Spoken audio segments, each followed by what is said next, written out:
be leading us in the national anthem today.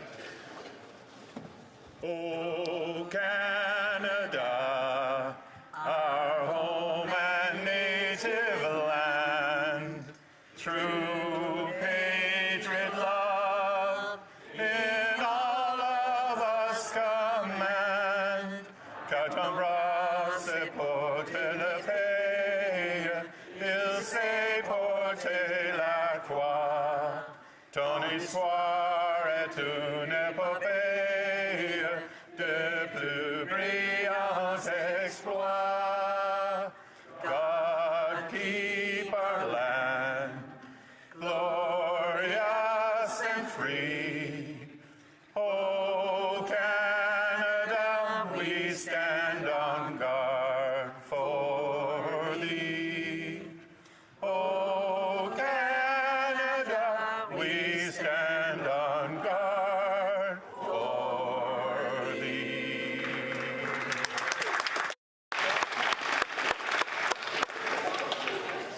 Déclaration de députés, statements by members.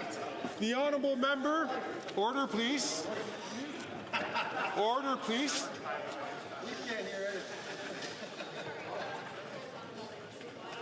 The honourable member from Vancouver Granville. Mr. Speaker, I rise today to pay tribute to John Horgan, British Columbia's former Premier and Canada's ambassador to Germany, who passed away far too soon on November 12th. John from Langford, as he was affectionately known, was a great Canadian, a fierce fighter for our province. He believed and lived the belief that you can build a strong economy and do the best for the most vulnerable, and that the two are inextricably linked. And that's what we loved about John. Even as a federal Liberal, I admired his pragmatism and his passion, his ability to cross traditional boundaries of politics to build a coalition of British Columbians that dared to build a better future. And our province is better off having had John Horgan as our Premier.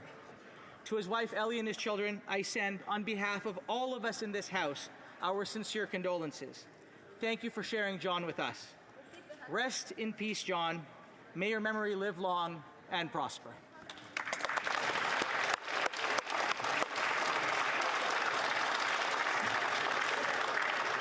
L'honorable député de Chicoutimi-Le-Fjord. The honourable member for Chicoutimi-Le-Fjord. Mr. Speaker, I am deeply worried about our forestry workers. They are very dedicated to their profession. Many have already lost their jobs. Now, 1,400 more jobs are directly threatened in the Lac-Saint-Jean and Côte-Nord regions because of a federal decree. A decree that the Environment Minister wishes to impose. And what's the MP for Jonquière doing? Nothing. Hasn't done a thing. Hasn't asked a single question in the House to defend workers. He hasn't made a single move to defend our workers. He just participates in consultations and discussions that don't lead to anything. Worse still, the MP for Jonquière voted twice to keep this Liberal government in power, letting them impose this destructive decree. It's very clear that the Liberals and the Bloc Québécois have formed a coalition against our regions and against our forestry sector. We need to say no to this hypocrisy. We need to bring back common sense. Let's bring it home. It's time for an election.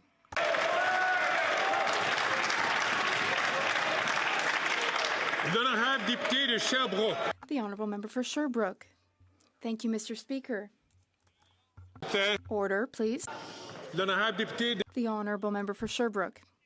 Thank you, Mr. Speaker. On July 24th, a great Sherbrooke woman passed away at the age of 94. Liliane Poulin was very involved in politics in Sherbrooke. She was a seasoned volunteer who was driven by her convictions and her deep belief in democracy. She cared deeply about the well-being of her community, and she worked tirelessly to convince people to get involved in politics in order to change things. She was very interested in the world of politics.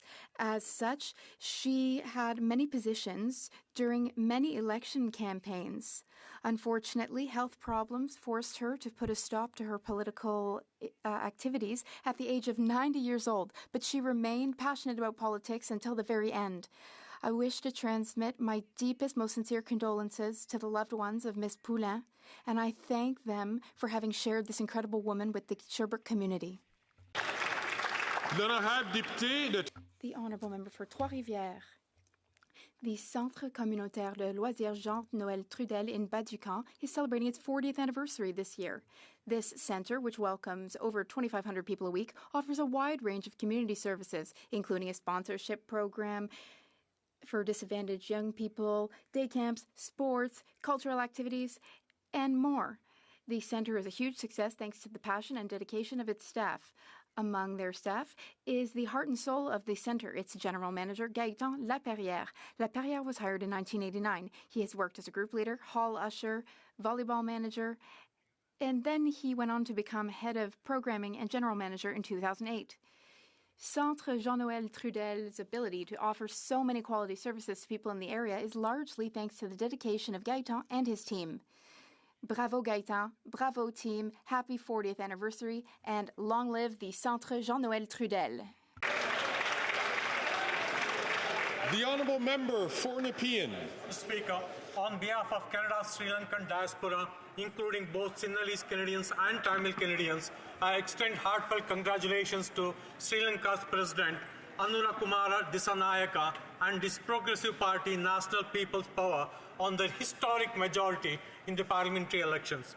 This victory represents a mandate to implement the promised economic and constitutional reforms, including addressing long-standing demands such as returning state-acquired lands in the north to their rightful owners. The Sinhalese in the south, the Tamils in the Jaffna north, and all ethnic minorities, including Muslims and Malaya Tamils, have expressed newfound trust in the government. I urge Canada to seize this opportunity to reset its approach, shifting away from influence of diaspora groups with divisive agenda and focusing instead on fostering respectful and strengthened bilateral relations. Thank you, Mr. Speaker. The Honourable Member from Hastings, Lennox-Naddington. After 9 years of NDP Liberals, Canadian children have never been worse off. Yesterday, Campaign 2000 published their national report card, and under this Prime Minister, child poverty jumped 2.5% between 2021 and 2022, the largest annual increase on record for the second straight year in a row. With the cost of food up 35% since this government took office, it's no wonder that nearly 1 in 5 children, totaling 1.4 million, are living in poverty. And Mr. Speaker, breaking news, Canada has failed to improve its ranking on the Climate Change Performance Index. Sadly, Canada still ranks 62 out of 67 as other countries boast a better environmental record without punishing their people with the carbon tax. A Conservative government will bring fiscal responsibility and accountability back to Ottawa, scrap the tax, and put affordable food on the tables of middle-class Canadians. Let's bring it home. The Honourable Member from Etobicoke North. Mr. Speaker, an epic story to inspire us all. It's about compassion, passion, and integrity, immortalized in the movie Chariots of Fire with an important Canadian connection. 100 years ago at the 1924 Paris Olympics, Scottish sprinter Eric Liddell, son of missionaries, refused to run on a Sunday to compete in his signature race, the 100-meter sprint. Instead, he ran the 200 and 400-meter events, winning bronze and gold, the gold in world record time. Liddell exemplified the very best of athletics, and his faith and sport gave him a platform to help others. A year after winning Olympic glory, he returned to China as missionary, teacher, and mentor. When war approached, he sent his wife Florence and daughters back to Canada. He never saw them again. Liddell died in a Japanese internment camp, aged 43. We join his family in Canada to celebrate his life, and his legacy endures.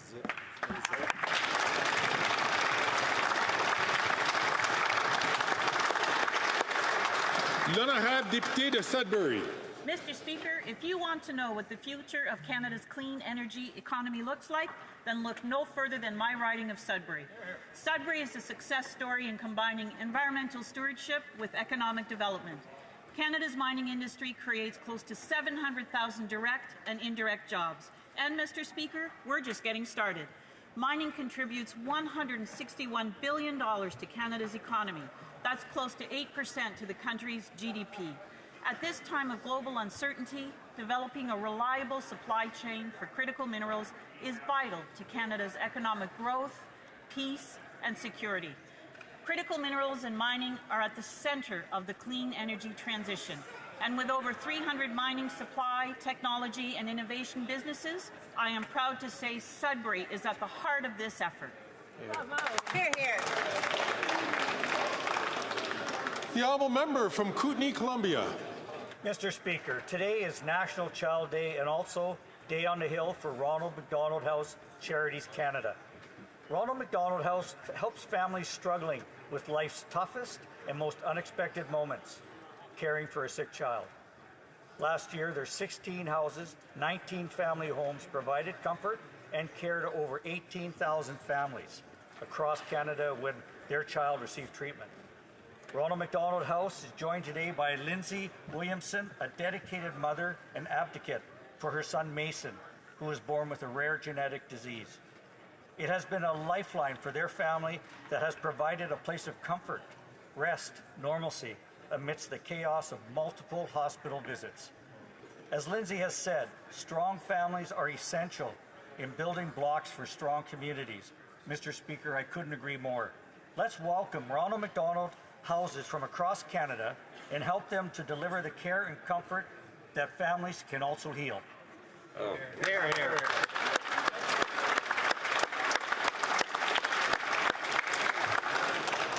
The honourable member from Willowdale. Mr. Speaker, Canadians know that foreign interference poses a grave threat to our democracy. That's why many are concerned about the Leader of the Opposition's refusal to obtain his security clearance.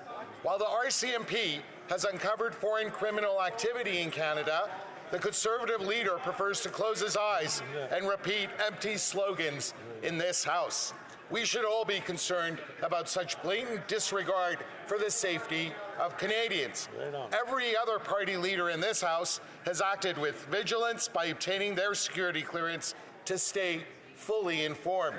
So I'd like to suggest that rather than obsess about maintaining tight control over his caucus, as reported in today's Globe and Mail, the Leader of the Opposition expend his energy on immediately applying for his security clearance. National security has to remain every member's priority. Thank you, Mr. Speaker. The honourable member from Kamloops, Thompson, Caribou. Mr. Speaker, this government is putting Paul Bernardo ahead of victims. First, the transfer to medium security in the dead of night to a jail with cushy conditions, including a hockey rink that doubles as a tennis court. No advance notice was given to victims. The latest issue is that the victims, including the French and Mahaffey families, are now being told that they can't attend Bernardo's hearing next week in person. This is the right that every victim should have to present their victim impact statement in person. The parole board's reason? Security. They won't say what security is at issue, though. The Correctional Service of Canada has an army of officers available to assist, but they choose to hide, to obfuscate. Why?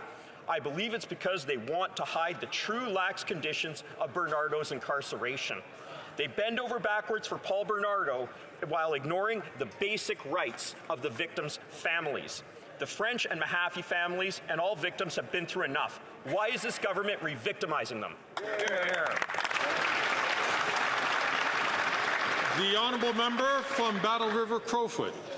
Mr. Speaker, reading Canadian political news right now makes binge-worthy political dramas on Netflix look tame. Here's the plot. There are allegations of fraud, arson, destruction of records, grounded private jets, missing witnesses, and unfulfilled contracts. Scandals with the now just former Minister of Employment are stacking up. He claimed to be Indigenous, even though he was not, but he certainly wanted to be because he netted millions in contracts that were supposed to go to Indigenous-owned businesses. It's been revealed there were connections between that former minister and an international drug smuggling ring, and claims that the so-called Randy that he kept denying that he wasn't dented millions in government contracts. That minister may be out, but Mr. Speaker, here's the brass tacks of the situation. It's time for Canadians to put that morally questionable and corrupt government on notice. It's time for a carbon tax election so that Canadians can elect a common-sense conservative government to restore order, accountability, and bring home a country that actually does the work Canadians expect.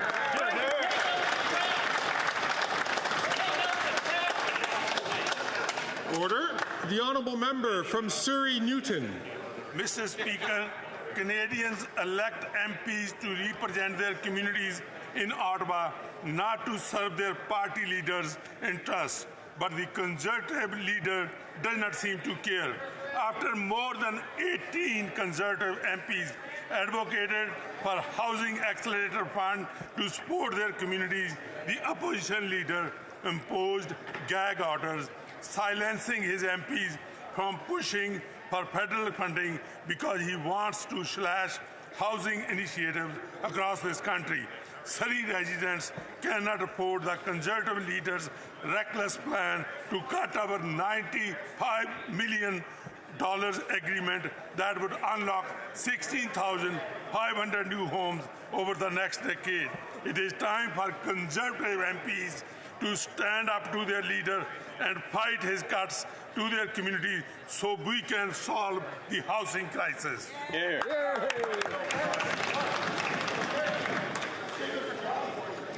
Order. The honourable member from North Island, Powell River. Mr. Speaker, the BC NDP's cabinet has been announced, and the vast majority of their leadership are women. In fact, the BC MLAs overall are more than half women, a first. Research shows when groups come together with a broad amount of diversity, decisions are more effective, a better fit for everyone. As my friend Cameron reminds me, when something is more accessible, it is more accessible for everyone. Research tells us that women are asked less than half as often as men to run for politics and need to be asked multiple times to consider it. I hope all of us in this House remember to get out there and ask many times for the amazing women of our communities to run for all political roles. With more inclusive leadership, we can create better solutions, better communities, and a better Canada.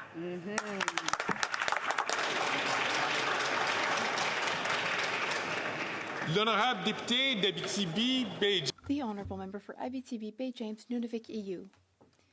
Mr. Speaker, today is National Children's Day. This is an opportunity, a very important one, to remember that children are the future of our society and they deserve our utmost care and protection.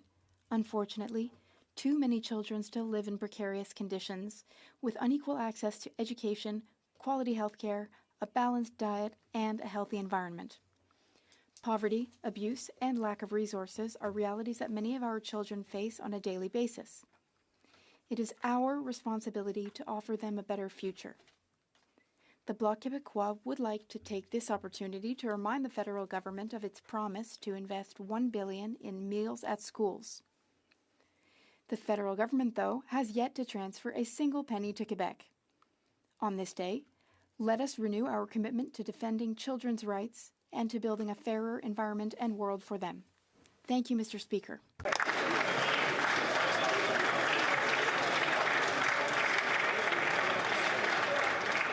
The honourable member from Red Deer, Lacombe. Mr. Speaker, let's play a little game of true or false regarding the former Minister of Employment from Edmonton.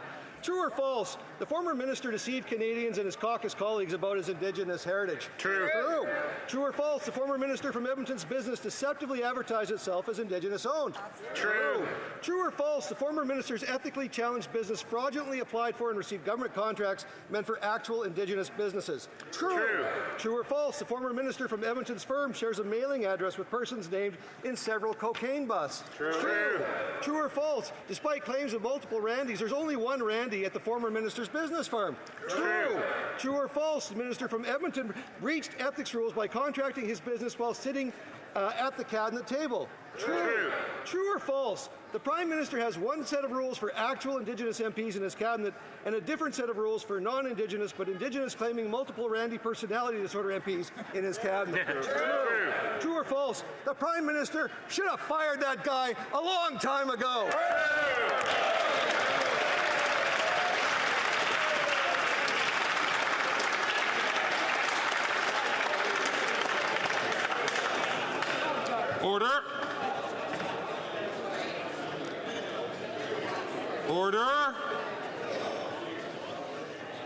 The honourable member from Hamilton Mountain.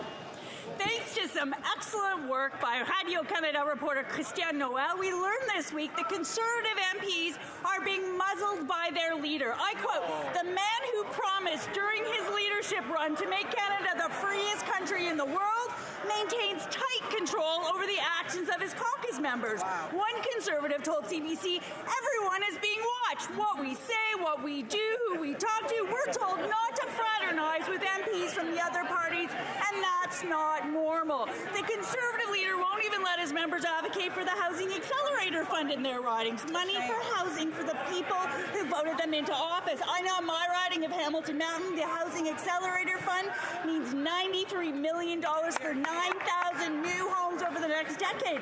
Affordable housing providers like Inwell, Victoria Park Homes, and Good Shepherd said the fund is critical to their work. It's time the Conservatives stop parroting their leaders' slogans and start standing up for their constituents.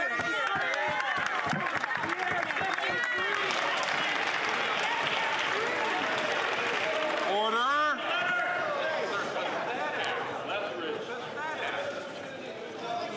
Oral questions. Questions orales. The Honourable Leader of the Opposition. Mr. Speaker, the Prime Minister doubled debt, doubled the cost of housing, doubled crime with firearms, and doubled the use of food banks. And until a few minutes ago, he had a minister with a double identity. Is the Prime Minister aware of the fact that the minister in question directed his company when he was in cabinet, and he said he was falsely Indigenous? He's aware of this, and he defended and kept this minister in cabinet. Why did the Prime Minister, why is he so determined to protect the corruption of this minister? The Right Honourable Prime Minister. Mr. Speaker, the member for Edmonton Centre has left the cabinet and will focus on defending these allegations. At the same time, Mr. Speaker, when the opposition leader talks about challenges that Canadians are facing, he's not offering any solutions except for cuts.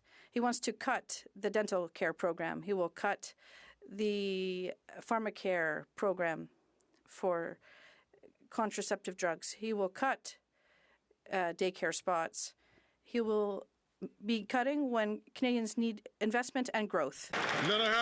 The Honourable Leader of the Opposition, Mr. Speaker, the former Attorney General in the Liberal Party, appointed by this Prime Minister, the first Indigenous person in this role, said that this was an insult for a Liberal minister to say they're Indigenous when it wasn't the case.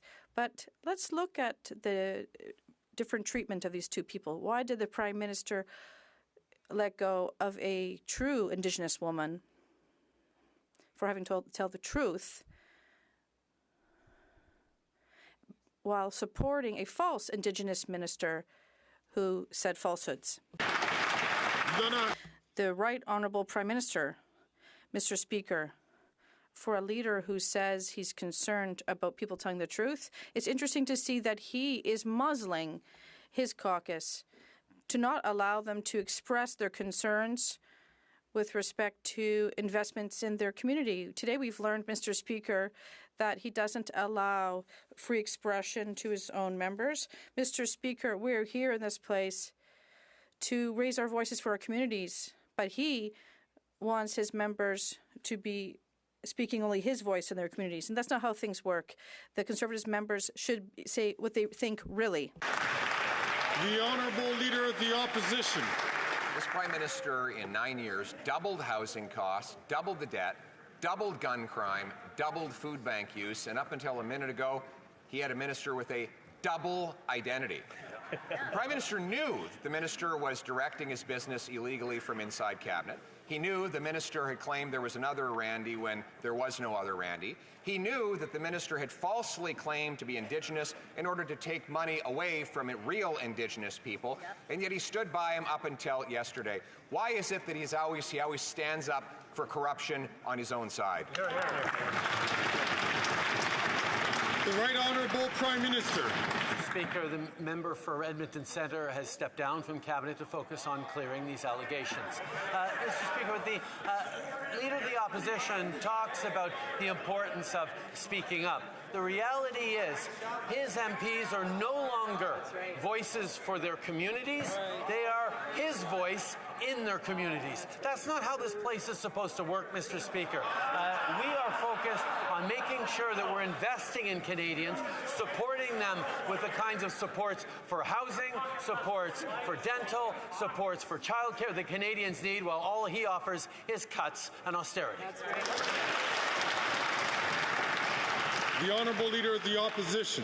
Muzzling caucus members. This is the guy who fired the first Indigenous Attorney General because she refused to defend his corruption. She said, and I quote, "A Prime Minister committed to true reconciliation would have removed Randy and the other Randy from Cabinet long ago. Instead, we have to get to watch white people play Ancestry Wheel of Fortune, so shameful and extremely destructive." Why is it that he fired a real Indigenous minister for telling the truth while trying to keep in place a fake Indigenous minister who told falsehoods? The Right Honourable Prime Minister. Mr. Speaker, telling the truth would be MPs continuing to stand up to advocate for their communities. But the Leader of the Opposition has asked them not to be their communities' voices here in Ottawa, but instead be his voice in their communities. This is supposedly the party of freedom and freedom of speech, but he's muzzling his MPs. He's not letting them talk to the media. He's not letting them talk to committees. The reality is he's afraid of what they might say about him, because there is no call to be muzzling MPs this way. The Honourable Leader of the Opposition. Mr. Speaker, this from a Prime Minister who has 20 caucus members that have signed a letter that they're ready to fire him. Why wouldn't they? This is the guy who's doubled housing costs, doubled gun crime, doubled food bank use, doubled the national debt, kept in place a minister with a double identity. Even his own caucus members know he's not worth the cost, crime, or corruption. So if he's not afraid of anything, why doesn't he call a carbon tax election like Canadian?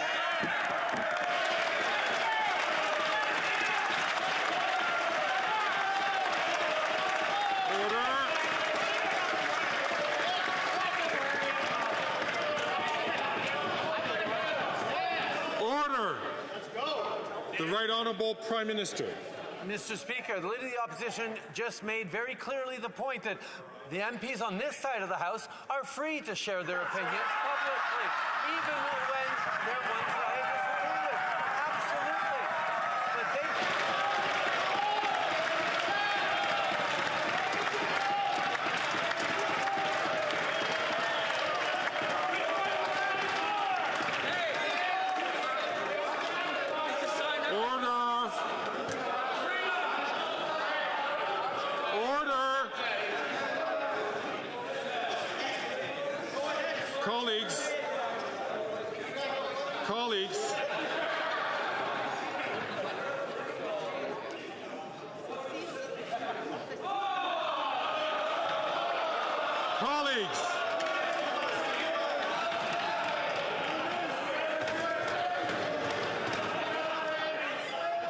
Colleagues, the more time that we spend here in the chair interrupting the process so that we get order in the House, the fewer questions we will be able to have and fewer answers we'll be able to have in question period. So please control yourselves today. The Right Honourable Prime Minister from the top. Mr. Speaker, in the minds of Conservatives, we just saw a big gotcha moment where I admitted that Liberal MPs are free to speak their minds and voice their opinions even when we have disagreements. That was astonishing to the members of the Conservative Party because they're not allowed to do that. They are not allowed to speak to the media. They are not allowed to speak their minds. They are not allowed to be voices for their communities. They are not allowed to stand up for investment That is the real scandal in this place, Mr. Speaker.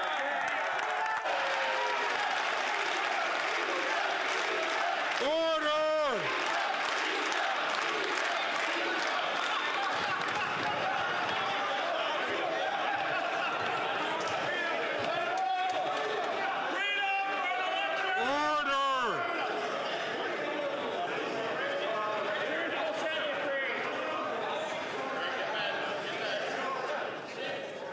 I am.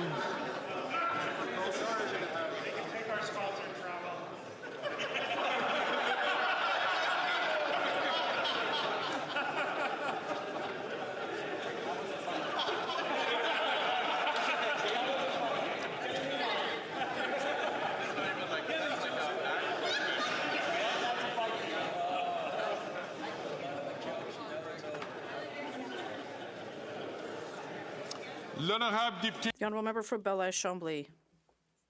Mr. Speaker, every day this House shows Quebec why we really need to get out of here.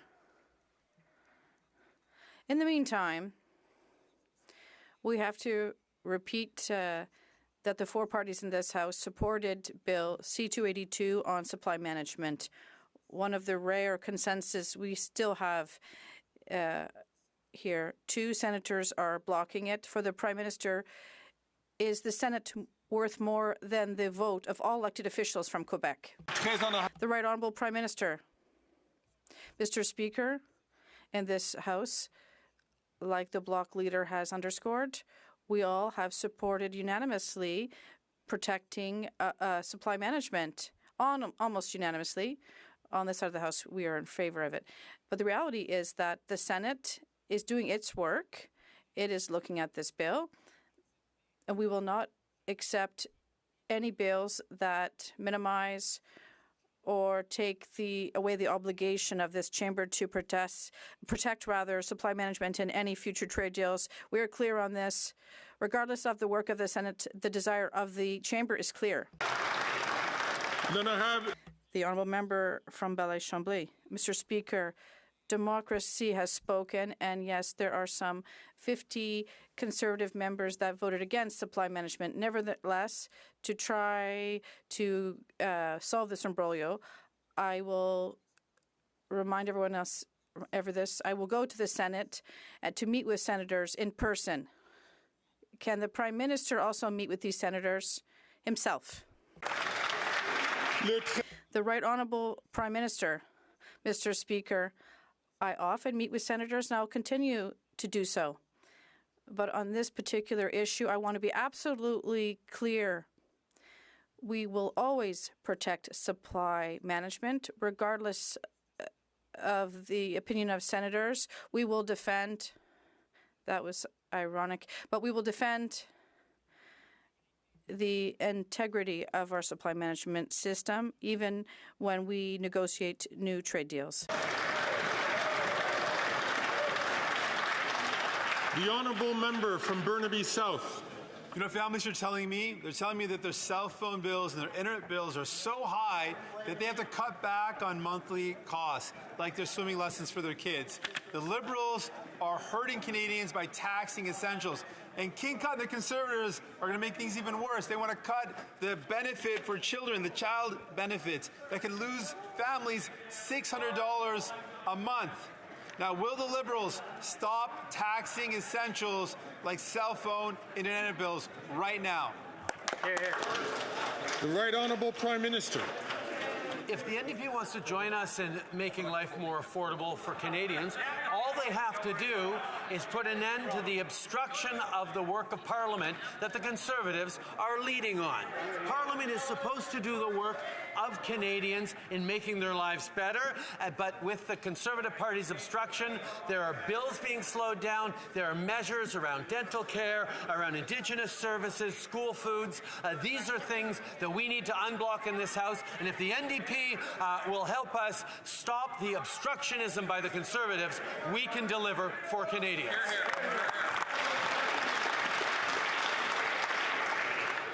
The honourable member for Burnaby South.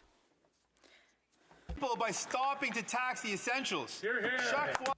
Every time Bell or Rogers raise the price of your cell phone, the amount of GST people pay goes up too. The GST should never have been applied to essentials, but the Liberals are letting you down. It's time to fix this. Will the Prime Minister give people a hand by eliminating the GST on all essential products? Yes or no? The Right Honourable Prime Minister. Mr. Speaker, if the NDP wants to join us in making life more affordable for Canadians, they just have to help us and the obstruction of this Parliament by the Conservatives. We want to work for Canadians to keep living costs down, but the Conservative Party's obstruction and the NDP's inaction on this issue has made essential bills held up. Dental care, school food, housing, Indigenous services are all held up. So many other things. So they need to work with us so we can prevent the Conservatives from blocking aid for Canadians. Once again, all comments must be addressed through the Speaker, but I know that he wasn't really speaking to the Speaker himself. The Honourable Leader of the Opposition. Has now admitted that the immigration system is broken after 9 years of his government. He blames bad actors. So let's put our detective hat on and find out who those bad actors were. Who was the head of the federal government that increased permits for temporary foreign workers by 154%? Who was the head of the federal government that issued 211% more permits for international students and a population growth plan that boosted growth by 300%? Wow. Can we identify who was that bad actor?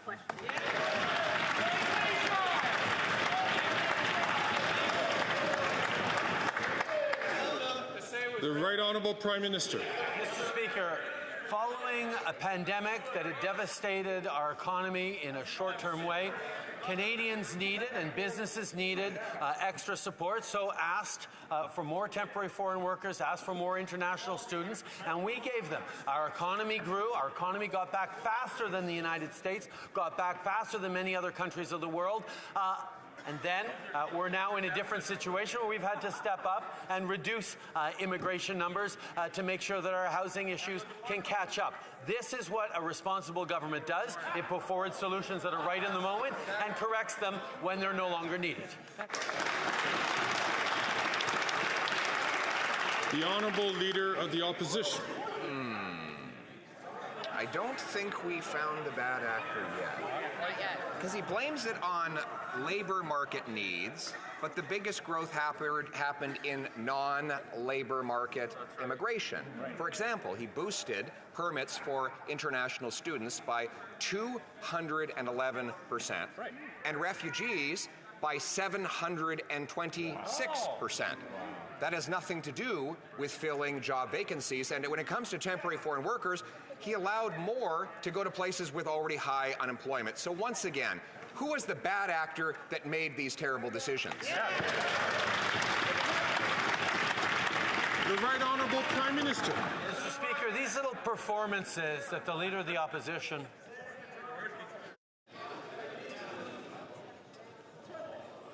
The Right Honourable Prime Minister from the top.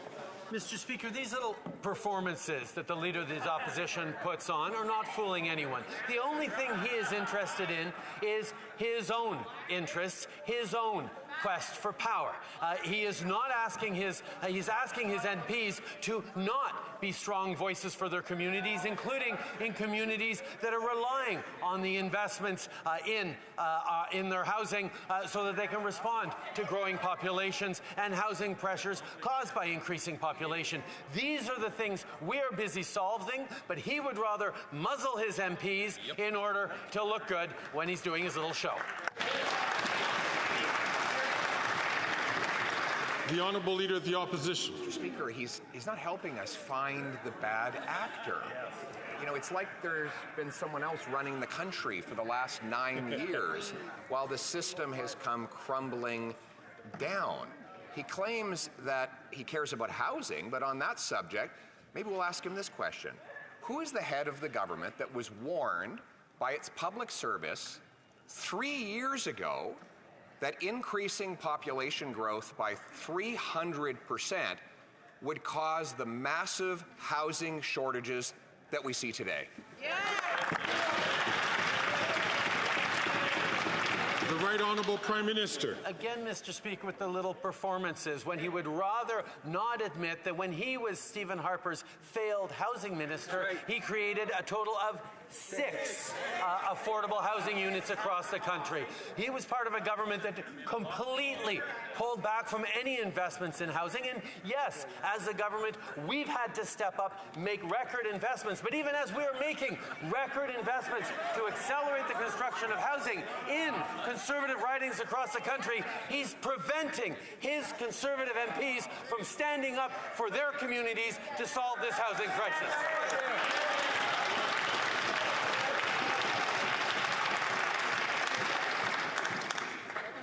The Honourable Leader of the Opposition. Mr. Speaker, when I was housing minister, we had 1 home built for every 1.5 people added to the population, which meant we were adding houses faster than we needed to, and we were providing affordable homes of half the cost of today. Last year, they added 1 home for every 5 new people, the biggest housing deficit in history. So once again, who was the bad actor running the government that was warned by its officials that all of this out-of-control population increase would cause a housing shortage?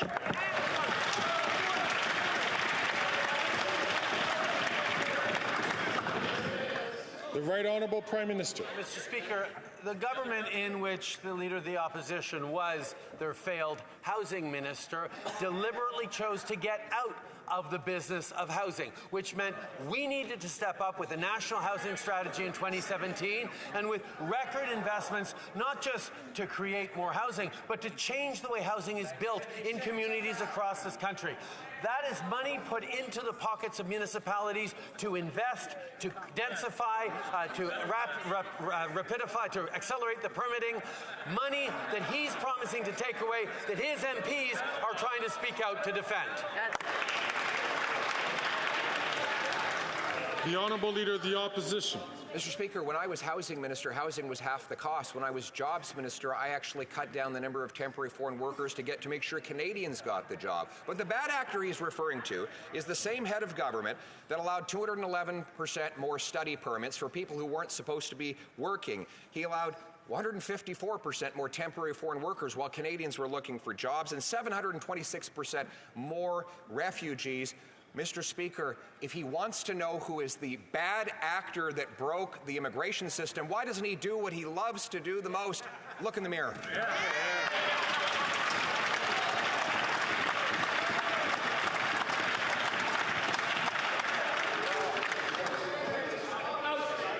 The Right Honourable Prime Minister. Mr. Speaker, the irony of this, as the Leader of the Opposition likes to rhyme off facts and figures, is he won't even take a briefing that will allow him to understand the security threats facing this country. For some strange reason that he will not admit to, he has refused to get his security clearance. He has refused to take the briefings necessary to keep Canadians safe. So anytime he chooses to rhyme off facts and figures, we know that he is not actually caring about Canadians, he's caring about himself.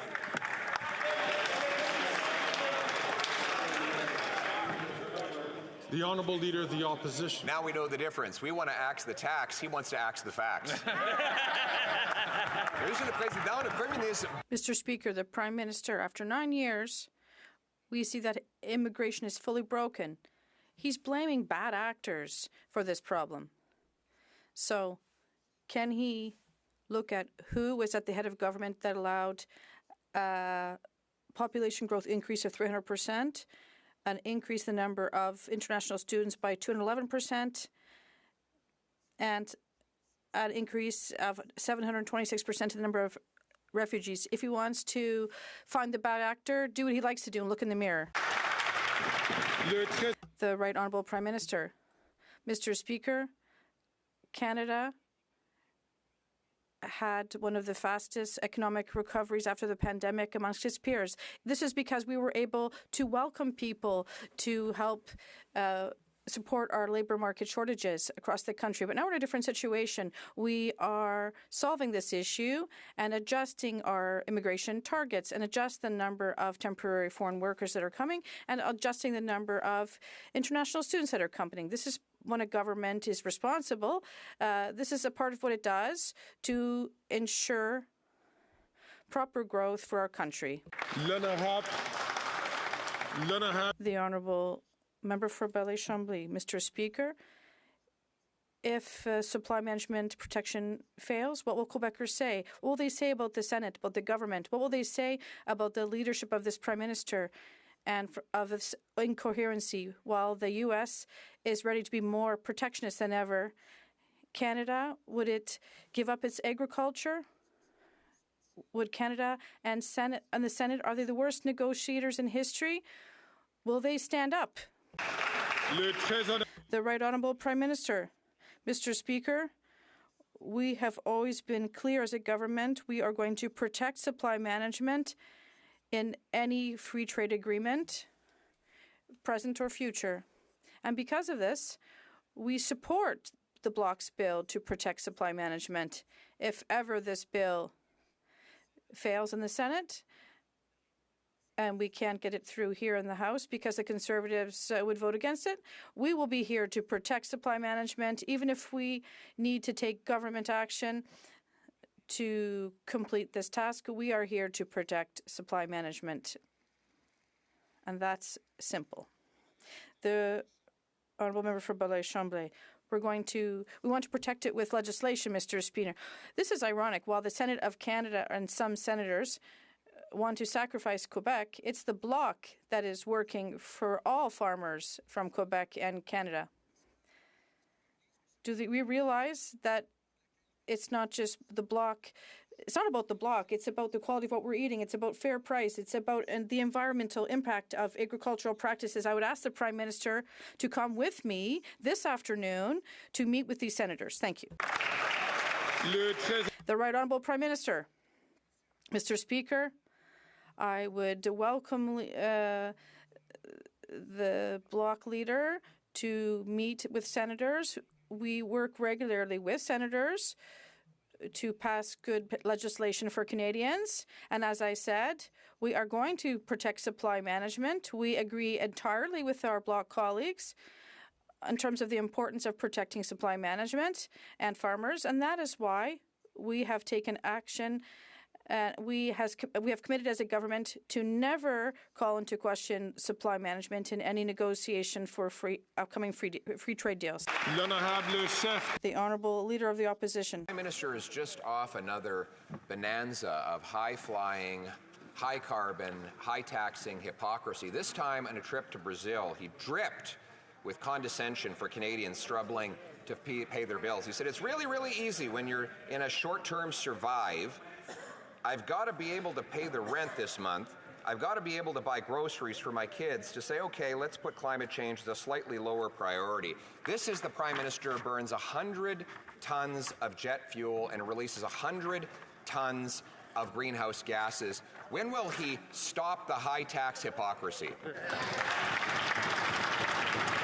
The Right Honourable Prime Minister.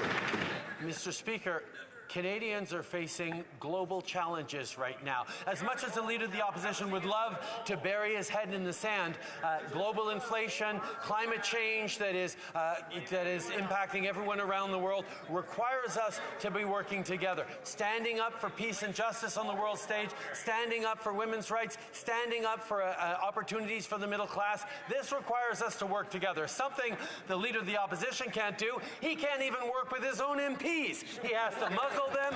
He is not letting them be voices of their communities in Ottawa. That's the real colors of this Leader of the Opposition.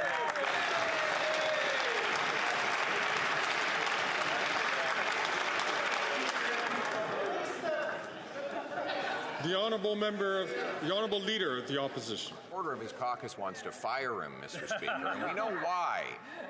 food prices have risen 36% faster in Canada than in the U.S., a gap that opened up as the carbon tax came into force.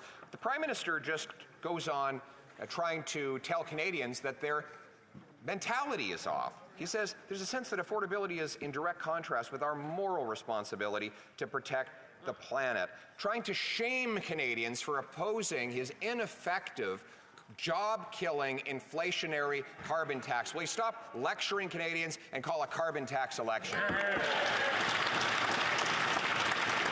The Right Honourable Prime Minister. Mr. Speaker, I invite Canadians to actually watch my remarks down south, where I was talking exactly about the importance of putting affordability first for Canadians, even as we're fighting against climate change. The Leader of the Opposition can invent things that he thinks I might have said. That's not what I said. What I pointed out was that even as we are fighting climate change, even as we are creating incentives to grow our economy in cleaner, greener ways, we are putting more money back in the pockets of 8 out of 10 Canadians with the Canada Carbon Rebate, a fact that he's busy gaslighting Canadians against.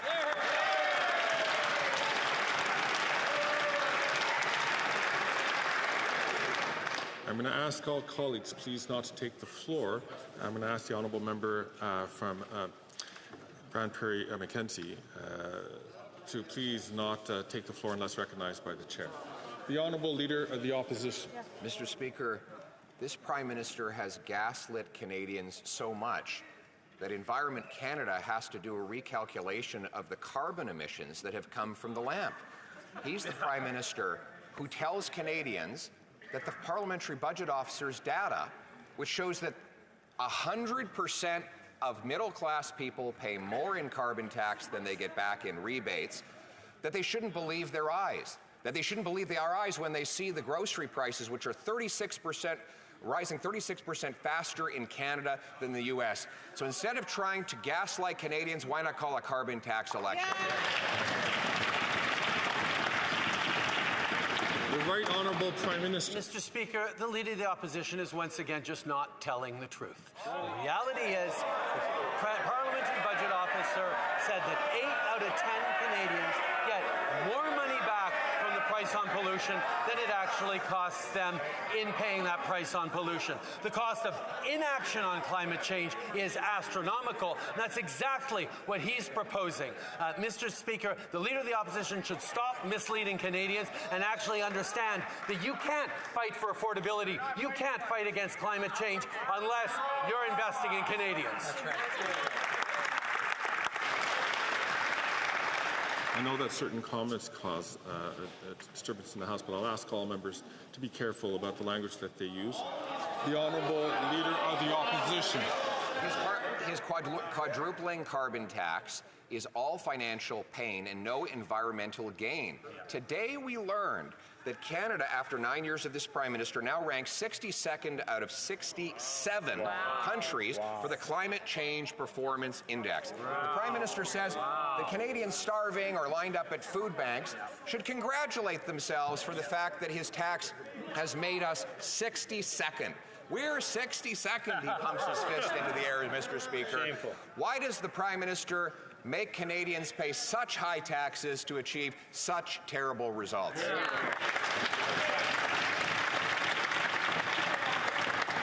The Right Honourable Prime Minister.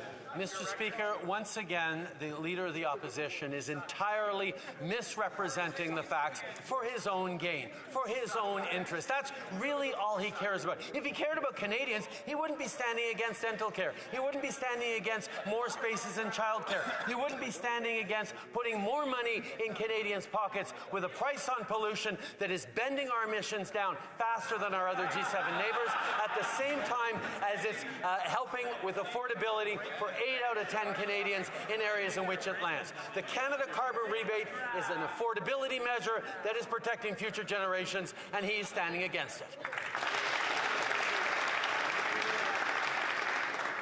The Honourable Member from Winnipeg Centre.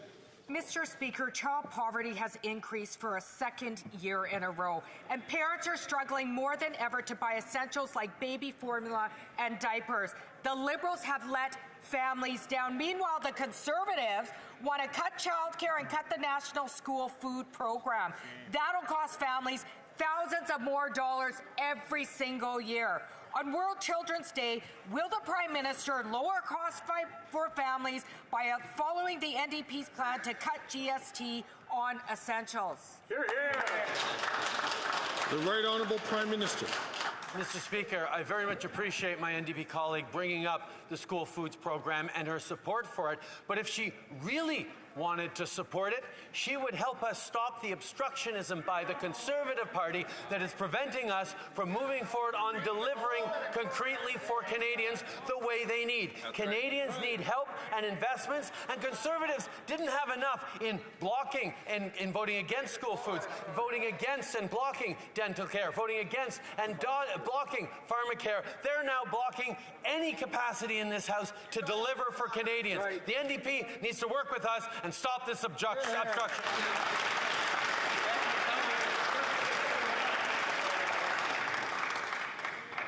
The Honourable Member from Nunavut.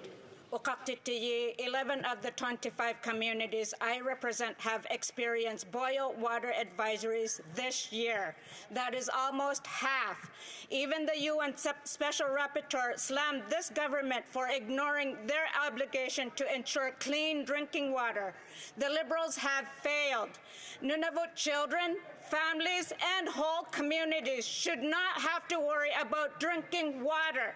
When will this Liberal government finally invest in Nunavut so everyone can have the clean drinking water they deserve? The Right Honourable Prime Minister. To my colleague, I agree. We need to move forward on protecting clean water, on delivering. That's why we're asking the NDP to stop slow-walking the Clean Water Bill, to work with us to get it through this House so we can actually deliver the water that Canadians need from coast to coast to coast, including in Nunavut.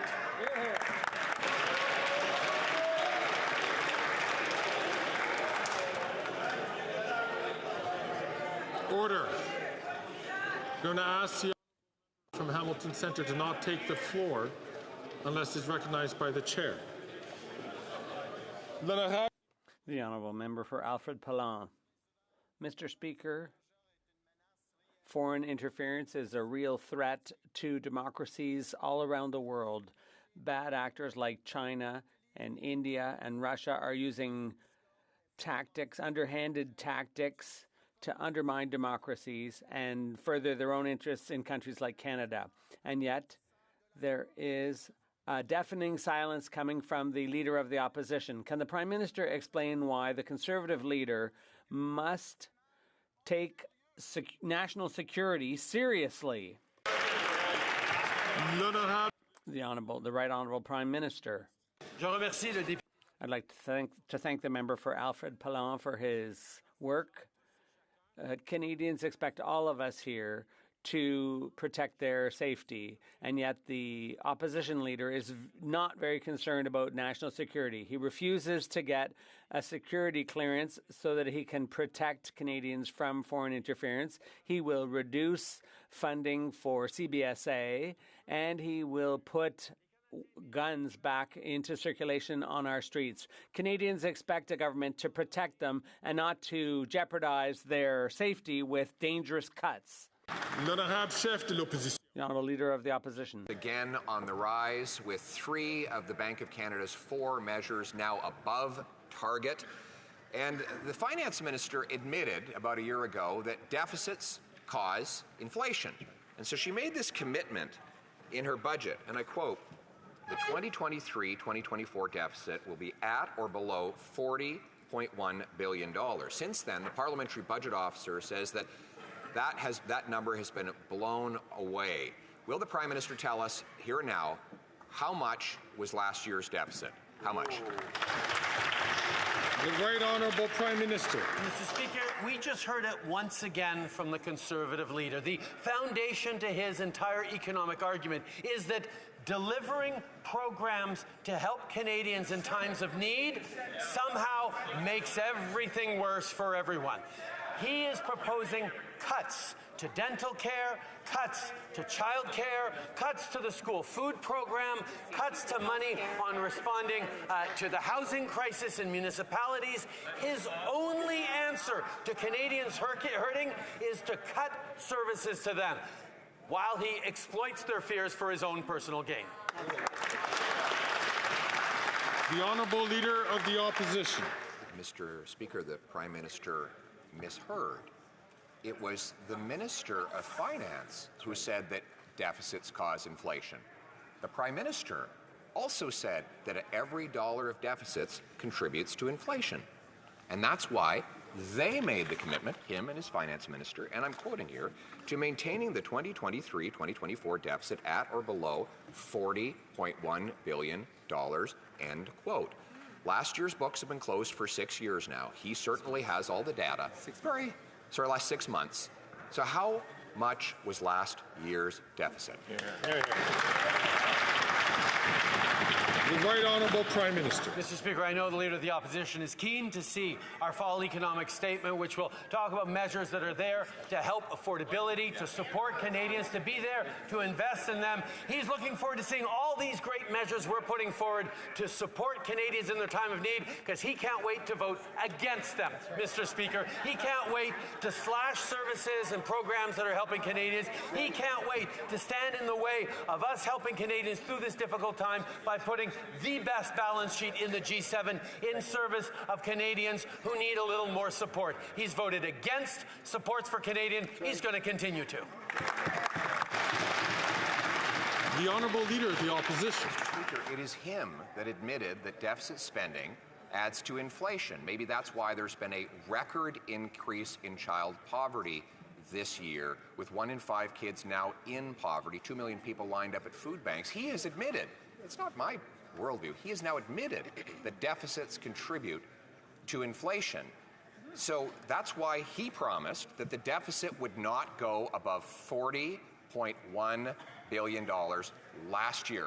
He's had 6 months since that fiscal year ended. Does he even know what the deficit was in his own government?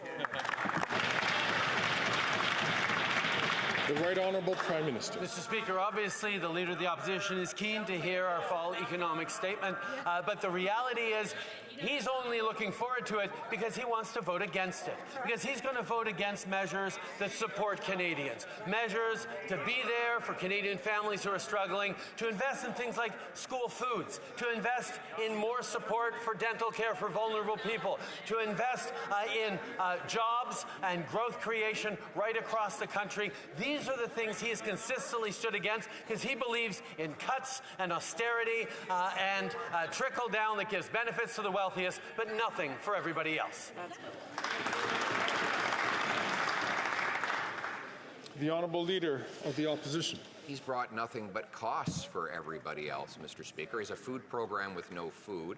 He has a pharma program with no pills. He has a gun buyback program that hasn't brought in a single gun, despite spending $67 million. He has a housing program that his minister admits doesn't build houses. But none of those things were the question. It was about his inflationary deficits that he admits drive up the cost of everything. So Canadians are watching and wondering, the guy in charge of this $500 billion enterprise called the Government of Canada knows anything about the numbers. So once again, does he even know the deficit for last year? The Right Honourable Prime Minister. Again, Mr. Speaker, he is eager to hear our fall economic update, and we will share it with him in due course. In the meantime, this House has work to do, Mr. Speaker, on passing legislation that's going to support school food programs, that's going to move forward on delivering dental care for more Canadians who can't afford it, on expanding child care spaces, on putting money in people's pockets at a time where they're needed. And he is crossing his arms and forcing his MPs, because we know he forces his MPs to do whatever he wants, to block the passage of bills in this House, because he doesn't want to see Canadians helped right now. He wants to see Canadians hurt, because he's only caring about himself.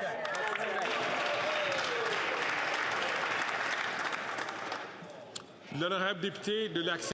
The Honourable Member for Lac-Saint-Jean.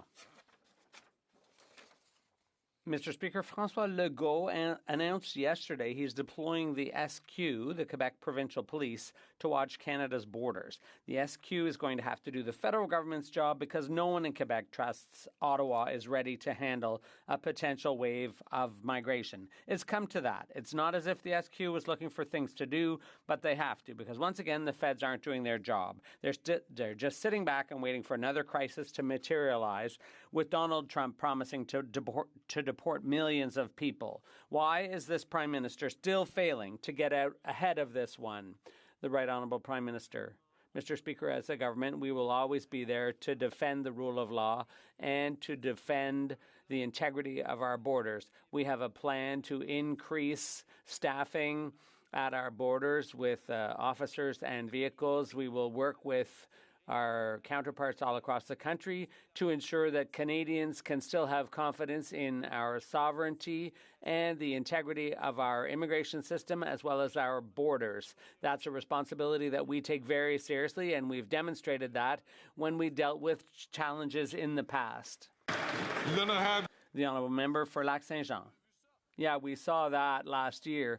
Quebecers do not have confidence in this Prime Minister's ability to handle a wave of migration caused by Donald Trump. They saw how he managed the borders during the pandemic. They saw how he managed Roxham Road. They saw him on Twitter inviting the whole world to Quebec and then looking the other way when we were flooded with newcomers, Mr. Speaker. That's why Quebec has no choice but to send the SQ to the borders. Yes, Quebec is sending the SQ to the borders. Does the Prime Minister realize what's going on, Mr. Speaker? The Right Honourable Prime Minister. Mr. Speaker, I have a lot of respect for the professional and excellent work that the SQ is doing to protect all of Quebec, and they will continue to work with federal organizations like the RCMP and CBSA. Mr. Speaker, for a long time now, I've acknowledged the generosity of Quebecers who have done more than their fair share in taking in newcomers to Canada, and that's why we're compensating them. But that's why I'm still waiting for Mr. Legault's approval for temporary more temporary work permits because we need more immigration. The Honourable Leader of the Opposition. Quebec is at a breaking point because of decisions by this bad actor here, the Prime Minister of Canada, who sent out a tweet saying, "Welcome to Canada." The last time Trump arrived in the White House, he opened a welcome center at Roxham Road, which invited tens of thousands of people without housing, without jobs for them, without health care for them. Is he going to do exactly the opposite this time to avoid another crisis for Quebecers? The Right Honourable Prime Minister. Mr. Speaker, protecting our immigration system and our borders has always been top priority for this government. It's our responsibility. The whole world is dealing with tough times, and that is why we took steps. We took the necessary steps to protect our principles and our values, as well as the integrity of our system. And we will keep doing that. We will keep staffing adequately, unlike the Conservatives who cut CBSA officers, who cut the RCMP when they were in office. We will continue to invest to protect the safety of Canadians. The Honourable Leader of the Opposition. There was no Roxham Road when the Conservatives were in power, and we had more officers at the border, just less bureaucracy in offices, and the Liberals have done exactly the opposite, and that's why the system's broken after 9 years. They've done the same thing with housing. They've doubled the cost of housing to such an extent that 1/3 of young Canadians are thinking about leaving the country, and his solution is to funnel billions of dollars to bureaucrats who are standing in the way of finding solutions. Why is that his preferred approach? The Right Honourable Prime Minister. Mr. Speaker, once again we see him attacking mayors in the municipalities who are working with the federal government to increase construction, to cut red tape, to get more housing units built. And we know it's working because at least 18 members of the Conservative caucus have applied for that funding for their municipalities to increase the speed of construction and so on. Unfortunately, the Conservative leader is stopping those members from speaking on behalf of their communities and from advancing the interests of their constituents. The Honourable Leader of the Opposition. 9 years, this Prime Minister has doubled housing costs. In fact, 80% of people in Canada now believe, for the first time ever, that homeownership is just for the very rich. And the cities that have got money from his so-called housing accelerator have had the worst results. Vancouver, housing starts are down 18%. Toronto, down 21%. Ottawa, down 14%. Guelph, down 65%. Why doesn't he follow our common sense plan to cut out the bureaucratic middlemen and gatekeepers and instead use the savings to axe the sales tax and build the homes? The Right Honourable Prime Minister. Mr. Speaker, once again, on housing, his own MPs have been asking us, for example, the $31 million we're sending to Kelowna in the riding of Kelowna Lake Country, a Conservative riding. This is money that is going to make a real difference in their communities, but the Leader of the Opposition is preventing his MPs from standing up and advocating for their communities. This place is supposed to be a place where members are voices of their communities here in Ottawa. Instead, he's sending them to be his voice in their communities. That's not how it works, Mr. Speaker.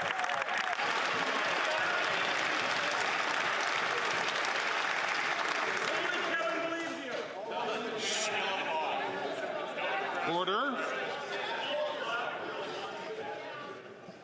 The Honourable Member from Brampton Centre. Canadians elect MPs to be their voice in Ottawa. Yes. Despite more than 18 Conservative MPs advocating for their communities to receive money through our government's Housing Accelerator Fund, their leader imposed a gag order, preventing them from pushing for this essential funding. Can the Prime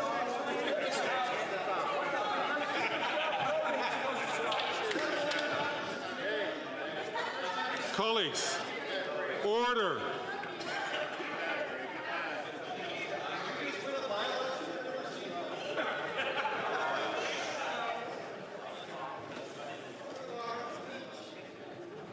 Colleagues, this member is close to the chair and I can't hear the question. I'm going to ask the Honourable Member to start his question from the top. Let us not waste more time on any more interventions from the chair so we can get through question period expeditiously. The Honourable Member from Brampton Centre from the top, please. Thank you, Speaker. The reality is Conservative can't stand the truth. Canadians elect MPs to be their voice in Ottawa. Despite more than 18 Conservative MPs advocating for their communities to receive money through our government's Accelerator Fund, their leader imposed a gag order, preventing them from pushing for this essential funding. Can the Prime Minister explain to this House what the Conservative leader's cuts to this program would mean? Good question.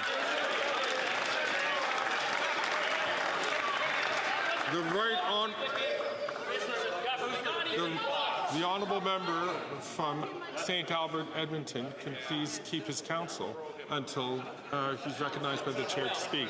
The Right Honourable Prime Minister. Mr. Speaker, I thank the member for Brampton Centre for his question. He, like most of us in this House, understand how important it is to be your community's voice here in Ottawa and not Ottawa's voice in your community.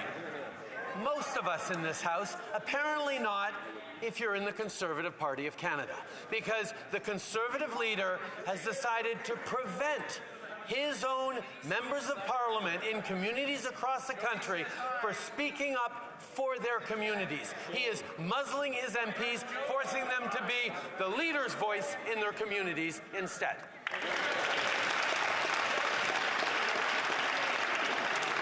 The Honourable Leader of the Opposition. Nous voulons mettre de la we want to put money directly into the pockets of people buying houses. The Prime Minister has doubled the cost of housing in Canada and tripled the cost of rent in Montreal, Mr. Speaker. After 9 years of spending huge amounts of money on local bureaucracies to prevent construction, about a third of the cost of housing in Canada is taxes. By getting rid of the tax, we can build more housing for less. Will he accept my plan to cut the GST on new builds? The Right Honourable Prime Minister.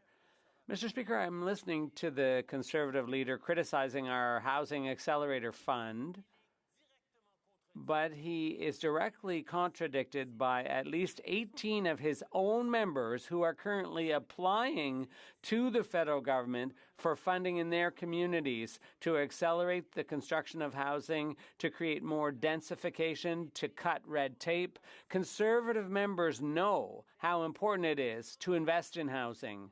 The Conservative leader is stopping them from talking and only promoting austerity and cuts. The Honourable Leader of the Opposition. At the same time, with C-83, the Prime Minister allowed Paul Bernardo to be transferred from maximum security to a medium security facility. And now we learn that the Liberal government has decided to prevent the families of the victims of Paul Bernardo from testifying in person at his parole hearings, which could lead to releasing this monster onto the streets. Why is this Conservative government preventing victims from speaking out against the release of Paul Bernardo? The Right Honourable Prime Minister. Mr. Speaker, the opposition leader knows full well that this is not a government decision. It's a decision made by an arm's-length agency. But that doesn't stop him from trying to use people who've suffered terribly to score a few political points. If he's truly concerned about national security, he wouldn't have been part of a government that cut funding to law and order and allowed more guns on our streets, and he would have chosen to get a security briefing in order to keep Canadians safe. L'honorable chef de l'opposition. The Honourable Leader of the Opposition. Passed Hug-a-Thug Bill C-83, which allowed Paul Bernardo to leave maximum security for more luxury and freedom in a medium security penitentiary. Now we learn that the Liberal government is blocking the family members of Paul Bernardo's victims from testifying in person at his parole hearing, where it will be considered for his release. Under Section 6.1 of the Corrections and Conditional Release Act, the minister could intervene to allow the victims to speak up. Why does he keep protecting Bernardo from the victims rather?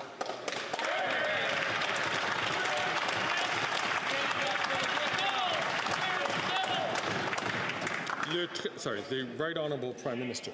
Mr. Speaker, the Leader of the Opposition knows full well these are decisions taken by the Arm's Length Parole Board, and the Minister is engaged on this issue. But it won't prevent him from instrumentalizing the grief and anguish of families who are victims of crime for his own narrow personal gain. If he actually cared about public safety and national security, Mr. Speaker, he wouldn't have proposed to cut from the police services and border agencies. He wouldn't be proposing to put more guns on our streets, and he certainly would have accepted the national security briefings that would allow him to keep his own party safe.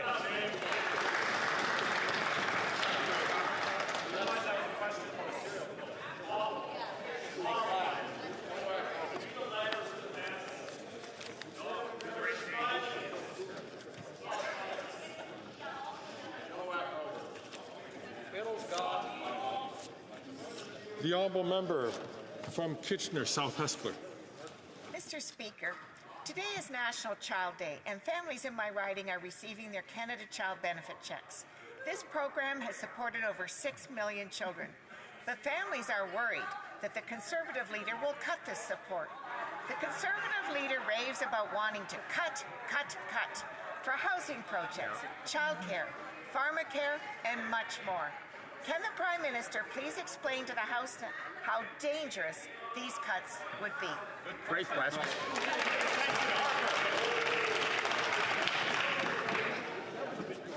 The Right Honourable Prime Minister. Mr. Speaker, I thank the member for Kitchener South Hespeler for her advocacy. Today, millions of families across the country are receiving their Canada Child Benefit checks to help with everyday expenses. A reminder that the Conservatives voted against the CCB. At the same time, the Conservative leader now threatens to cut those checks along with vital programs like dental care. He is gaslighting Canadians, claiming his Conservative cuts will somehow make life better for Canadians receiving those programs right now. It's time for him to admit the truth.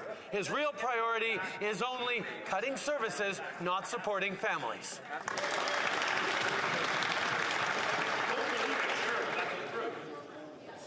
The Honourable Member from Victoria.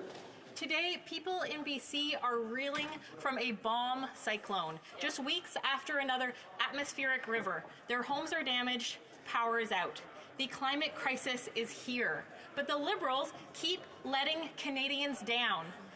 Instead of acting, they are handing out billions of dollars to rich oil and gas CEOs, and the Conservatives can't even agree if climate change is real. They will cut the supports that communities need to stay safe. So why are the Liberals tossing handouts to some of the biggest polluters while everyday Canadians bear the brunt of the climate crisis?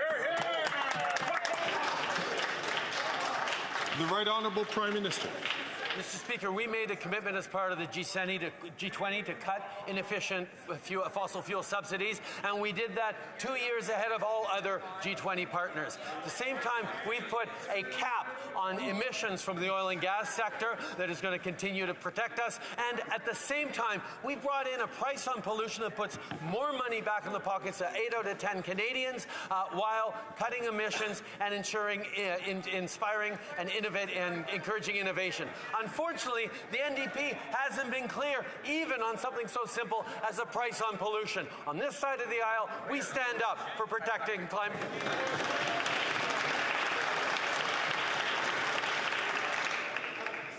The Honourable Member from Kitchener Centre. Mr. Speaker, the Prime Minister recently admitted his biggest regret was breaking his promise on electoral reform and claimed he didn't know how he could have done things differently. Well, he could have supported a citizens' assembly on electoral reform instead of blocking the most basic initiative to have everyday Canadians informed by experts explore better options. Not only did Green, Bloc, and NDP MPs all vote in favor, but 39 MPs from his own party did too. He could still do things differently right now and call a citizens' assembly. Will he do it? The Right Honourable Prime Minister. Mr. Speaker, I can understand my colleague's despair when he sits across from the Conservative Party, who have ceased to be communities' voices here in Ottawa and instead are choosing to be their leaders' voice in their communities. Each of us in this place has the responsibility to advocate for our communities, to speak up, chosen by members of our communities to defend their interests, and Conservatives have forgotten that. They are now the leader of the opposition's voice in their communities, not saying anything that he hasn't stamped and improved, and frightened they're going to see consequences if they dare step out of line. That's not democracy, Mr. Speaker.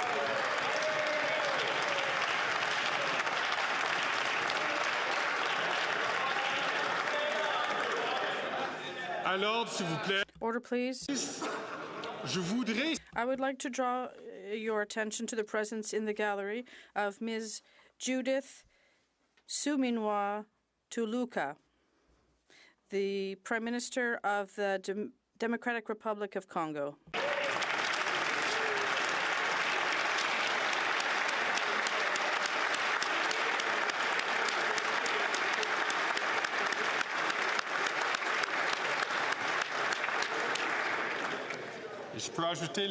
I'd also like to add that she's the first Prime Minister of the Democratic Republic of Congo. To the presence of the gallery of the Honourable Andrew Furey, Premier for the province of Newfoundland and Labrador.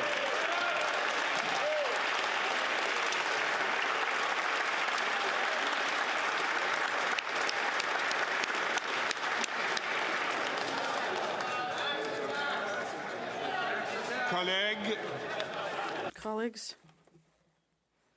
we have several points of order, so I would ask members who are leaving the chamber to do so quietly so that the chair can hear the points of order. Guys. Sorry? Okay.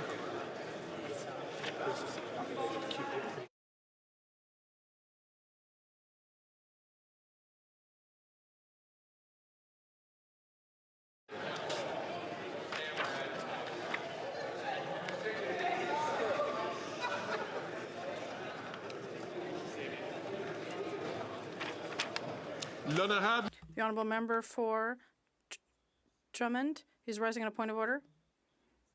Thank you, Mr. Speaker. I think that everyone recognizes in this House that statements by members are an important member for members to pay tribute to people in their riding and various constituents and organizations, and also to underscore events or situations that are concerning. Mr. Speaker, on several occasions, we've had very sensitive topics raised that we presented during statements by members, and at sometimes it was impossible to focus, to deliver, because the ambient noise was deafening, literally. Mr. Speaker, I would ask you to be careful of this.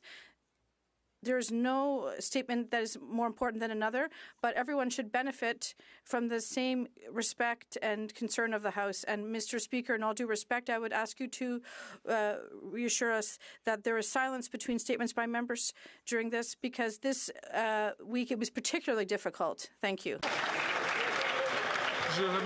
I'd like to thank the honourable member for Drummond for this point, and it does raise a very good point.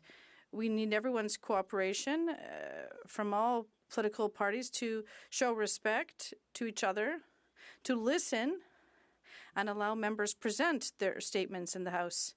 It's the same thing for points of order. Well, I see that there are other members who are rising on points of order. I'd like to recognize the honourable member from Winnipeg Centre. Thank you, Mr. Speaker. I'm rising on a point of order to thank the Speaker for his ruling yesterday, as well as to provide some input into how we believe the ruling should be interpreted and enforced based on previous rulings and practice. As the Speaker indicated yesterday in quotes, the Chair seeks the cooperation of all members to be judicious in choosing to wear buttons or pins and to be equally judicious in choosing to raise their concern with the Chair. We do have some additional guidance on this matter from previous speakers.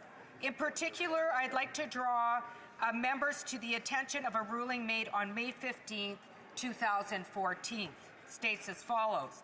The general rule, of course, is that pins and paraphernalia are not to be worn if doing so causes disruption in the House.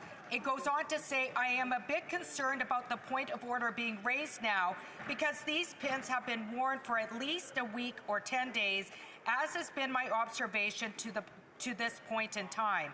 Therefore, I'm having some difficulty accepting any suggestion that it is causing disruption, because if it were, points of order would obviously have been raised earlier in the process. I would like to point out, Mr. Speaker, that many of us have been wearing these pins for many, many months now without comment. I'd also like to state, Mr. Speaker, that this point is critical and should inform how we move forward.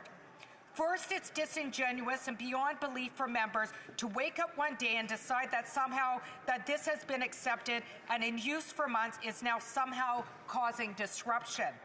If something is disruptive, it is disruptive. Second, while I do appreciate that disorder and disruption have always and will continue to be the standard by which pins and indeed broader behavior are judged, we do need to be guided by the Deputy Speaker's intervention in 2014, when he said explicitly, I am having some difficulty accepting any suggestion that is causing disruption. Disruption in and of itself should not mean that a pin is out of order.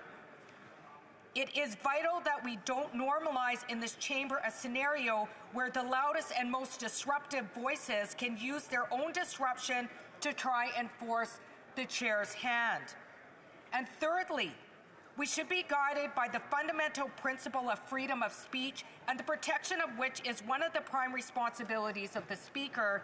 As the House of Commons procedure and practice states on page 317, in quotes, "It is the responsibility of the Speaker to act as the guardian of the rights and privileges of members and of the House as an institution. Freedom of speech may be the most important of the privileges accorded to members of Parliament." Yesterday, during my intervention, Mr. Speaker, in trying to communicate how I've expressed my freedom of speech, wearing red dress buttons to signify the ongoing genocide of Indigenous women, or shirt buttons to signify the genocide that occurred in residential schools, and now the watermelon button to signify the genocide that's been recognized by the United Nations, I was stopped before I was able to speak. Members must be able to continue to express solidarity with constituents and individuals across Canada. This right must never be infringed upon. Thank you, Mr. Speaker. I thank the honourable member from Winnipeg Centre for that substantive addition to the ruling yesterday, and I will, of course, consider carefully what the member had raised. I have two more points of order. I have the honourable member from Kingston and the Islands who rose on his feet earlier. Thank you, Mr. Speaker. I rise on a point of order that actually comes out of question period from yesterday. I think that it is well established and agreed by everybody in this chamber that the reputation of the Speaker is an impartial reputation, and when I say the Speaker, I mean the chair occupant. That might be yourself, it might be the deputy, it might be one of the assistant speakers from time to time. It might even actually be somebody who just sits in there for a few moments to substitute for when a speaker has to depart. The point is that the impartiality of that position is absolutely critical.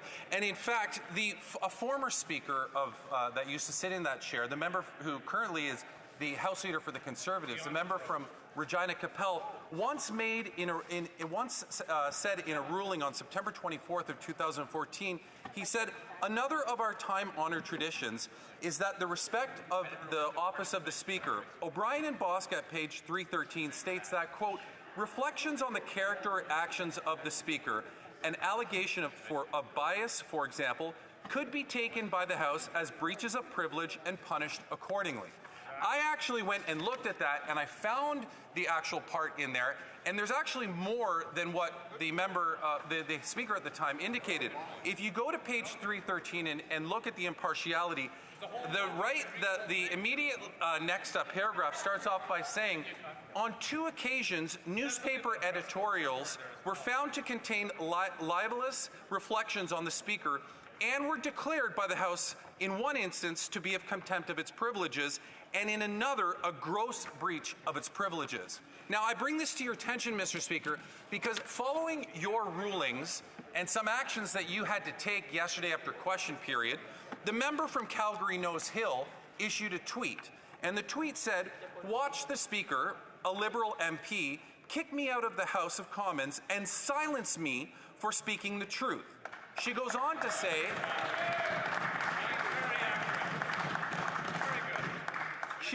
say, "Liberal censorship is alive and well in Canada."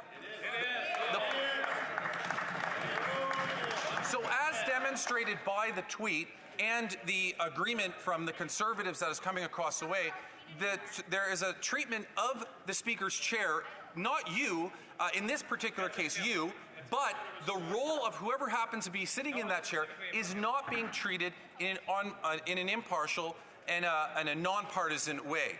I am bringing this to your attention not to protect your honor and your integrity as an individual, Mr. Speaker. I think that you can do that well enough on your own.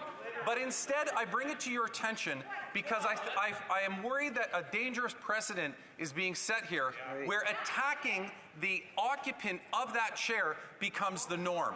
As I indicated in through my research and what I had provided to you, there has already been a well-established practice of determining that comments like those are in the breach of the privilege of the Speaker and of this House as a whole.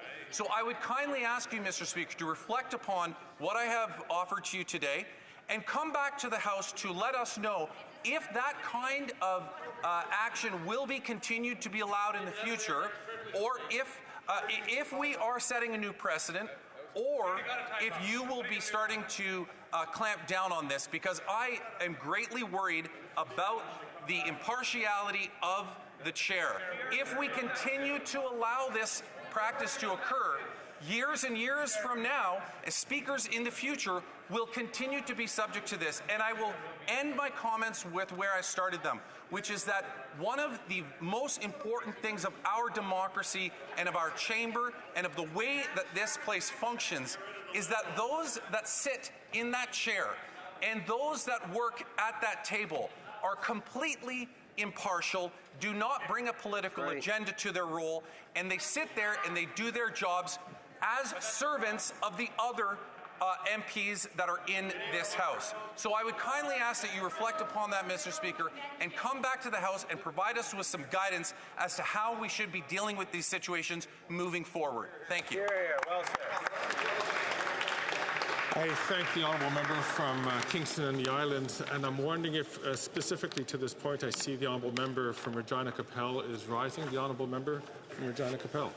Well, thank you very much, Mr. Speaker. And if it is your intention to have a formal ruling in response to that point, I'd like to reserve the right to come back and issue more formal remarks. But I would point out that nothing that the member for Kingston just referenced would rise to the level of libelous. I mean, that's the section that he quoted in the Procedure and Practice Handbook, was that libelous statements have been seen as a contempt of the House or a breach of its privileges. Pointing out that the member was kicked out is a true statement. There's nothing libelous in that. That is what happened yesterday. You are a member of the Liberal Party. You are a Liberal MP. That is a true statement. Nothing in what was just read out in any way would rise to the level of a libelous remark, unless the member is suddenly realizing that being associated with the Liberal Party itself is libelous, which I certainly wouldn't disagree with, but I'm sure some people would. I see that the honourable member for Louis Saint Laurent is rising on a point of order. We have seen in the last minute a lot of time for people to express their point of order, so this is why I would like to have the same opportunity to express the point that I want to raise. Monsieur le Président. Mr. Speaker, during question period, there was an important issue at question. There was a report that was tabled this night. It was at 1 a.m. in Ottawa time for COP29 that I am participating virtually as a Canadian member, a report concerning the track record of 67 countries worldwide in terms of climate change efficacy. PI, Climate Change Performance Index 2025 results. Je le dis en anglais, Monsieur le I said it in English, Mr. Speaker, not just to be a comedian, but because that was the language of the press release. And so we can see that after 9 years of this government, which you see in the table on page 7, Canada, under this Liberal government, is ranked 62nd out of 67. I would seek unanimous consent to table this press release, and if the House unfortunately refused, they would be insulting COP29. All those opposed to what the honourable member is proposing will please say nay. There is not unanimous consent.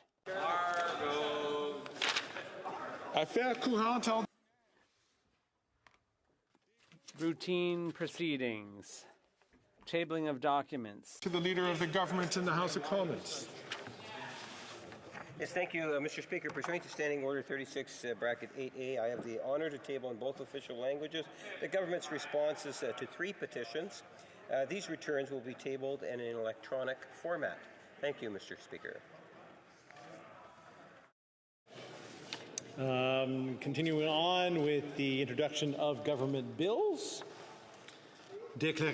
Statements by ministers. Rapport de délégation. Reports from interparliamentary delegations. From committees, the Honourable Member for Humber River, Black Creek. Thank you very much, Mr. Speaker. Pursuant to Standing Order 1073, I have the honour to present in both official languages the 10th report of the Liaison Committee entitled Committee Activities and Expenditures April 1st, 2024 to August 31st, 2024. This report highlights the work and accomplishment of each committee of the House, as well as detailing the budgets that fund the activities approved by the committee. Thank you very much, Mr. Speaker. Dépôt de projet de loi émanant. Introduction of private members' bills. First reading of Senate public bills. Motions. Presenting petitions. Présentation de pétition. The honourable member for Nipissing, Renfrew-Nipissing, Pembroke. Thank you, Mr. Speaker, and I'm pleased to rise to present a petition signed by the great people from the freedom-loving riding of Canada-Carleton. They're calling on the Government of Canada to refrain from endorsing the so-called pandemic treaty drafted by the World Health Organization that had never received a single debate or vote in the House of Commons. This concern is by agreeing to this legally binding treaty, Canada is signing away our own sovereignty, allowing UN bureaucrats who are unaccountable to Canadians the power to override our laws, rights, and freedoms. And I have a second petition here, Mr. Speaker, if you would allow me, because I'd also like to present a petition signed by the people from Whitby, Ajax, and Pickering, Uxbridge, who are devastated by this government's carbon tax, making their lives more expensive by increasing their costs for fuel, food, and housing. And now this government plans to quadruple the tax that would only make lives more expensive. So they're calling on the government to scrap all federal excise taxes on energy, scrap the GST on oil and gas, and scrap the carbon tax. Presenting petitions, présentation de pétition, the member for Scarborough Centre. Thank you, Mr. Speaker. Mr. Speaker, I rise today to present a petition from the members of the Lebanese Canadian community in my riding of Scarborough Centre. They draw the attention of the House to the expansion of the conflict in the Middle East, which has killed tens of thousands of innocent Palestinians into Lebanon, where Israeli military action has killed hundreds of people and injured and displaced thousands since September 23rd alone. And they note that they consider onerous visa restrictions for people trying to flee the war zone. They call on the government to implement a special visa program similar to what Canada provided for Ukrainians fleeing that war zone, temporary resident visas for the extended family of Canadian citizens and permanent residents who want to reach Canada, work for the safe evacuation of Canadian citizens and their extended families from Lebanon, and a transparent and fair process that gives priority to evacuating women, children, and the elderly. Thank you. Petitions, présentation de pétition, the member for Saanich Gulf Islands. Speaker, it's a true honor to rise and present a petition that's been signed by over 10,000 people. In fact, 10,187, some of whom are constituents, but they're from far and wide, including eminent researchers in animal issues from York Research Center, from Queen's University. It's a very long petition, Mr. Speaker, with many signatories, including the Humane Society International, Montreal SPCA, and in fact, it follows on a declaration by 39 scientists called the New York Declaration on Animal Consciousness. The petitioners, and it is, again, as I said, Mr. Speaker, an eminent list, call on the Government of Canada to reconsider and, in fact, reform our laws as they relate to animals. The petitioners point out that animals are currently, under our law, not considered sentient beings and are classified as property. The researchers and the scientists confirm that sentience is the ability to experience feelings and sensations and is an ethical basis for determining that animals deserve moral consideration. So of the 32 countries that have formally recognized non-human animal sentience, and they cite them in this petition, including the European Union, Switzerland, Chile, Australia, New Zealand, and the United Kingdom, ask that Canada join this group of countries and reform our laws to recognize animals as sentient beings. Thank you, Mr. Speaker. Presenting now petitions, présentation de pétition, the member for Scarborough North. Mr. Speaker, I rise today to present petition E4981 with 593 signatures on behalf of Tamil Ilams from across Canada with the support of the transnational government of Tamil Ilam. The petitioners call upon the House of Commons to take legal action before the International Court of Justice against Sri Lanka under the Convention on the Prevention and Punishment of the Crime of Genocide. They note the atrocity crimes, including war crimes, crimes against humanity, and genocide committed against the Ilam Tamil people, citing reports by the United Nations Secretary General's Panel of Experts on Accountability and Internal Review Panel on United Nations Action in Sri Lanka. The petitioners are deeply committed to a world that is free of genocide, and they believe that accountability is essential in preventing genocide and ensuring never again. In addition, Mr. Speaker, I rise today to present petition E5058 with 636 signatories on behalf of Ilan Tamils from coast to coast to coast. The petition describes Canada as a diasporic home to the largest number of Ilam Tamils, a nation of people facing protracted genocide for over 75 years in Tamil Ilam, their occupied traditional homeland in Sri Lanka.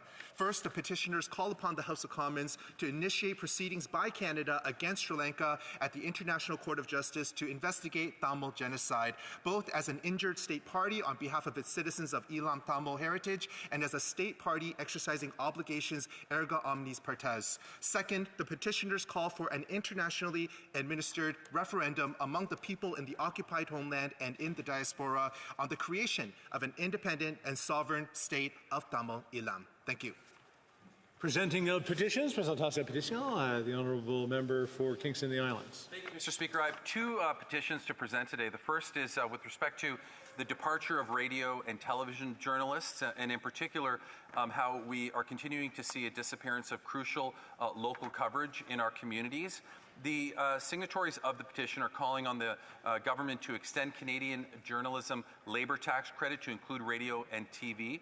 They're asking the government to support Canadian-owned media by dedicating 70% of the federal advertising dollars to local radio, TV, print, and digital media, and are asking the government to eliminate tax deductions for advertising purposes on foreign-owned internet-delivered media sites.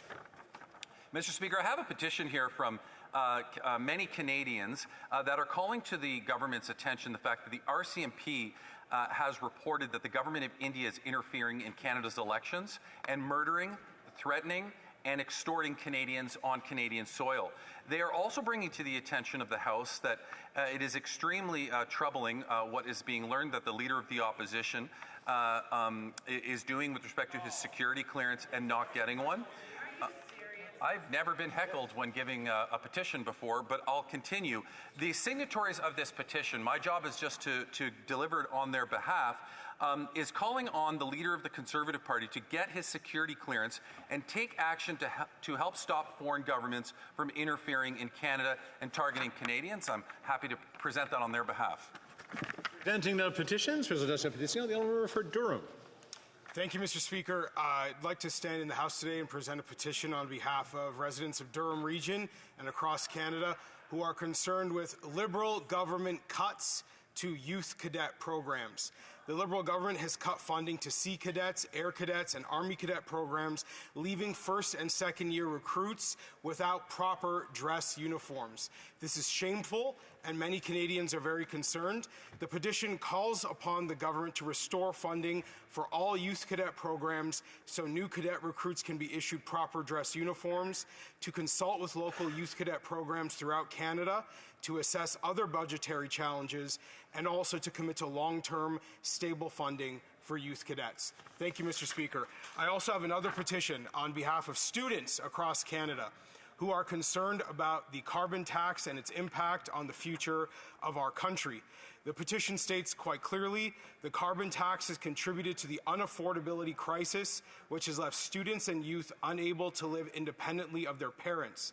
Therefore, we, the undersigned students and residents of Canada, call upon the Government of Canada to remove the carbon tax to alleviate the ongoing affordability crisis that is causing students and people of Canada to struggle. Thank you, Mr. Speaker.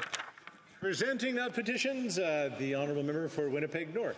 Thank you, Mr. Speaker. I too have a petition to table that highlights the issue of foreign interference, and it is in fact calling into question as to why it is that the leader of the Conservative Party has chosen not to get the security clearance. It's rooted in concerns, Mr. Speaker, that come in regards to everything from assassination to extortion to political interference. It's a very serious petition, and the people are implying within the petition that the leader of the Conservative Party does need to get the security clearance necessary so that he can become better informed about foreign interference. Thank you, Mr. Speaker.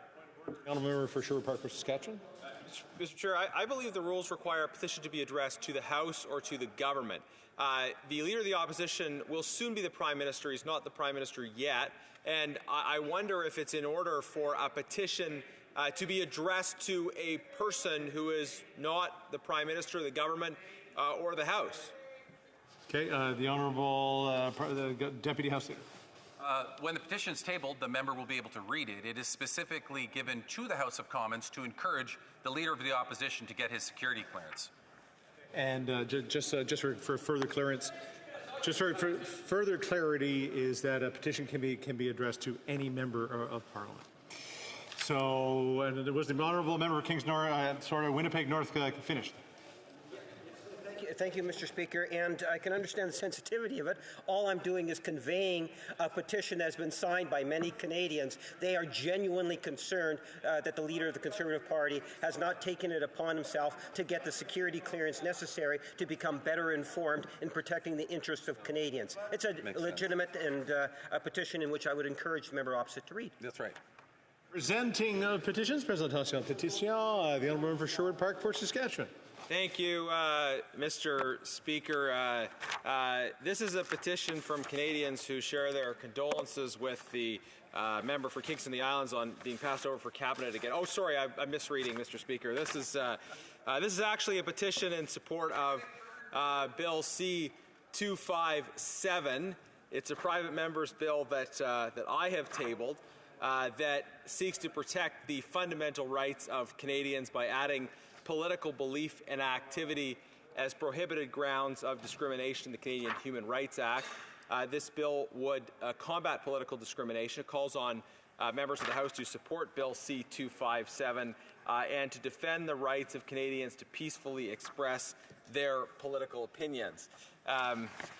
Next, I'm tabling a petition from folks who are deeply concerned about the ongoing persecution of Falun Gong practitioners in the People's Republic of China. Petitioners share some of the history of that persecution, and they call on the House to strongly condemn this persecution and to continue to take steps to combat that persecution and to express its solidarity with Falun Gong practitioners who seek to simply engage in a peaceful meditative practice and advance the principles of truthfulness, compassion, and tolerance. Next, I'll table a petition, Mr. Speaker, from Canadians who are troubled by the radical and extreme proposals we continue to see for the expansion of Canada's euthanasia regime. The petitioners in particular note a call that euthanasia be expanded to include babies from birth to 1 year of age who come into the world with severe deformities and very serious syndromes. This proposal for the legalized killings of infants is deeply concerning to many Canadians, and the petitioners say that infanticide is always wrong. Petitioners call on the House and the government to oppose any attempt to allow the killing of children in Canada. And I'll table one final petition, Mr. Speaker. This is regarding the situation in Burma. Petitioners draw to the House the horrific crimes of the military junta in Burma, the continuing indiscriminate killing, torture, rape, imprisonment, displacement of civilians, airstrikes targeting civilians and vital humanitarian supplies. And they note that the state-owned Myanmar oil and gas enterprise accounts for a majority of the funding the military receives that enable its ongoing campaigns against civilians, and that Canada has an obligation to support the people of Myanmar as it has outlined in the context of responsibility to protect and its obligations to the Rohingya and other persecuted minorities. Petitioners therefore want the Government of Canada to call for an immediate end to executions, atrocities, and human rights abuses by the Burmese junta. They want to see humanitarian aid delivered in a cross-border way through opposition-controlled areas instead of through areas controlled by the military junta. They want to see technological and logistical support for communications infrastructure to help the opposition, the NUG and other opposition elements that are successfully defending themselves and defending the people against the junta. They would like to see the government impose sanctions against the Myanmar oil and gas enterprise, including blocking direct and indirect oil and gas purchases that support the Burmese regime. They want more collaboration as well with pro-democracy groups, promoting the work of the NUG and reconciliation among the various communities in Burma that are working together to advance a free, pluralistic democracy. Petitioners are calling for tougher sanctions against the junta, cross-border aid, and support for the democracy movement. I hope this petition will receive the support of all members, and I commend it to the House, and I'll leave it there. Thank you, Mr. Speaker. Presenting no petitions. That was all of them. Questions on the order paper. The Honourable Parliamentary Secretary to the Government House Leader. Yes, thank you, Mr. Speaker. The following questions will be answered today. Question 3046. Furthermore, Mr. Speaker, if the government's responses to questions numbered 3039 to 3045 could be made orders for return, these returns would be tabled in an electronic format immediately. It is the pleasure of the House that the aforementioned questions be made orders for return and that they be tabled immediately. Agreed and so ordered. The Honourable Parliamentary Secretary. Speaker, I would ask that all remaining questions be allowed to stand at this time, please. And the next notice of motions for production of papers, the Honourable Parliamentary Secretary. And Mr. Speaker, I would then ask that all notices of motions for the production of papers also be allowed to stand at this time, please. Or so ordered. Orders of the day. Ordre du jour. Orders of the day, ordre du jour, privilege, resuming consideration on a motion on the failure to produce documents pertaining to Sustainable Development Technology Canada and on the sub-amendment of Mr. Kelly. Floor is free, so therefore the Honourable Member for South Shore St. Margaret's. Thank you, Mr. Speaker. Thank you. Once again, I rise in the House to deal with this privilege motion, and for those watching, just to help you understand where we are, in June, this House, a majority of MPs, passed a motion demanding that all documents related to Sustainable Development Technology Canada, otherwise known as the Liberal billion-dollar Green Slush Fund, be tabled with the law clerk of the House of Commons and be transferred to the RCMP for investigation. It gave the government, the Liberals, 30 days to do so. They did not comply. And as a result, on the first day back in the fall, the opposition House Leader raised a point of privilege, and the Speaker agreed on that privilege, that members' privileges had been breached, that the government had ignored an order of the House. A majority of MPs of this House, representing a majority of Canadians, the government decided yet again to ignore. And so why did they ignore this? Why did they ignore this? They have tabled it, is true. As the government House Leader said yesterday, 29,000 pages of documents, most of them what's called redacted. What that means is they're censored. 29,000 pages of black ink. So much black ink that the government had to commission the printing presses at the Toronto Star to black out all the ink and all the secrets they are trying to hide about Liberal insiders that funneled $400 million of taxpayer money to companies they had a financial interest in. We have been asking questions in the House extensively and in committee, and the government and Liberal members have been trying to cover it up, and they continue to cover it up. In fact, yesterday, I asked a question in this House about the interest of the radical Liberal Environment Minister in profiting from the Liberal Green Slush Fund. I asked that question, as did my other colleagues on other Liberal scandals. And the Liberal MP who occupies the chair in question period thought that the language that we were using offended Liberals. Well, I can tell you, Canadians are offended by the corruption and by the obstruction of justice by this government. And it must really be bad that for 6 months since that order, this government has refused to table the unredacted, the uncensored documents. 29,000 pages of hidden Liberal secrets. It must be really bad. I asked questions about the particular individual who sits in cabinet, the Liberal Minister of the Environment. Prior to his election in 2019, the Liberal Minister of the Environment was a lobbyist. He was an in-house lobbyist for a venture capital company in Quebec called Cycle Capital.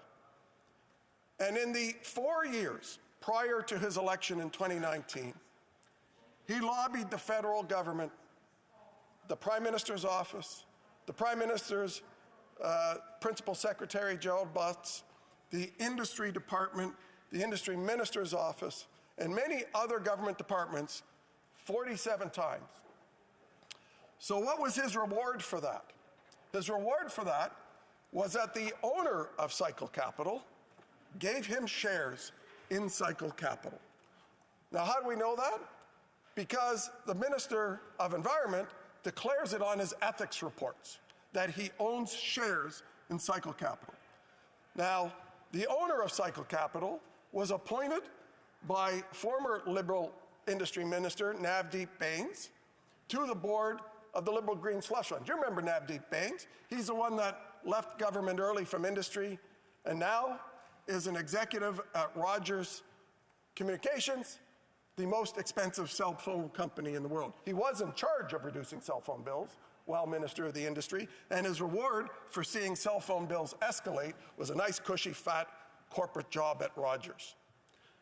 So, if that is not an ethical challenge to people, the Minister of the Environment's ownership of these shares as a reward for his lobbying for Cycle Capital was. And the owner of Cycle Capital was on the board in 2016. And during the Minister of the Environment's career prior to politics as he lobbied the government, Cycle Capital's companies that they own received over $100 million from the Liberal Green Slush Fund. They received money from the BDC. They received money from EDC and what's called fund of funds. They were investors in these funds. And the Minister of the Environment was rewarded now with these shares. And the Minister of the Environment has refused all invitations by parliamentary committees to come and explain himself. So I raised the question yet again in the House, which offended many Liberals. But I tell you what offends Canadians is the graft and corruption that goes on in this Liberal government that they seem to accept, that they seem to think is just fine with them, that it's okay to take $400 million of Green Slush Fund money by people appointed to the board by this Liberal government, that they voted to companies they own. That's okay for them. Let's just cover it up. And the motion agreed to, and the privilege motion agreed to by the Speaker was on September 26th. We're about to be in December next year, and it would be a nice Christmas present for Canadians for the Prime Minister to come clean and stop censoring the documents and release the documents. But he won't do that. Yet he stands in this House, as he did today, complaining that the important work of the ineffective programs, the housing decelerator program they're proud of, that these things are being held up because we continue to press, as Conservatives, for honesty, integrity, and for the government to not put themselves above the House of Commons and to obey the order of this House. But they refuse to do so. So we will now enter from September to December, now 4 or 5 months, where this House will debate this. And it will go on. It will go on. And the way to stop this is for the government to actually obey the order of the House, the order of the Conservatives, the order of the Bloc, the order of the NDP, the majority of members of Parliament that voted for the release of these documents. And it hasn't received much media. It hasn't received much media. You know, $16 glasses of orange juice received much more media than this has received. The mainstream media aren't covering this. Online media are covering it, but the mainstream media aren't. But shock, yesterday, the Globe and Mail wrote an editorial on this. Let me quote what the editorial said in the Globe and Mail yesterday. I won't read the whole thing because I know that Liberal members have read it intently and then quietly keep their head down in question period, hoping no one notices. But here's what the Globe and Mail said. The actual cause of what's going on here in the House, the actual cause is the Trudeau government's contemptuous refusal to hand over unredacted sets of documents that the House ordered it to produce. Just, we did refer to the Prime Minister there by the name. So I know you're reading the quote, and it's always difficult. So I just want to get the honourable member to back up just to the either current Prime Minister or whatever. The honourable member for South St. Martin's. Thank you, Mr. Speaker. So here's what the Globe and Mail said. But the actual cause is the Liberal government's contemptuous refusal to hand over unredacted sets of documents that the House ordered it to produce in a motion passed in June. They went on to say the House has already lost more than a fifth of the 122 sitting days scheduled in 2024. If this goes on to the end of the year, Canadians could see half of Parliament's sitting days erased because, I'll add this out to it, because of the intransigence and the cover-up of these Liberals. They go on to say there are a few ways this could end, but there is only one right way, and that is for the Liberal government to respect the will of the House and hand over the documents. Anything else would be a disgraceful blow to Parliament's ability to hold government account. Now, they go on to say, it's not hard to suspect, were the reference to the RCMP not in order, the Liberals would find another excuse not to hand over the documents, and that might well embarrass them. Even if the committee, the Proc Committee, ruled the government had committed a violation, the upshot would still be the Liberals were able to thumb their noses at the House's right to demand the production of government documents. So it must be really bad. I mean, we know about the financial interests of the radical Liberal Environment Minister.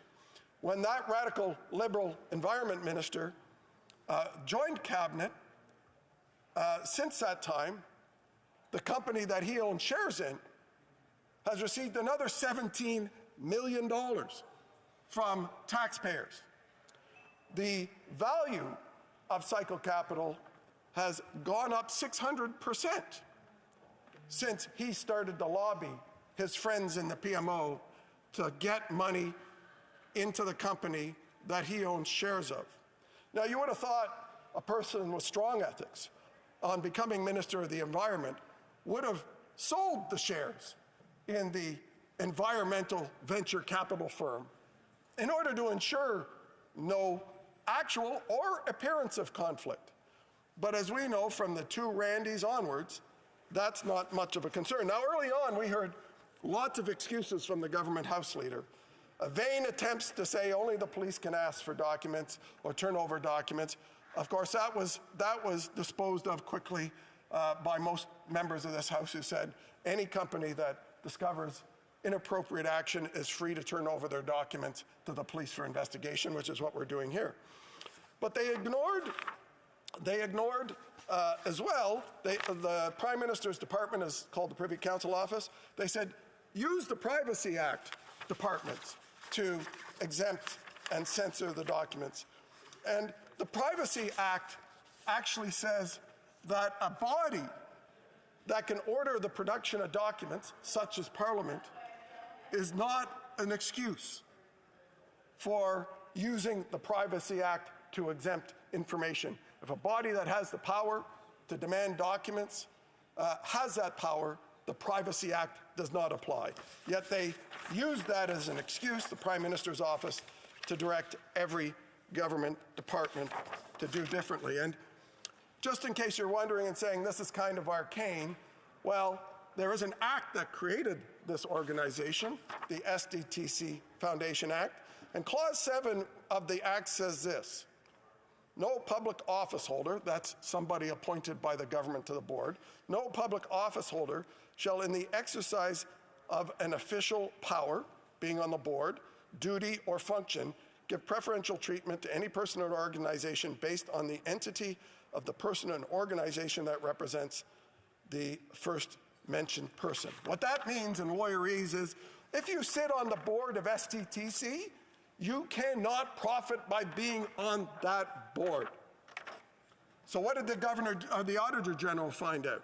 The Auditor General did an audit for 5 years of it, did a sample of the transactions, only about half, 226 transactions, that board approved. And the Auditor General found that 186 of the 226 transactions, in other words, 82% of all transactions were conflicted. 82%. That wasn't a mistake. That wasn't bad lawyerly advice. That was people coming in and out and voting for each other's stuff. That is a culture of conflict driven by a chair appointed by Navdeep Bains over the objection of the CEO because her company was already doing business with STTC, who said, don't worry, it's okay, we can manage conflicts. Well, the way they manage conflicts is taking 82% or $400 million and stuffing it into their own pockets.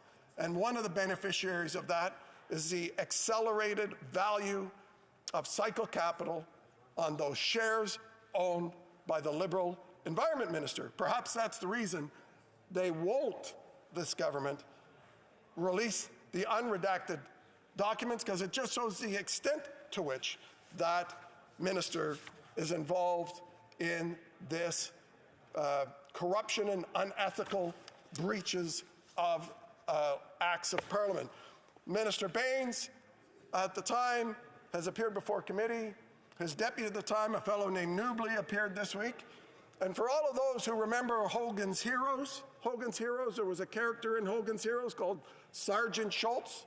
Sergeant Schultz always said, I know nothing. That's what he always said when confronted by Hogan on things. Well, guess what? Minister Bains couldn't remember anything about STTC, even though he appointed all of these people. Even though one of the people that worked at STTC, 1 month after he left the cabinet and joined CIBC, that STTC person went to work at CIBC. But he doesn't remember anything there. The Deputy Minister Newbley could remember the resume of Annette Verschuren, the Liberal appointed chair, to grade 6. Everything she had ever done, to grade 6. He could remember all of that. He could remember his ADM Noseworthy, who sat in every board meeting. They worked together since Meech Lake for 40 years. He could remember everything in his career. He said, ADM Noseworthy was there to be my eyes and ears on what was going on. Not every deputy minister believes in this, but I believe in this. So I had a person there all the time. And when I asked them, so when 82% of the time they were voting money for their own companies, did ADM Noseworthy, as your eyes and ears, tell you about it and you told the minister? I don't remember that. I don't remember having discussions with him on it. I can't remember. Then he said, I do remember the Act needs to be changed, and I have very specific ideas of where the Act needs to be changed.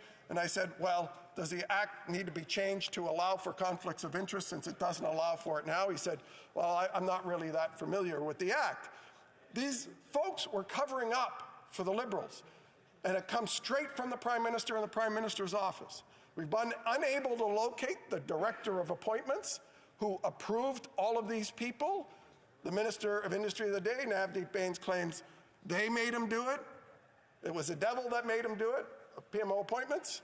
He was just a puppet. The Prime Minister said they have freedom. Apparently not. Navdeep Bains said he didn't appoint anyone. He was just doing what PMO told him to do.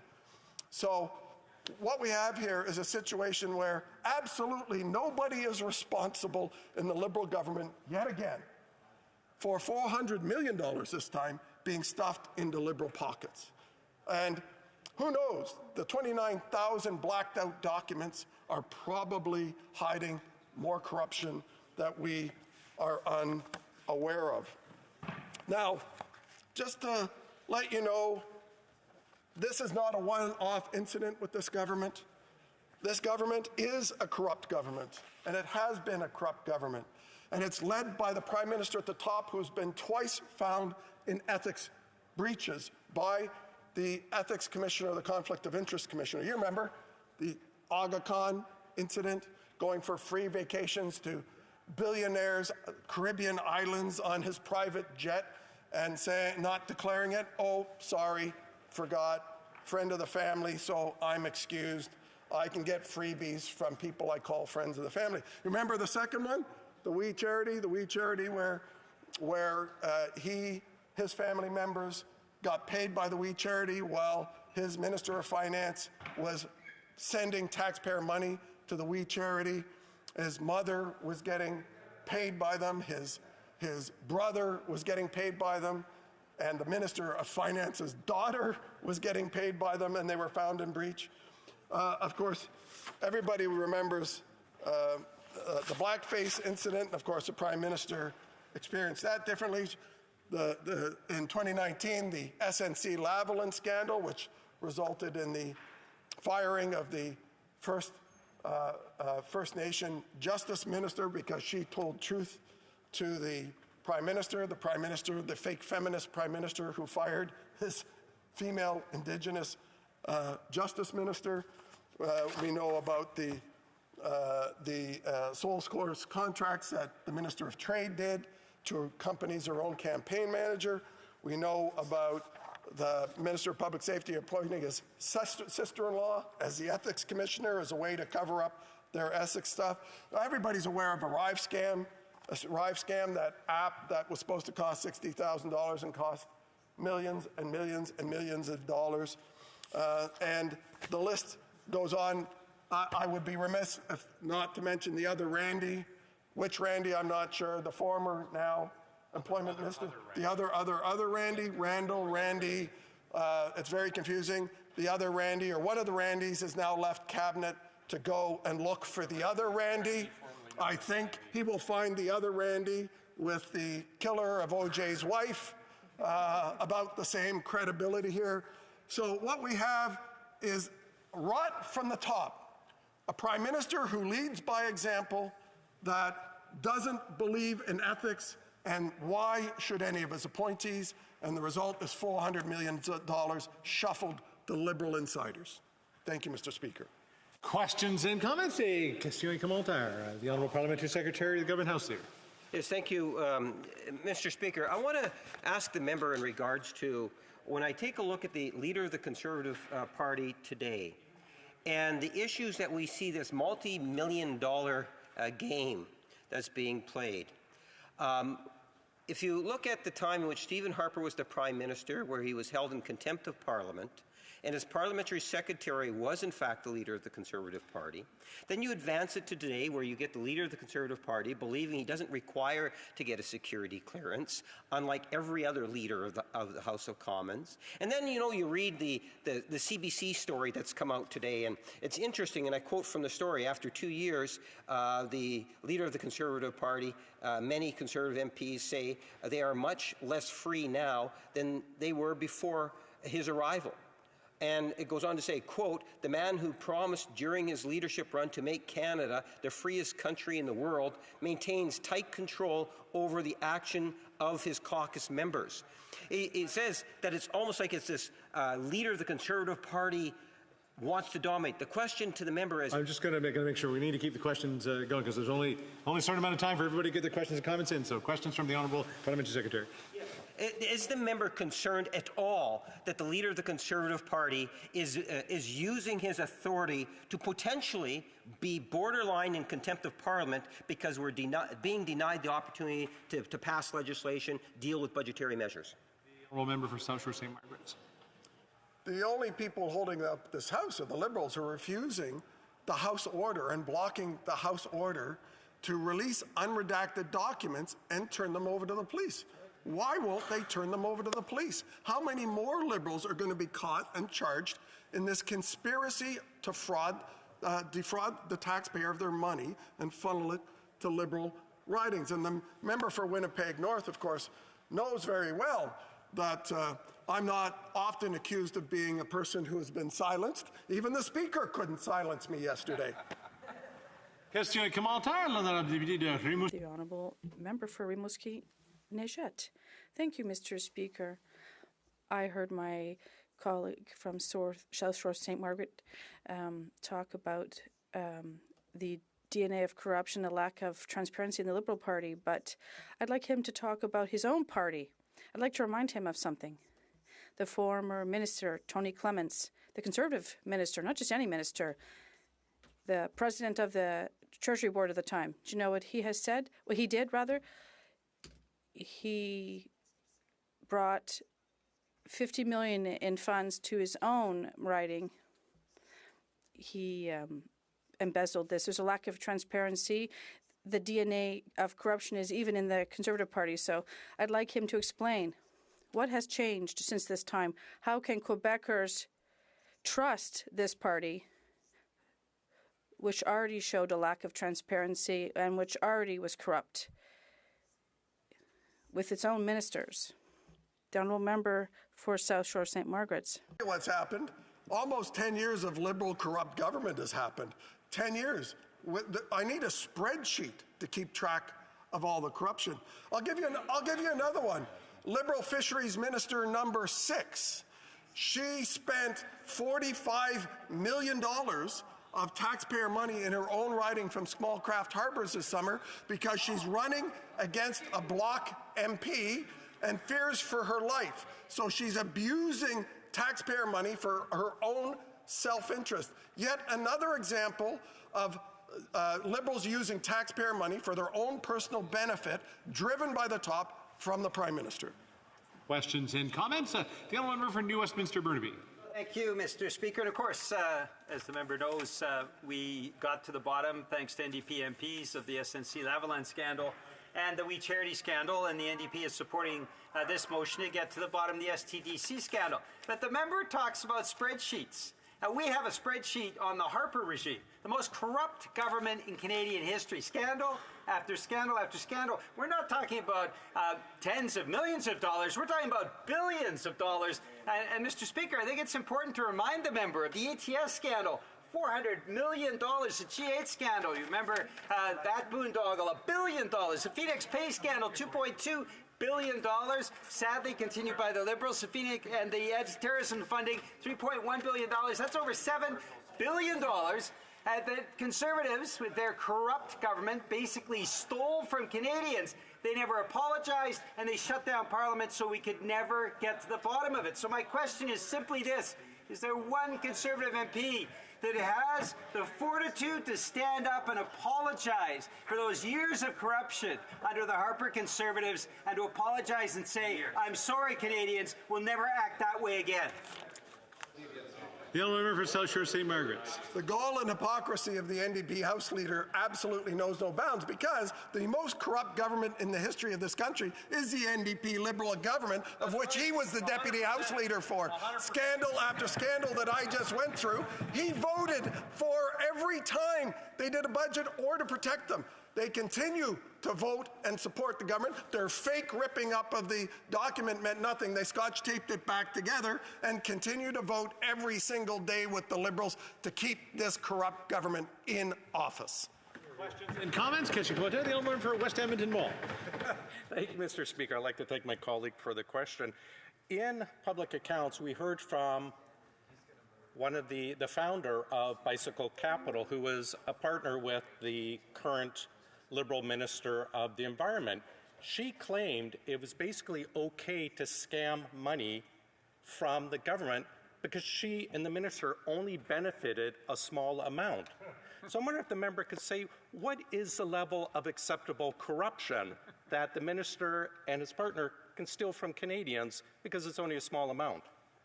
The member for South Shore St. Margaret's. Well, apparently the amount of money that is not significant enough to call a problem on corruption is at least $400 million going to Liberal slush fund appointees.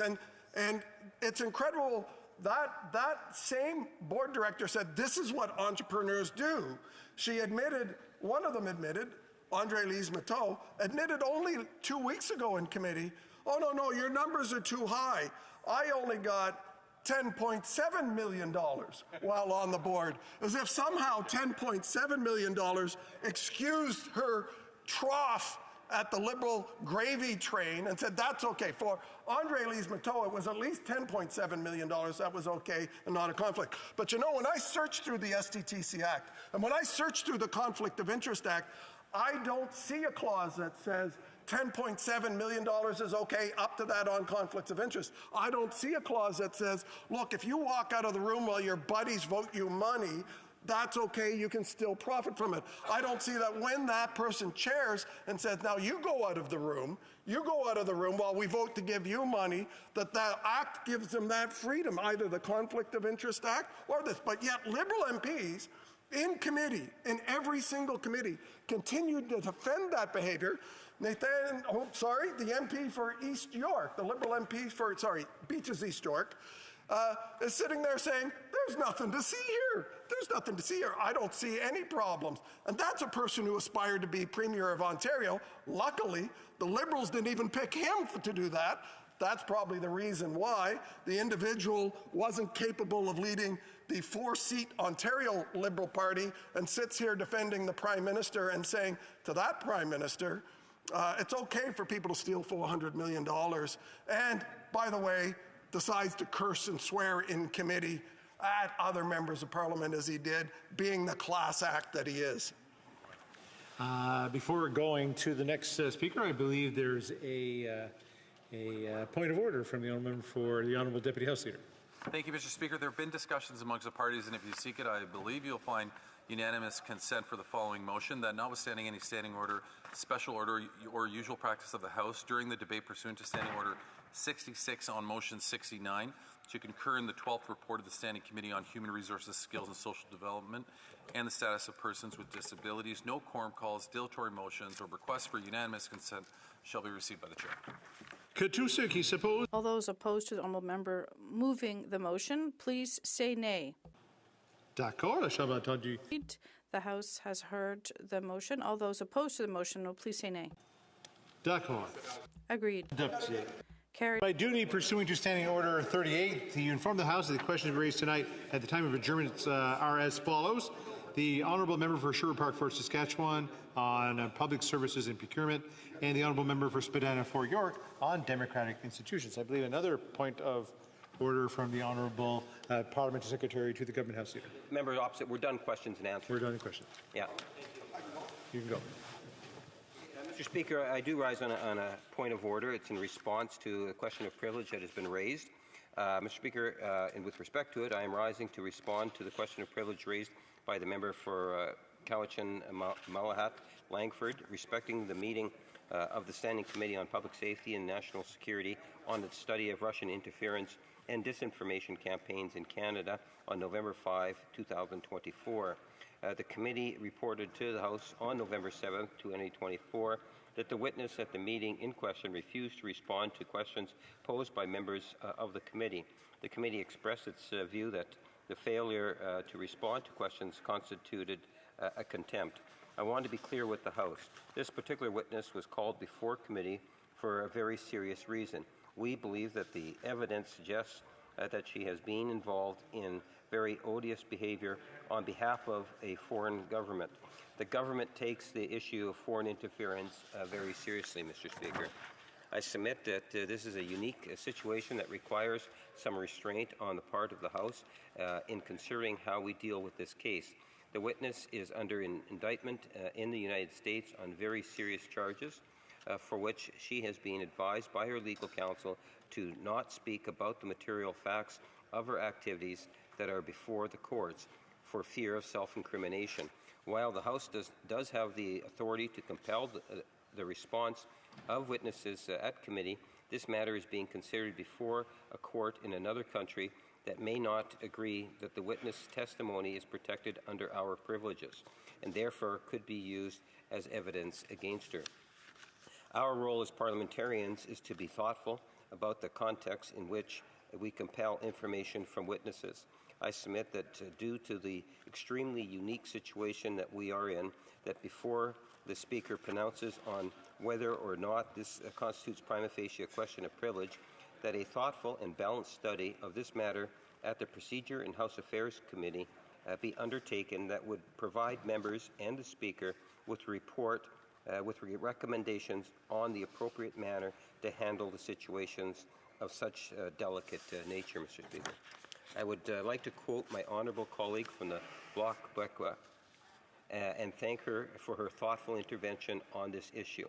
The member indicated, and I quote, however, the Bloc Québécois finds that the reason provided by Ms. Chan to justify her systemic refusal to answer might require an analysis of whether the immunity relating to freedom of speech extended to Canadian defendants applies before a body having jurisdiction in another country.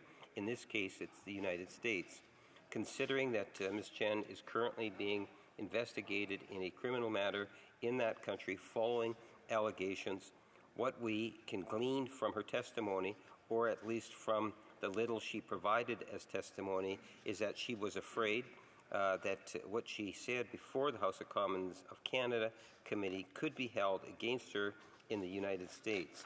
In that case, I think it is important to take that into account. We believe that the case should be referred to the Standing Committee on Procedure and House Affairs, end of quote. Mr. Speaker, we do not believe that this matter should displace all other House business at this time. This is a unique set of circumstances where the witness is under an indictment in another country, where testimony is not protected by the usual parliamentary privilege that exists in Canada, and where the witness is at a real risk of self-incrimination. So while we want to get to the bottom on the witness actions, we believe that at this time it would be premature for the Speaker to issue of a finding of a prima facie, and that a reasonable approach given these circumstances would be for PROC to undertake a study of their own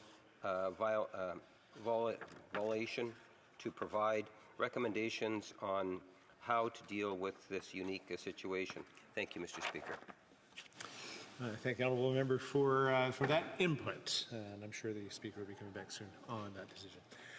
Resuming debate, the honourable member for Vancouver Kingsway. Thank you, Mr. Speaker. Mr. Speaker, it's always a privilege and an honour to rise to speak on behalf of the great people of Vancouver Kingsway and bring their voices, their opinions, their concerns to the floor of this, the seat of their national government. I can tell you, having had the privilege of representing those great constituents for a number of years now, that I have a very good sense of what their expectations are of people in this House.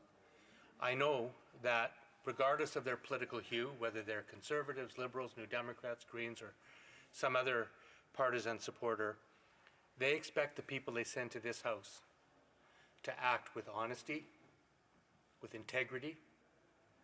They expect people to address their minds to the pressing issues of the day, the issues and policies that affect 40 million Canadians from coast to coast as they struggle each day to put food on the table, to put a roof over their head, to support their families, to pursue their educations, to pursue their dreams and realize their potential. Now, you may notice that New Democrats have not been getting up to give speeches very often on this matter in the House, and that's because, frankly, most of what I just said about what the people of Vancouver Kingsway expect has been violated in this House for the last 6 weeks. So I'm going to, for the people that may be watching and for my constituents, give a brief summary of really what's been going on for the last 6 weeks in this House, to explain why we're here and what brought us to this moment in time where, frankly, we are debating issues that go right to the heart of a lack of integrity, a lack of honesty in government, and a refusal of many members of this House to actually address their minds and put their skills and efforts to addressing those real issues affecting people. Really why we're here is because we have a sordid story that's not surprising if one looks at the history of the Liberal Party and their governing in this country, once again of corruption and scandal and misspending. Horrible misspending, inexcusable misspending of taxpayers' dollars. In this case, it concerns a fund called the Sustainable Development Technology Canada Fund, something established in 2001, and which was afforded about a little over $1 billion in 2021 over a 5-year period. Now, through an Auditor General report and spot audit of this fund, alarming facts came to mind and came to the fore. Dozens of cases of conflict of interest were identified, 90 in fact, totaling about $80 million of taxpayer dollars, where the question was raised whether the people who were making those decisions, all appointed by this Liberal government, to allocate those funds were actually giving them to companies that they themselves controlled or that they were connected with in some way, in what is obviously a blatant conflict of interest, or at least an apparent conflict of interest. About $60 million was given to 10 projects that were not even eligible when the Auditor General took a closer look. Frequently, the projects that were approved and did receive millions of dollars of taxpayers' funds overstated the environmental benefits that actually came to pass. In fact, over the past 6 years, SDTC approved over 225 projects worth about $836 million. And although the Auditor General only did a spot audit of a sampling of this, we found consistent, pervasive, and repeated conflicts of interest, misspending, and wasteful spending. And the Auditor General put the blame squarely on the Liberal minister who was responsible for this fund and said it was a lack of oversight, a lack of administration. Now, can you imagine almost $1 billion fund and there's a lack of oversight by the Liberal minister who is supposed to make sure that those funds are spent in accordance with the authorization of Parliament? That did not happen. Now, the Ethics Commissioner is now investigating the former chair of this fund, the SDTC, Annette Verschuren.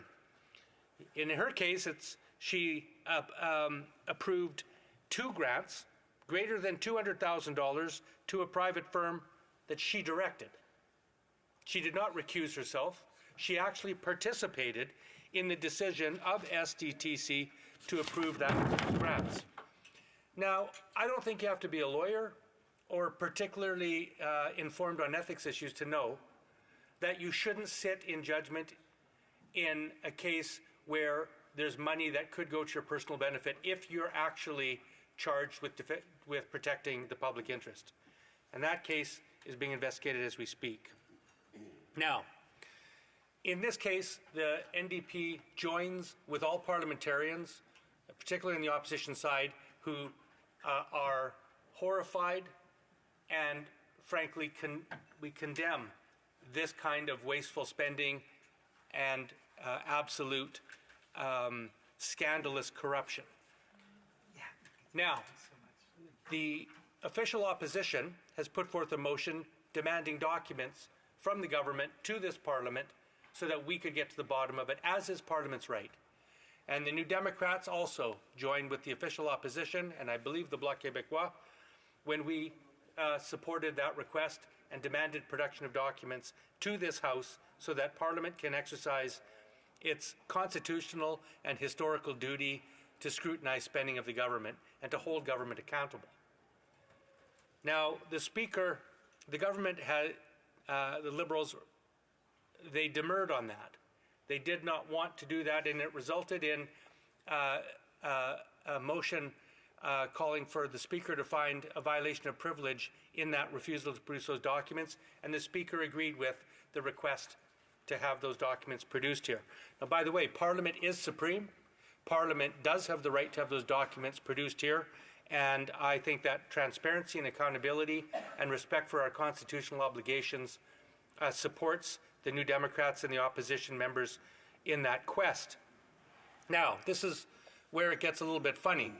The government, I think, is prepared to produce documents to this House, but they want to redact them to some degree. Now, this is a consistent and common theme of government, where they want to redact for certain reasons, some more legitimate than others, in my view. Sometimes it's to protect commercial information, sometimes it's for national security, sometimes it's to save their political bacon. I'm not sure what's the case in this until we see the documents. Now, the official opposition, though, is not happy with that, and they want all the documents unredacted to go directly to the RCMP. And that is where it gets a little bit confusing, because the government has refused to do that, saying that while Parliament has the right to have documents produced to it, it's unprecedented to demand production of documents to a third party. There's also an issue of whether or not the police forces, in this case the RCMP, might have their investigation compromised by having documents produced to them in that way. In any event, we've had a standstill for 6 weeks. And instead of working productively, I would say, like responsible parliamentarians, to resolve this issue and conform with the Speaker's direction to send those documents to PROC, which is a committee of Parliament, to work these out, the Conservative opposition has decided instead to grind the work of the House of Commons to a halt for 6 weeks. For 6 weeks, Mr. Speaker, the Conservatives have not allowed a single piece of the people's business to move forward in this House.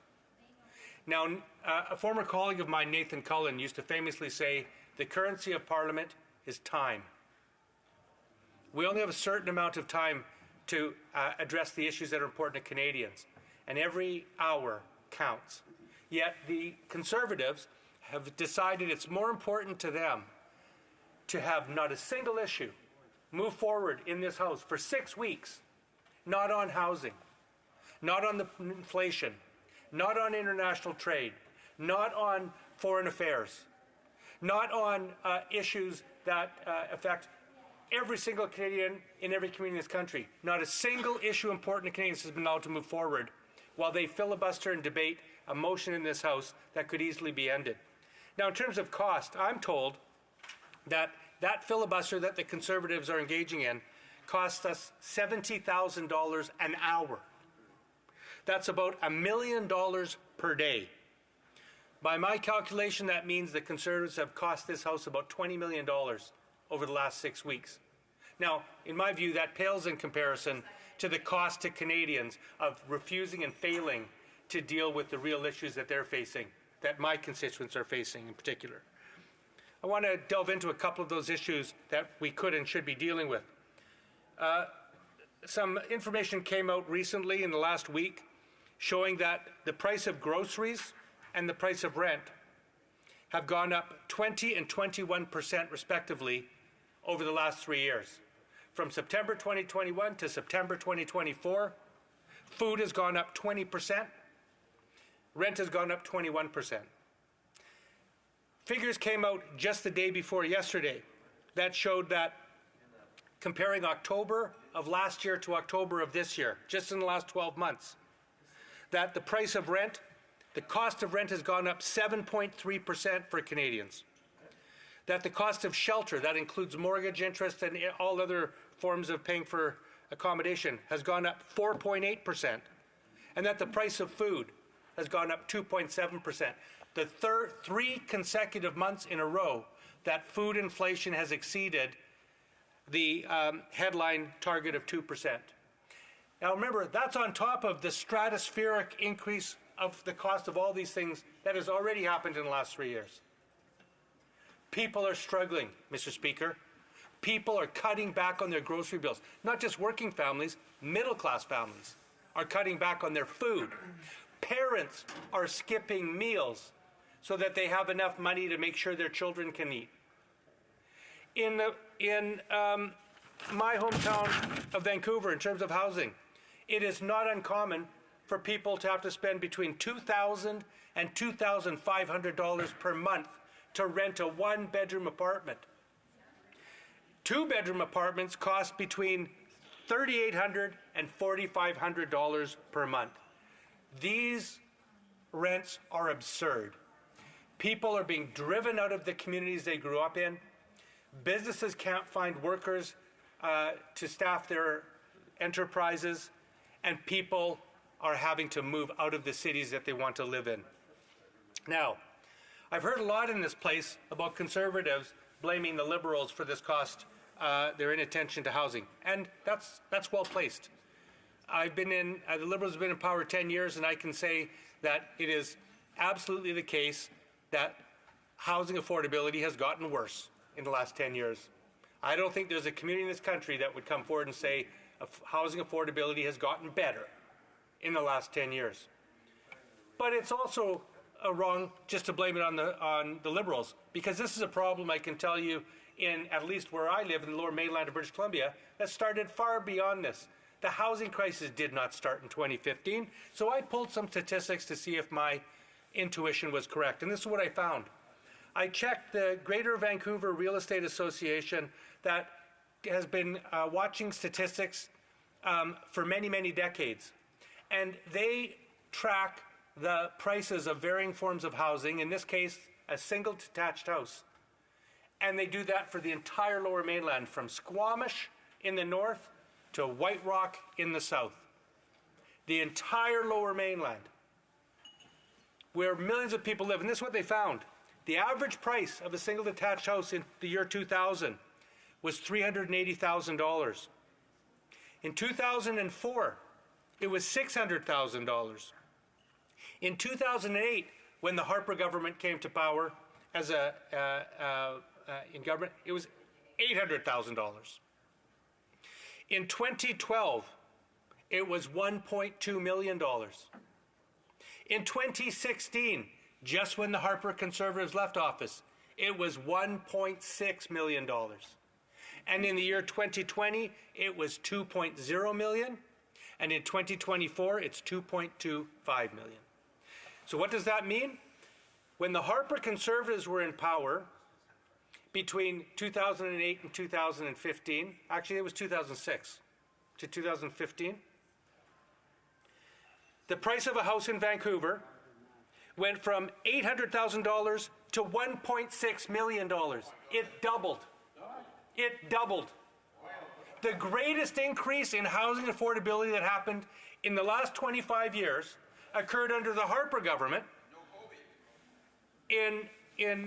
under their watch. So when they come here and say, oh, the housing crisis is all the Liberals' fault, it is the Liberals' fault from 2015 on. But it did not start there. And that's the kind of issue that the people of my riding have sent me here to deal with, is how can we make sure that everybody can have a secure, affordable, decent place to live. Because, you know, Mr. Speaker, there's thousands of issues in politics, and they're all important, but some are foundational. And housing is one of them. Housing is not a luxury. It is a necessity. It anchors people in community.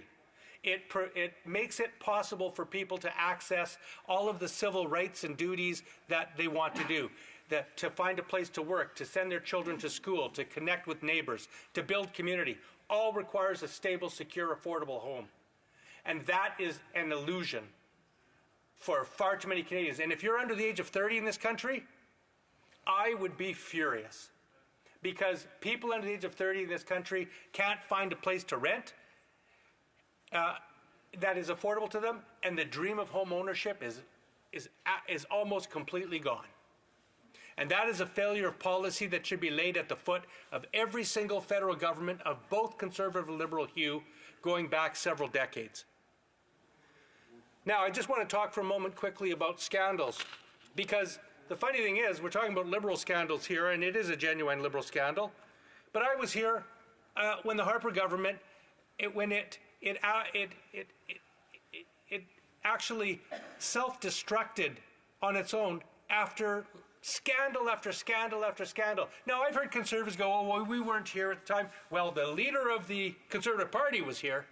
He was in cabinet the whole time those scandals happened. And they say, oh, you know, well, that was then, this is now. You know, the best predictor of how the Conservative Party will govern next time is how they governed last time. What happened then? They blew $2 billion in the Phoenix pay scandal, where they didn't even ask anybody. They just decided to contract out and privatize HR, human resources, in the public service. It bungled. It didn't work, and they're still actually trying to clean up the mess today. $2 billion wasted. Twice, not once, twice. The Conservative government was found in contempt of Parliament. The first government in the history of Canada. And you know over what? In the greatest irony of all, refusing to produce documents. They refused to produce documents in the Afghan detainee scandal and in documents that underpinned their so-called tough-on-crime legislation. When this Parliament demanded, by majority vote, when Parliament was supreme, for the Harper government to produce documents, they refused. So here they have Conservative after Conservative getting up, spouting respect for principle, demanding that Parliament's supreme in production of documents. They didn't do it when they were last in government. And you know what? They won't do it when they're in government again. There was a $400 million G8 scandal. We all remember the $80,000 gazebo by former Minister Tony Clement, who, by the way, had to resign in a sexting scandal after he was extorted because of that. They put Conservative logos on government checks when they were handing out taxpayer dollars in a cheap attempt to blur partisanship. 4 Conservative senators were suspended. The Mike Duffy affair happened, where the legal counsel to the Prime Minister wrote a check for $90,000 to pay the legal expenses of Senator Mike Duffy. I don't know who pays $90,000 legal expenses for people they barely know, but they did. 2 Conservatives had to resign for election cheating. Peter Peneshue and Dean Del Mastro, who was taken away in handcuffs and jailed for cheating in elections. You had the robocall scandal, the In-N-Out scandal. They lost $3.1 billion of $12.9 billion in funds allocated to public safety and anti-terrorism initiative. Took the Treasury Board 6 months to try to track the money down. That's the record of the Conservatives who are standing up here attempting to be the moral and ethical leaders of this country today. Well, I say to Canadians, you know what? If you want to look and see how the Conservatives will be next time, take a look at how they acted last time. And what they'll find is a record of corruption, of dishonesty, of a lack of ethics, and of poor governance.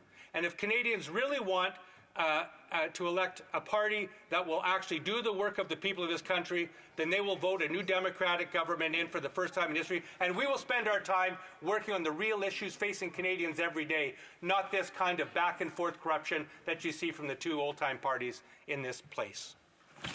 Before going to questions and comments, I just want to remind honourable members that when we're having our speeches, when we're taking the papers, to be careful not to shove them against the microphones, because the interpreters do have a challenge when there's all that sound coming on our microphones. So questions and comments, the honourable member for St. John Rothsay. Thank you, Mr. Speaker, and thank you to the member for his speech. Mr. Speaker, I have to say that I really don't disagree with a lot of his speech. And Mr. Speaker, we all come up here week in and week out. The member said we've been up here now for 6 weeks, basically wasting our time, wasting Canadians' time watching this, and just continuing on with this debacle. But, Mr. Speaker, what puzzles me is this.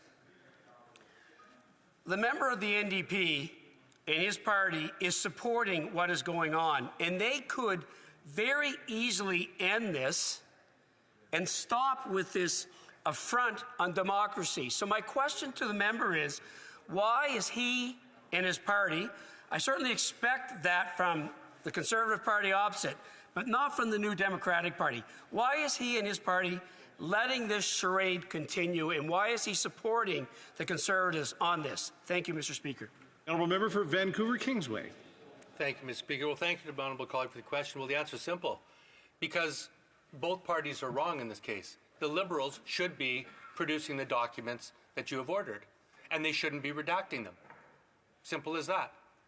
And the New Democrats agree with our colleagues in the Conservative and the Bloc parties when they say that the government has to be forthright, and they have to produce documents that probably will implicate them and probably will be embarrassing to the government, probably will show that there is terrible misspending.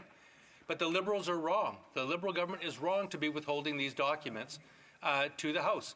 And they should be sitting down and negotiating an acceptable option.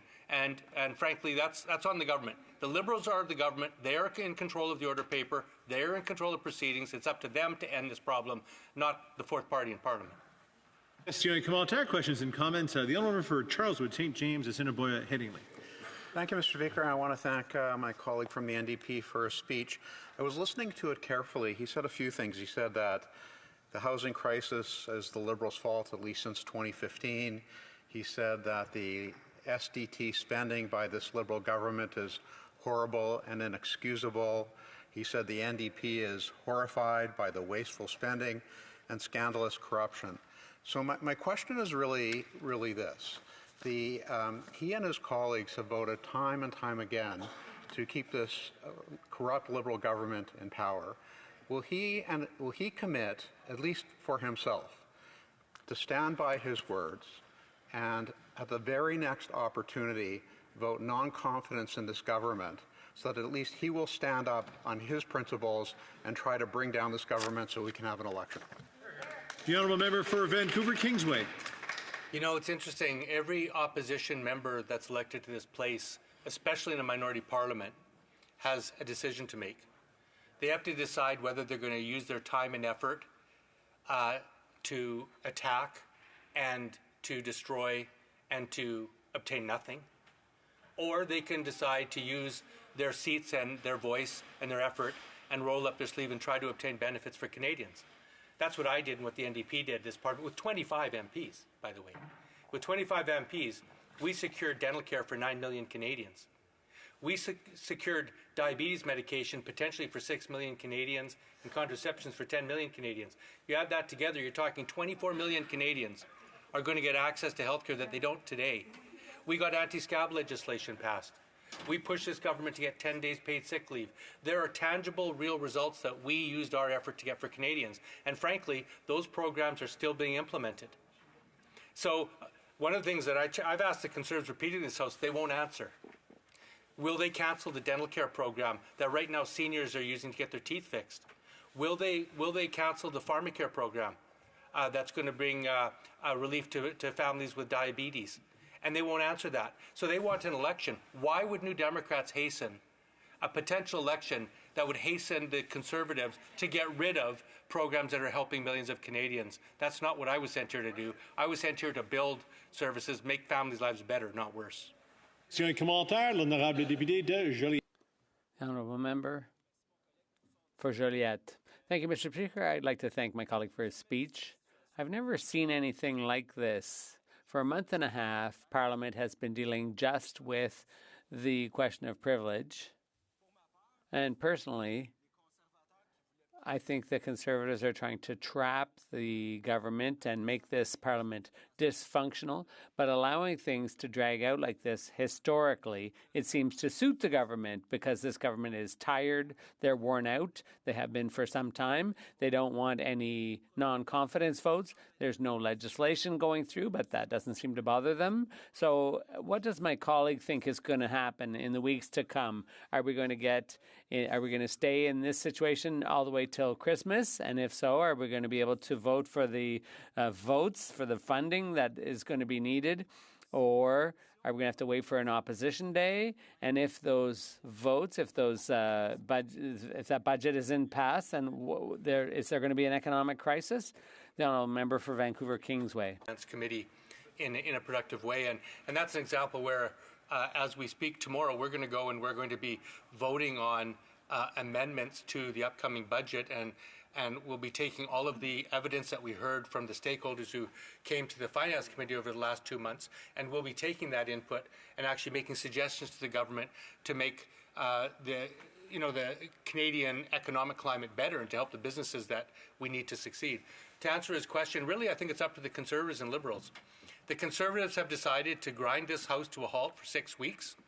In fact, a Conservative MP publicly stated the other day that one of the side benefits of this is that they paralyzed the Liberals' attempt to bring any legislation forward, which I think is a real indictment of their true purpose, which is to make sure nothing happens. I think that's irresponsible. And the Liberals are irresponsible by not providing the documents that Parliament has a right to see. So as long as we have both main parties that are putting their own partisan interests ahead of the interests of people and Canadians, we're going to continue this logjam. I think it's a shame, and I think the responsibility lies on them. They're going to have to answer the Canadian people for why they are wasting this Parliament's time and not getting anything done for them when the New Democrats, and I think the Bloc, at least want to work together to get to get laws passed and get policies in place that will help Canadians. Questions and comments? The Honourable Parliamentary Secretary, Government House Leader.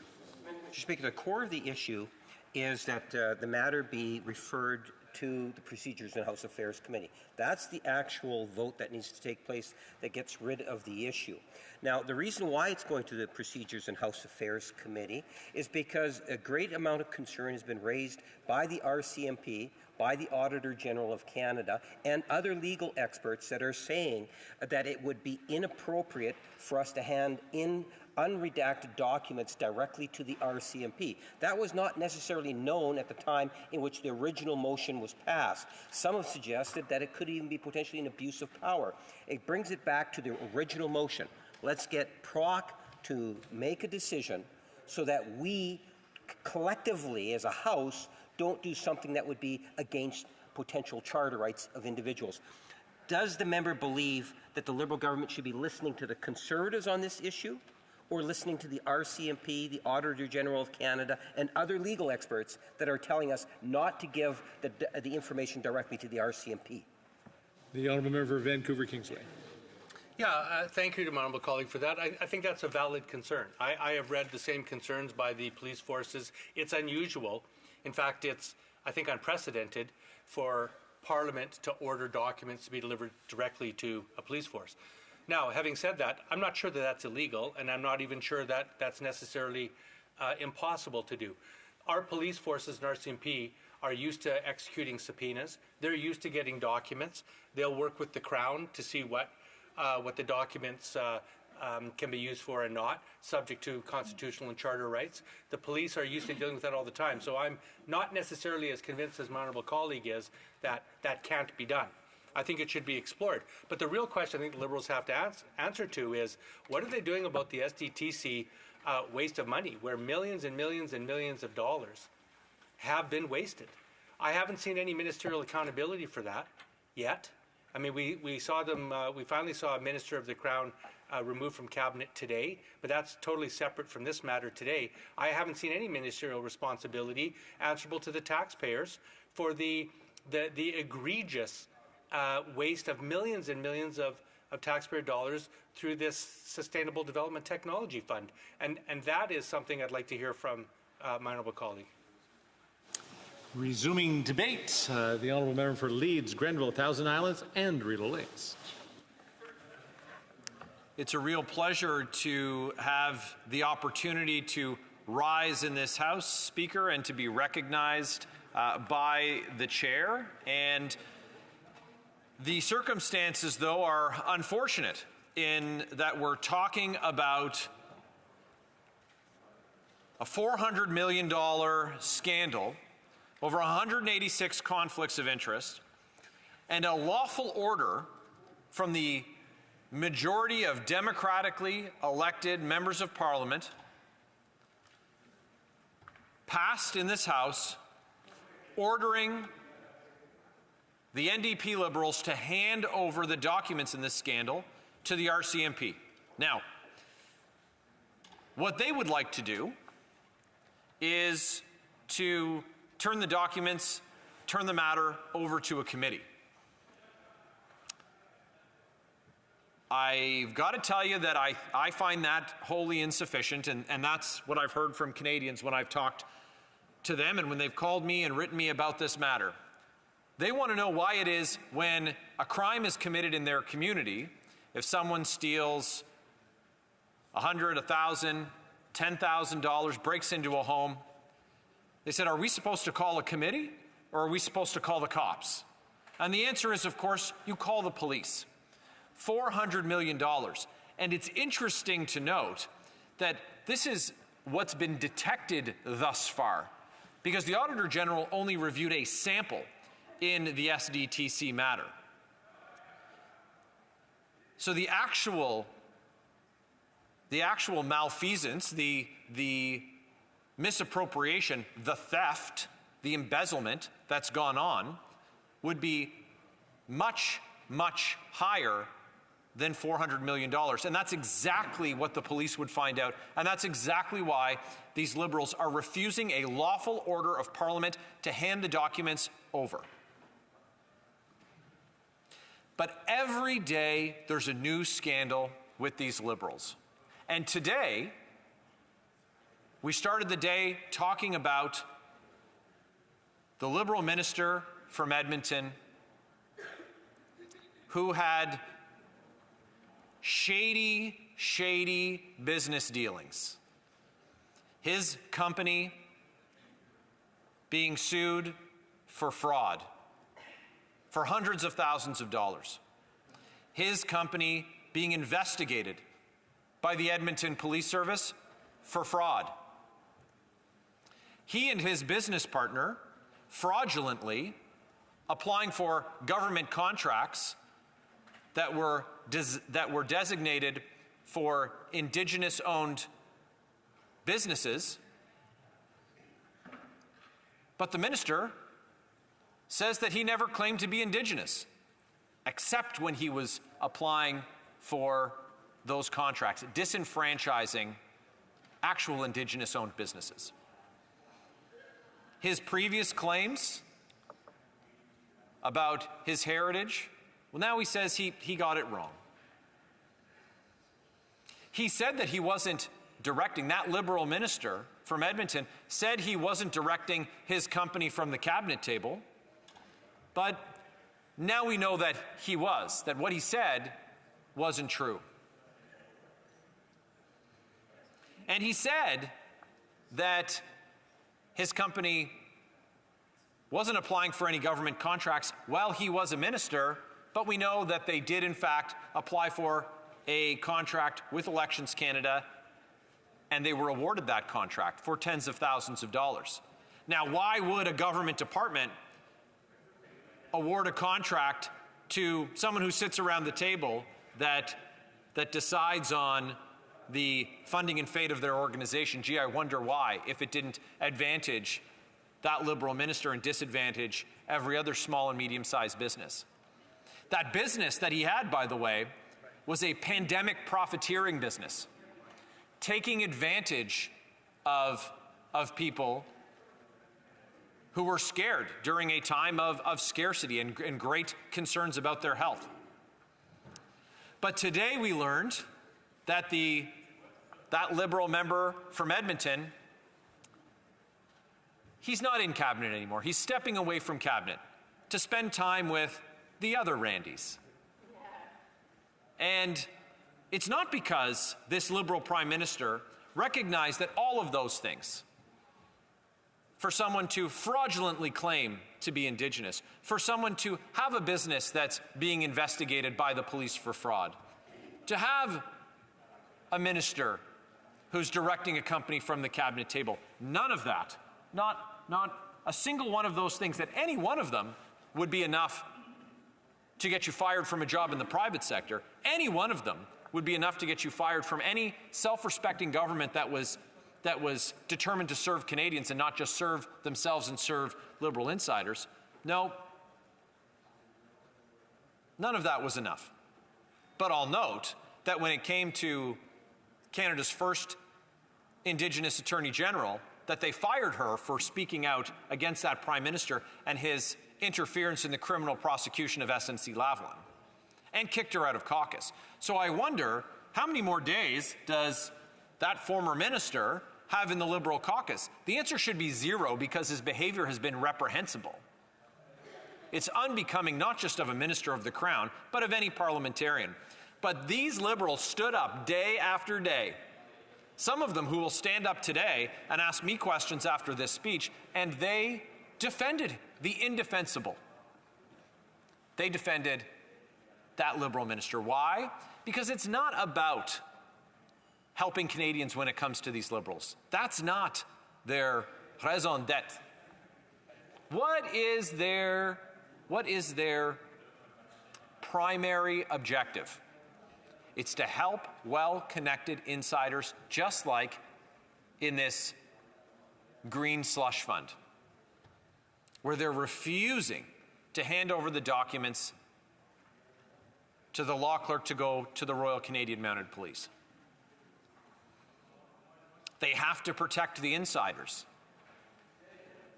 And every time we've raised it, every time that we've identified that there's some serious baddies working at that organization, They tried to sweep it under the rug. Oh, well, we're taking a look at that. No, they weren't. And they said they had everything. They'd restored governance, the minister quite excitedly would proclaim. But they didn't. And they did such a bad job at remedying the corruption that they fostered and allowed to fester that they just folded it into a government department, away from the prying eyes and accountability of Canadians and parliamentarians. Why? So that their board chair, so that their other GIC appointees, so that their well-connected friends could line their pockets while Canadians lined up at food banks. And that's the thing about these Liberals. They're only ever sorry when they get caught. They said they had it in hand all along. But they're never willing to go far enough to do the right thing for Canadians. Just yesterday, the Prime Minister said of the disgraced Liberal member from Edmonton that he was happy for him to continue in cabinet, knowing what he knew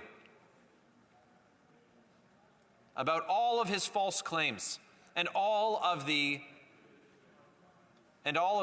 alleged criminality at his business. He was happy for him to stay. Just like they're happy for everyone who's involved in SDTC to avoid the prying eyes of the police. What are they so afraid of? I think that they're terrified. That once the RCMP get a look at what went on, that it's going to be bigger than the $400 million that in the sample that was examined by the Auditor General's team was identified with more than 186 conflicts of interest. It's going to be worse. That's the culture that's been allowed, though, under this NDP Liberal government. You know, the Prime Minister himself, twice found guilty of breaking the law while serving as Prime Minister. The now Public Safety Minister, found guilty of breaking the law.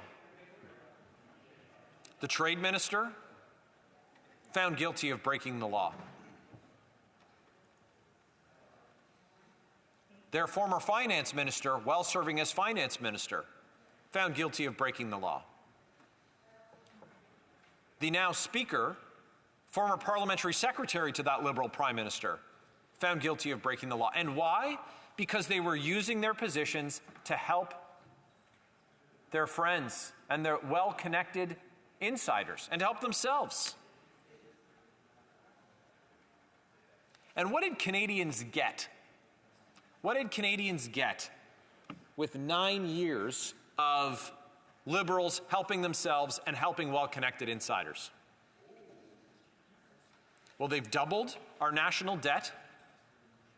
They've doubled the price of homes and rent and the needed down payment for a home.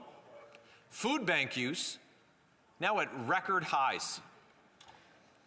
And when you talk about the struggles that Canadians have, child poverty is at its worst today after 9 years of these NDP Liberals. Now, 25% of Canadians, reported by this Liberal government's own stats agency, are going to have to rely on food banks. Well, that's interesting. 25% isn't the unemployment rate. So that means that you have millions of Canadians who are working who have to go to the food bank. And in my conversations with operators and volunteers at food banks, they're having a real challenge, not just keeping up with the food side demand, but also with the volunteers needed to operate the food banks. Because the people who are using their services, who are relying on food banks to feed themselves and feed their families, now have to go to the food bank between shifts or between jobs. So they're finishing their first job for the day, and then they've got to go to the food bank, and then they've got to get to their next job. So working 2 jobs, some of them 3 jobs, and they still can't afford nutritious food for their families. But man, are these guys ever helping themselves out, making sure that it's sunny ways for Liberal insiders and their well-connected friends, and cloudy skies for everybody else. It really makes you wonder why it is that they do what they do. Well, they say that they have these altruistic goals, like they want to do something about the environment. So are they going to reduce the carbon footprint, let's just say, for the head of government? No, of course not. That Liberal Prime Minister is a high carbon hypocrite, the likes of which we have never seen. Meanwhile, he's raising the carbon tax on everyday Canadians, with food price inflation in this country outstripping that of our peer nations. Taxing farmers who grow the food, truckers who move it, the grocers who sell it, and the people who buy it. Higher taxes just for the crime of heating your own home. Imagine, in our climate, that this government would punish, said that heating your home is a behavior that needs to be changed. Though that's their words, that these are behaviors that need to be changed. Now, we know that the Deputy Prime Minister, this Liberal from Toronto, thinks that people out on PEI are going to be taking the subway instead of driving their pickup truck. But I've got news for the Deputy Prime Minister, whether it's Victoria by the Sea, Prince Edward Island, or Victoria, British Columbia, or in Athens, Ontario, in my community, no one's getting on the SkyTrain or the subway, taking a streetcar. They're getting in the minivan and trying to take their kids to hockey, get in the pickup truck, drive to the job site, get in their car, go get some groceries, pick up their mom, take her to a doctor's appointment. They're just trying to live their lives. Meanwhile, it's jet setting and high carbon hypocrisy with these Liberals. And of course, they're backed up on every bit of that pain that they foist on Canadians by their accomplices in the NDP, who've abandoned working Canadians, abandoned them. And we've seen that while these liberals impose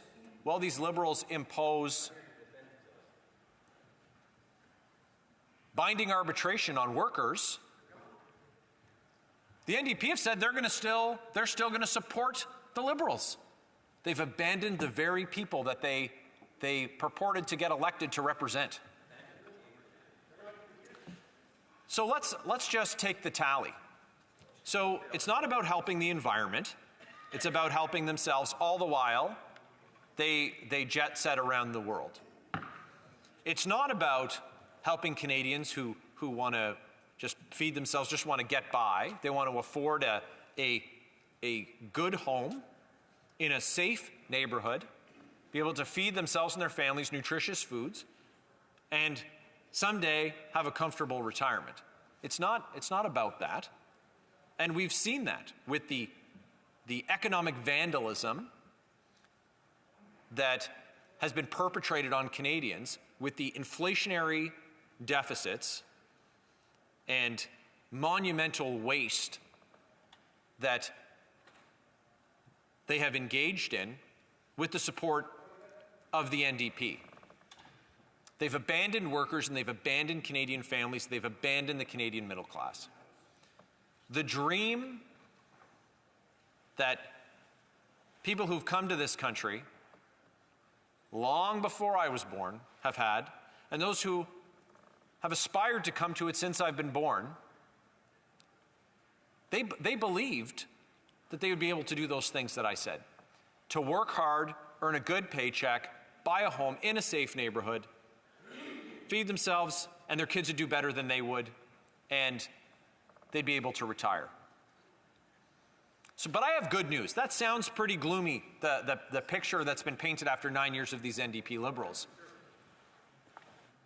But life wasn't like this before the NDP Liberals, and it's not going to be like it after them. And that's why our common sense Conservative plan will restore that promise for Canadians.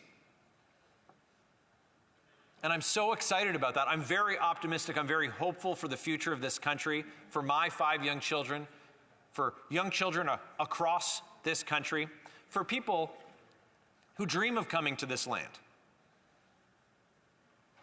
Now, we know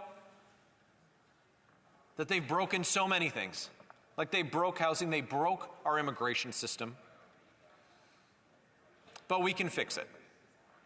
We can fix it, and all it's going to take is a carbon tax election to restore that fairness, to restore that promise, to restore that affordability that Canadians were born with and that people around the world have aspired to be able to enjoy. Now, these Liberals don't want to do the right thing and turn over these documents so that they can be transmitted to the RCMP because they're terrified of what will be revealed. But that doesn't mean we're going to stop the important work that we have, and that's holding them to account and making sure that when a government oversees, presides over, and permits, thereby promoting the kind of fraud and corruption that we've seen in this green slush fund, we're not going to abide it. We're going to hold them to account. And they want to turn it over to a committee. We want to turn it over to the police. That's the rightful place for it to go. And so Canadians can't count on these Liberals, but hey, they've been doing a lot of carping about wanting to get on with other things in this House. This is what we're here to do, but I've got a really simple solution for them. If they want to do those other things, it's simple. Turn the documents over today. Turn the documents over today to the RCMP, and we can get on to those other things. Thank you, Speaker. Questions and comments. Keshia Kamal-Taher, the Honourable Parliamentary Secretary, Government House Leader. Yes, Mr. Speaker, I don't believe Conservative members truly understand the consequences of this multi-million-dollar game of a filibuster, which is being orchestrated by the leader of the Conservative Party. It is going to cost Canadians greatly. Completely disregard. Interesting story today, and I think members opposite need to listen to what Conservatives are saying about their own leader, including members of Parliament, and I quote, "He's the one who decides everything. His main advisor is himself.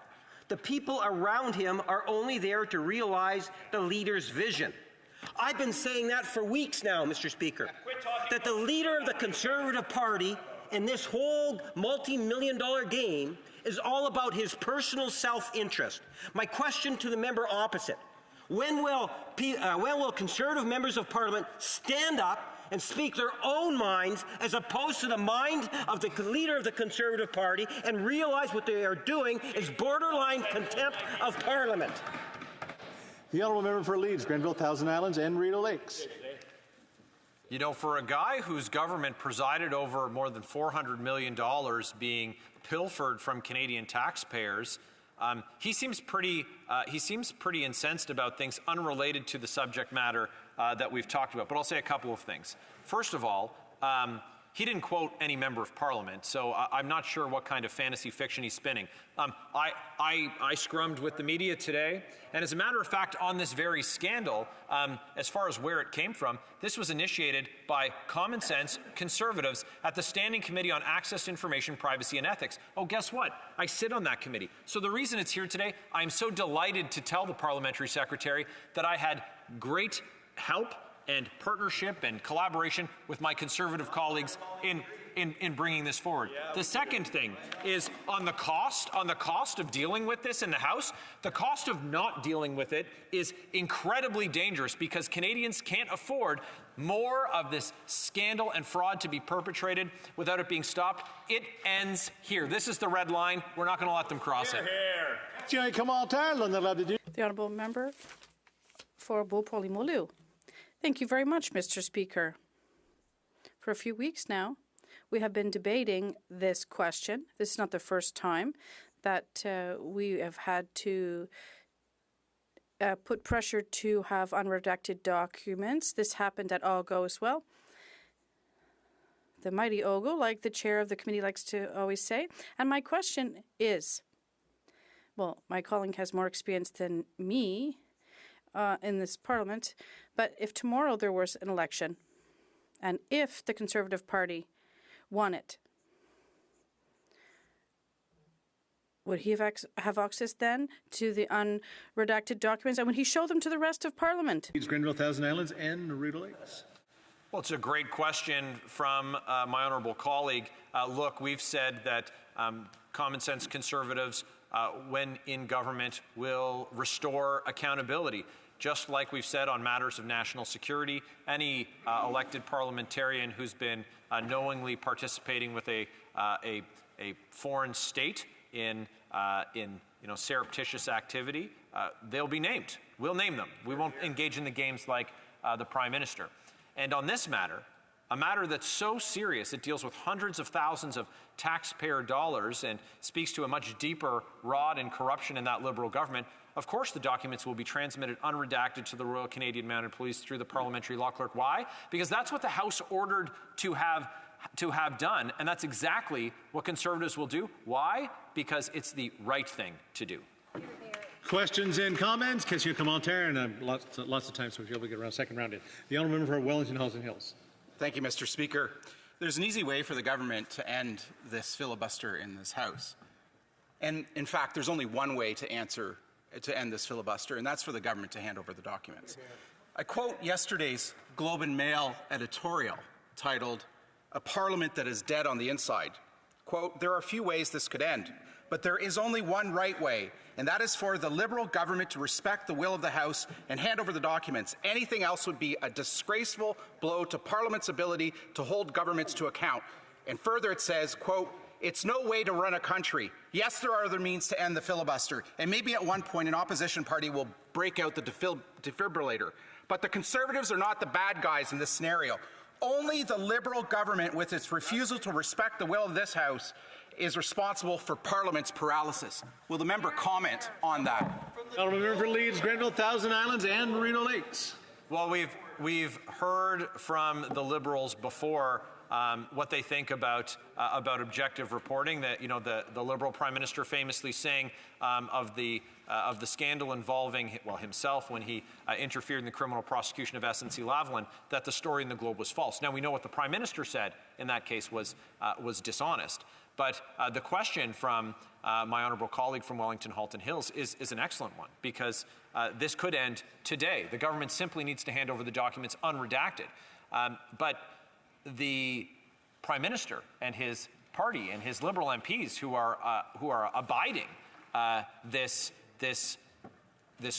paralysis of Parliament are the ones who are able to end it in an instant. They simply need to stand up and tell their Prime Minister to end the cover-up, to turn over the documents. It's really simple to understand why they would do it, and it's actually simple to understand why they wouldn't, because they're terrified about what is going to be found out when the documents are turned over. But it's incredible the damage that this does to our democratic institutions when the Prime Minister of Canada is refusing lawful orders of the House of Commons for document production. It has it can set a very dangerous precedent, and frankly, he could just simply do the right thing, turn the documents over today, and end it.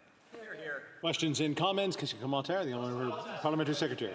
Mr. Speaker, let me provide a quote. Now, the quote that I'm providing is also in a story, but it's written by Stephen Chaplin. Stephen Chaplin is the former senior legal counsel in the Office of the House of Law Clerk and the Parliamentary Council, a real expert. Here's what he has to say about this multi-million-dollar conservative leader game. It is, and I quote, "It is time for the House of Commons to admit it was wrong and to move on. There has now been 3 weeks, now this is a couple weeks ago, there has now been 3 weeks of debate on a questionable matter of privilege based on the misuse of House power to order producing documents." Madam Speaker, it goes on. It is, and I quote, "It is time for the House to admit its overreach before the matter inevitably finds its way to a court which do have the ability to determine and limit the House's powers, often beyond what the House may like." This is actually from a quote from a newspaper story. Members opposite, I would encourage them to read it all, and this is an expert that wrote it. But don't be confused by experts. My question is, what words of wisdom does the member have to say about this particular article, which is a quote from an expert? The honourable member for Leeds, Grenville, Thousand Islands, Rideau Lakes.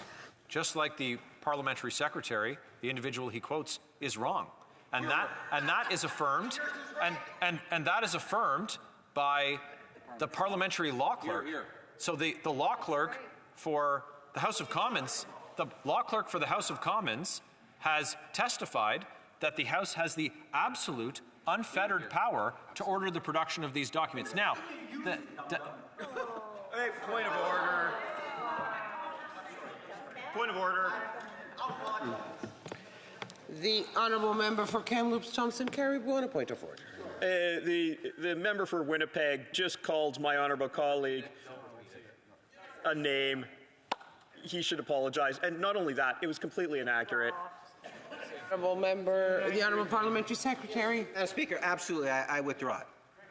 The honourable member for Leeds, Grenville, Thousand Islands, Rideau Lakes. Well, Madam Speaker, it's quite clear that they've run out of arguments. They've been demonstrated to be wrong. What they're doing is not consistent with exactly what the law clerk for the House of Commons has said. And since he's not able to engage in a debate worthy of this place, I have nothing further to add. Questions and comments. The honourable member. I'm sorry because I always confuse the order. The honourable member for Renfrew, Nipissing, Pembroke. Thank you, Madam Speaker. My colleague said that things weren't this bad before the Liberals came into power, and they won't be that bad if everyone who wants to get rid of this corrupt government comes out in person and votes in the next election for a Conservative government. Would the member tell the assembled what steps a new Conservative majority government would take in order to ensure that things aren't like this anymore and everyone will be able to afford a home and afford food? For Leeds, Grenville, Thousand Islands, Rideau Lakes, 10 seconds. Well, I want to thank the honourable member for Renfrew, Nipissing, Pembroke. I have a tremendous amount of respect for her. Quite simply, in that amount of time, Madam Speaker, we're going to axe tax, build the homes, fix the budget, stop the crime. We're going to get rid of that carbon tax. And, of course, we're going to take out the GST off of new home construction. Thank you. Resuming debate, the honourable member for Calgary, Nose Hill. Madam Speaker, over the last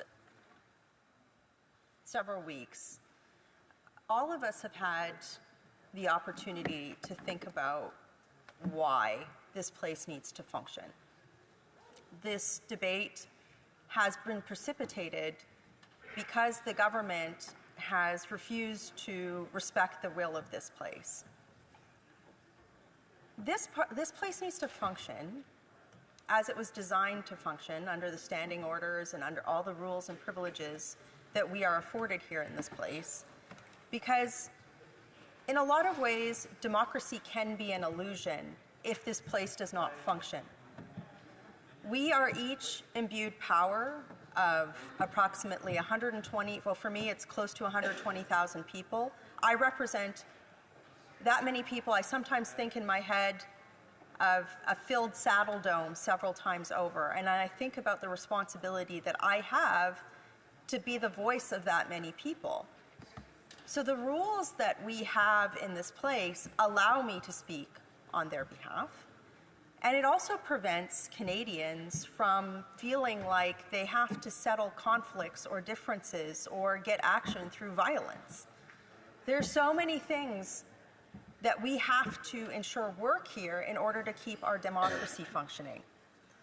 Madam Speaker, my colleague from Wellington Halton Hills mentioned an article from the Globe and Mail this week. It was written by the editorial board. The title was "A Parliament That Is Dead on the Inside."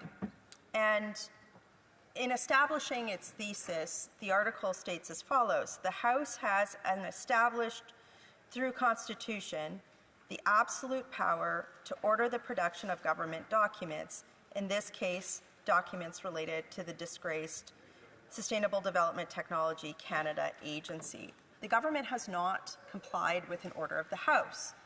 Therefore, it was the chair found a breach of members' privileges, and now the way to end this, the way to respect the will of Parliament, is for the government to comply with the order, period. But I want to put the why of this place, why this place has to function, in a slightly different context. And I gave that why, perhaps not explicitly, but in a speech that I gave last week at Royal Canadian Legion Branch 284, the Chapel Hill Legion. And I'd like to impart that to colleagues today. Why this place has to function, why the government must comply with the House order. Recently, one of our younger colleagues, the member from Battle River Crowfoot, stood in the House to deliver a tribute to his father, who had passed away unexpectedly. He closed with a call to action. My hope is that everyone can remember my dad, Jay, by living with the strength, generosity, and faith that he showed us. In response, and in a rare show of unity, all members of this place rose and gave him a standing ovation. Our colleagues' hope and the reaction it evoked among us, a divided people often, exemplify a phenomenon I have often seen in moments of grief. Eulogies of remarkable people are never mere lists of accomplishments. Instead, they challenge us to ensure that their work to improve the human condition endures beyond their lives, uniting us to carry their mission forward. More than a century ago, Canadian physician Lieutenant Colonel John McCrae wrote one of the most blunt and most enduring calls to action ever contained in a remembrance. In 1915, his friend, Lieutenant Alexis Helmer, fell in combat during the Second Battle of Ypres. After his funeral, and noticing the poppies springing up among graves of the fallen, McCrae wrote an elegy entitled "In Flanders Fields." In Flanders Fields the poppies blow, between the crosses row on row, that mark our place, and in the sky the larks still bravely singing fly, scarce heard amidst the guns below. We are the dead. Short days ago we lived, felt dawn, saw sunset glow, loved and were loved, and now we lie in Flanders Fields. Take up our quarrel with the foe. To you from failing hands we throw the torch, be yours to hold it high. If ye break faith with us who die, we shall not sleep, though poppies blow in Flanders Fields. In his poem, McCrae, who later died in the war, left a solemn charge to future generations. You will face the same foe we did, and you must engage it, lest everything we, the war dead, have sacrificed for you be in vain. If you succeed, there shall be beauty, and we shall rest easy. But if you fail, there will be no rest for any of us in this life or the next. If McCrae's mandate to us was clear, the enemy he called us to face was left undefined.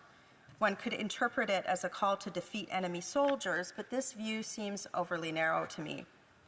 McCrae's words transcend literal war. They speak to a more insidious, pervasive threat. In recent years, I have become increasingly concerned that Canadians spend too little time reflecting on McCrae's lament's true meaning, even on Remembrance Day. With division and unrest spreading through our communities, schools, and places of worship, I fear many have grown complacent or naive about the foe McCrae identified. Years of peace and prosperity have lulled Canadians into thinking that the foe can neither take root here nor harm us. Some even see the foe as a friend, believing it worthy of protection rather than something to root out.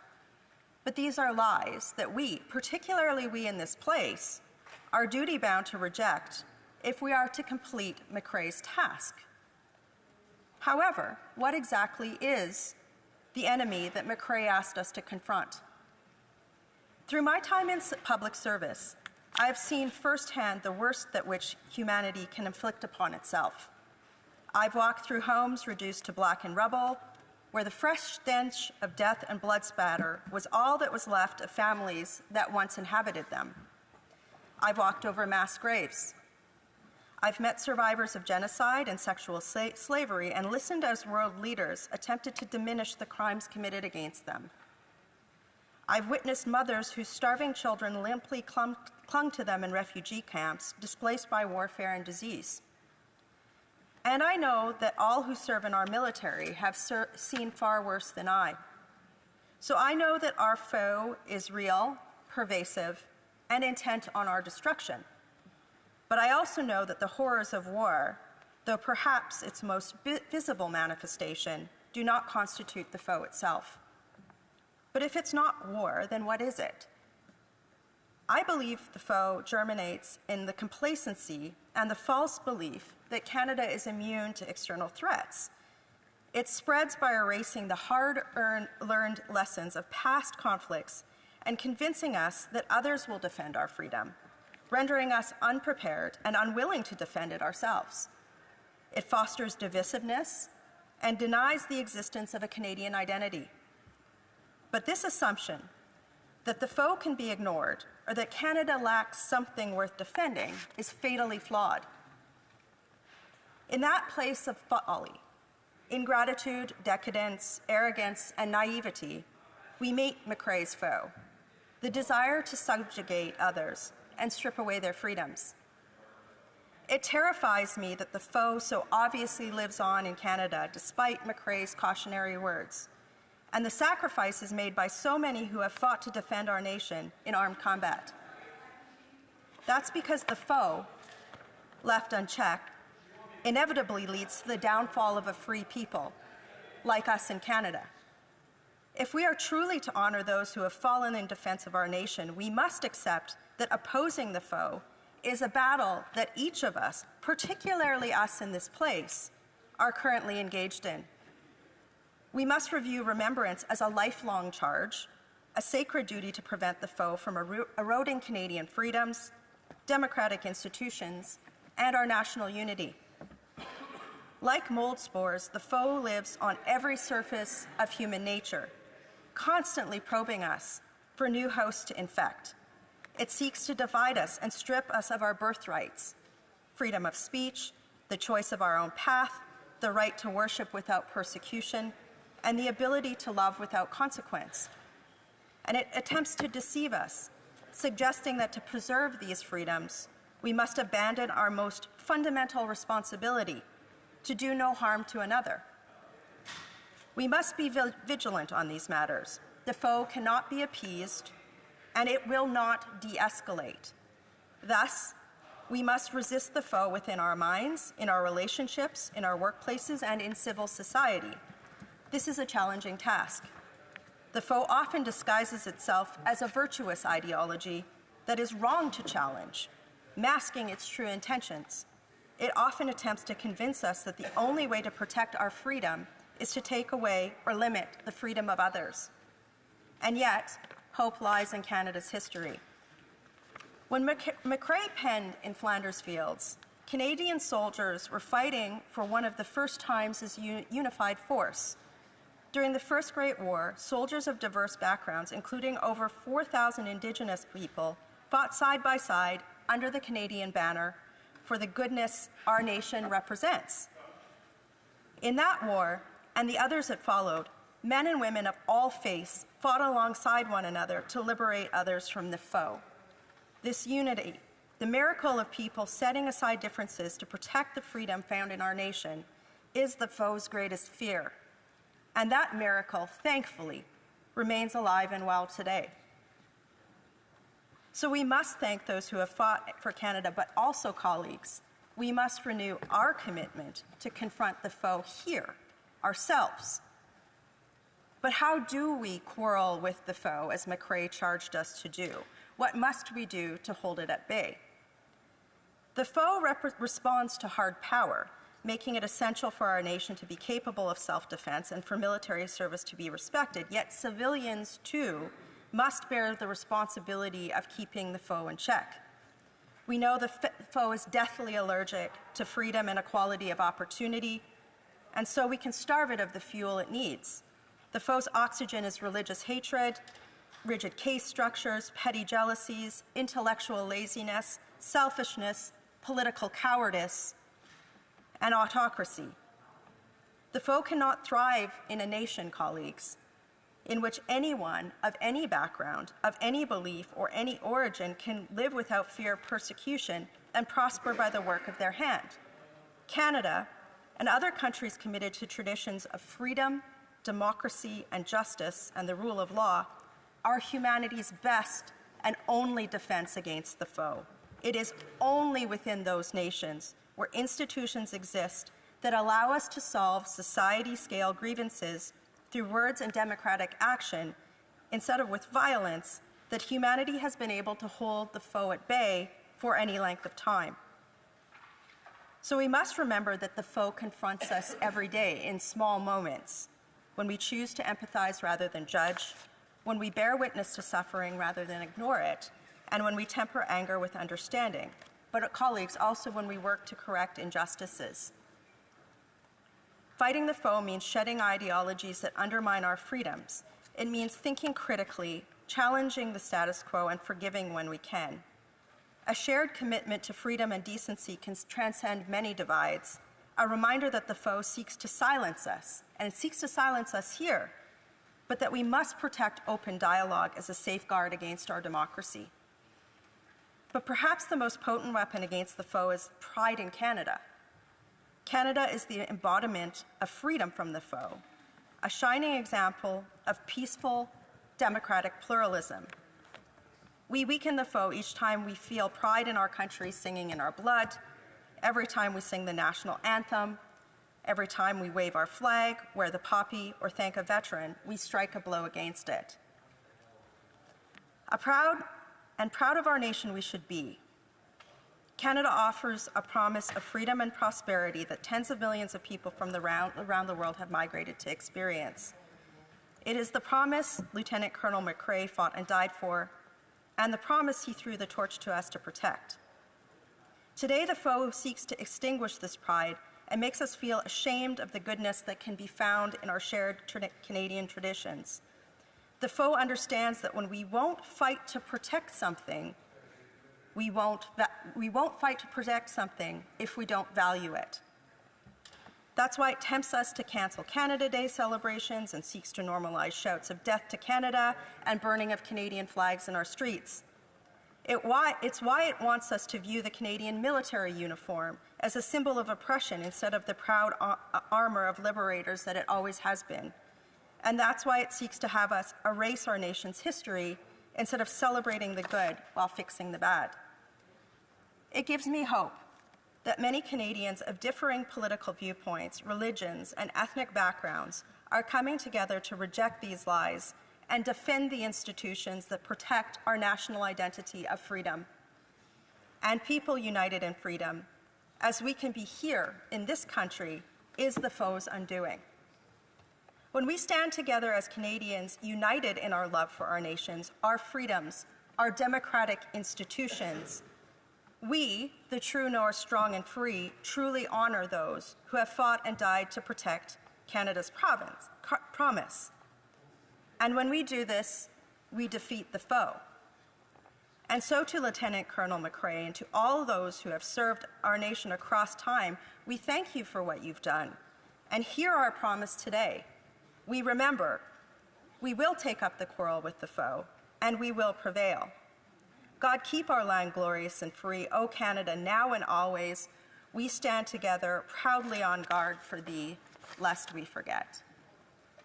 Madam Speaker, I believe that this place has forgotten. I believe that it has broken faith with those who died.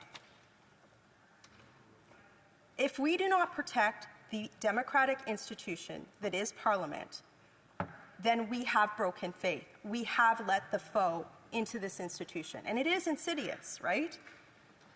We're supposed to think that this is not a big deal. It's not a big deal that the government isn't trying to hand this, or respecting the will of the House. We're supposed to believe that, the Liberal government doesn't have a duty to comply with this, that we should just send this to a committee, that we should just let it go, that it's not a big deal. At the end of the day, reading the Globe editorial from yesterday, and my colleague from Wellington Halton Hills read the quote at the end, this is the government. The government is honor-bound and duty-bound to respect the will of Parliament. If the government does not do that, then our democratic institution, this is a lie. And how are we supposed to uphold the principles of democracy that allow our pluralism to thrive, that allow us to solve quarrels without violence, that allow us to uphold freedoms? If we can't do that here, it is impossible across the country. And that's why we have parliamentary privilege, Madam Speaker. It is my privilege to stand in this place on behalf of nearly or over 100,000 Canadians. And if the government is not complying with the will of Parliament, then that privilege, it's not just my privilege, it's the privilege of every single Canadian, has been violated. And so that is the gravity of the situation here. This, to me, is a hill to die on. There is a reason why we are demanding that the government hand over these documents, and there's a reason why we are asking our colleagues in the opposition parties, other opposition parties, to hold the line, because there's a greater principle at play here.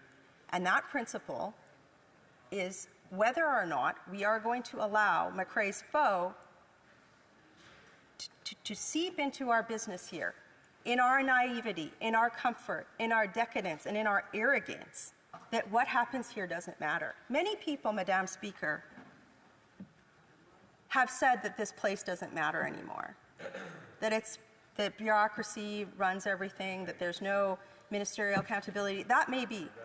But for what I will do, and in the promise that I make to people who serve in Canada's military, people who serve abroad, people of all walks of life who have decided to take up the quarrel with the foe, who have caught the torch from failing hands, I will not let that pass. And nor should anyone in this place, regardless of political stripe. Members of the government backbench particularly, this is the time for political courage. Our democracy is under attack. It is no less than that. There is no amount of hyperbole in that statement. It is the time for political courage, Madam Speaker, and it is the time to hold space and to honor those who have sacrificed to protect the democratic institution in which we are so privileged every day to speak. Thank you, Madam Speaker. Questions and comments? The Honourable Parliamentary Secretary to the Government House Leader. Yes, thank you, Madam Speaker. One of the greatest honours I've had in my lifetime was when I served in the Canadian Forces. I had the opportunity to march with World War II veterans in particular. And after the marches, we'd often go to the Legions. And you'd hear these grown men in tears. And they believed in Canada. They fought for our country. And many of their friends died. And when I think of bringing that to the table in terms of the types of debates that we're having here on the floor of the House of Commons, I believe that they would believe that, yes, Parliament does have unfettered power. It's incredible authority that we have as parliamentarians. But it does not give us the right to abuse that power, Madam Speaker.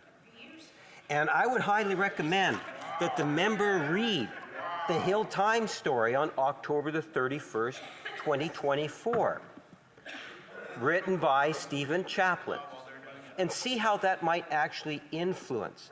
I, for one, believe in the freedoms that we often hear about, Madam Speaker.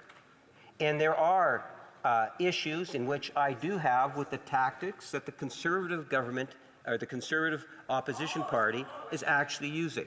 And I would think that she would share some of those also. The Honourable Member for Calgary Nose Hill.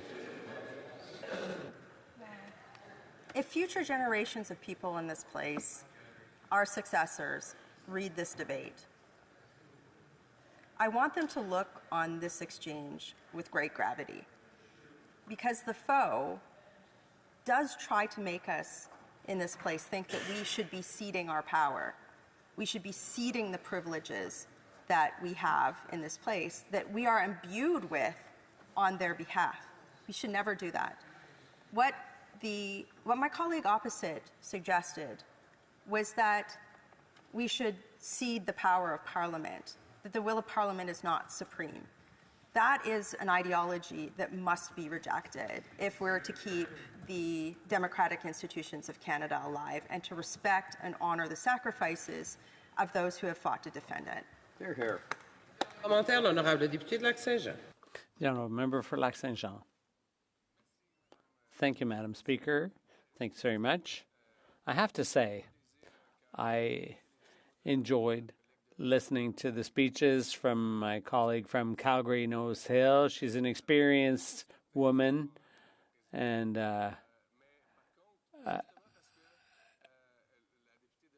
the member for Calgary Nose Hill, precisely because she has a lot of experience, but it brought me back to something that I wanted to mention to her, a calculation, and I'd like her to say whether this makes sense. With this question of privilege, the Conservatives want some documents. The Liberals don't want to give them the documents. Now, if the Conservative Party were to end this question of privilege and immediately table a motion of non-confidence in the government, as the NDP, the Bloc, and the Conservative, because we want these documents, we've asked for them, well, then there could be an election and maybe her party would take power. And then they could provide the documents to the House. So my question is this: wouldn't it be easier? Wouldn't it be faster? Maybe I'm being naive. This is just a theory that I have. Wouldn't it be easier to table a motion of non-confidence in the government, trigger an election, and if the Conservatives take power, then they could fork over the documents? This place has to work, and in order for it to work, the government must respect the will of Parliament. The way for the government to end this issue is to hand over the documents and respect the will of Parliament. It's as simple as that. We have to start taking these principles seriously if Canadians are to believe that their democracy works. It's as simple as that. There are so many Canadians who feel disillusioned and powerless because they see members ceding their power and they see the government thumbing its nose at all of us. They see the government suing the former Speaker of the House in a previous Parliament over a very similar issue. That has to stop. If Canada is to continue as a great nation, as a place of the great nations of the world and take its place, then this place has to work. The government has to respect the will of documents or the will of Parliament, and in this instance, it must hand over the documents. The Honourable Member for Vancouver Kingsway. Honourable colleague for a thoughtful speech. She talked a lot about the foe, and I'm not sure from where the foe emanates in her view, but I want to focus and get her opinion on the foe from within. Here in this country, we have routinely seen turnout in federal elections at about 60%, and that seems to be the norm over successive elections. That means, pardon my bad math, but about half of Canadians don't even think that their democracy is important enough to cast a ballot every 4 years or so. And I'm just wondering what she thinks is the cause of that. My own view is that when you have successive political parties who promise things and then betray their promise, like the Liberals broke their promise on 2015 being the last election under first past the post, or saying 25 years ago they would bring in a universal pharmacare system, when they tell Canadians they'll do that sort of thing and then get in government and don't do it, does she feel that that has a corrosive impact on our democracy and it drives people away from the democratic process? Is that a legitimate foe that she thinks ought to be addressed? Member for Calgary Nose Hill. Madam Speaker, I tried in my speech to really emphasize that the only place that McRae's foe does not thrive is in democratic nations where people have enshrined rights to equality of opportunity and fundamental freedoms that are protected by democratic institutions and the rule of law.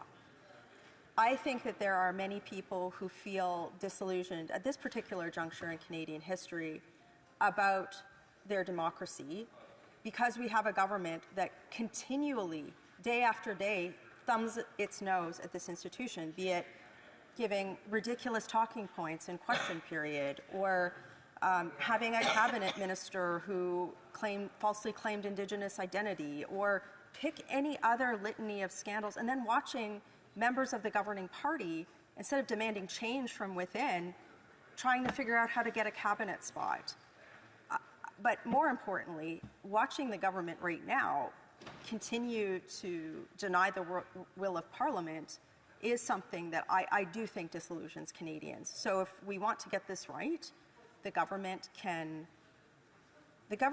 and especially members in the government who continually, day after day, hold water for this government, who stand up and ask inane questions to hold the water of bad decisions in cabinet, if they do that, if they keep doing that, that's what erodes democracy. That's what disillusions people. And I would just look to my colleagues, particularly those in the governing party, and beg them, have some self-decency. And if you can't do that, respect Parliament and stop carrying the water of a government that has proven its absolute contempt of this place and of the Canadian democratic institutions. Thank you. Kingston and Hammonds. Thank you, Madam Speaker. I mean, I find it really interesting to hear the member say that the government is just making talking points when a lot of the speeches that have been given by Conservatives, the last 100, I think this member was the 171st Conservative to speak on this, were generated by AI. Yeah. And so I take some offense to that. But in any event, Madam Speaker, my question for the member is this: if the opposition wants to bring forward a motion, which they had, and the motion is this: the motion is that we send this matter to committee. I don't think that there is a member in this House that won't vote in favor of it. We want to vote in favor of this motion. It's a very unique situation when the movers of the motion are the ones that are filibustering their own motion. So, notwithstanding everything else about this, okay, why bring forward a motion to move something to a committee if you never had the intention of allowing it to move to committee? The honourable member for Calgary Nose Hill. The order from Parliament to the government was to hand over documents. It wasn't to send it to a committee, it was to release documents. So we are demanding that that is what happened. And while I have time, Madam Speaker, I'd like to offer some advice to my colleague, who is frequently up in this place, who recently had to apologize for spreading libelous misinformation on social media. I have to say this. Done. Resuming debate, the honourable member for Saskatoon West.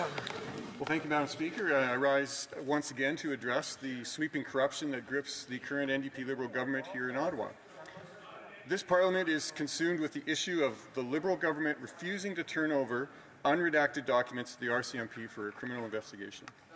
These documents pertain to the Sustainable Development Technology Canada, better known as the Green Slush Fund. I've already spoken extensively on this issue, as did the Auditor General, I may add, and so I'm in good company on that.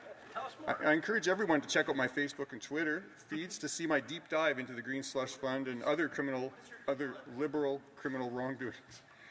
For example, in today's case, these documents have been blotted out by the Liberals, and as a result, the police are at a standstill.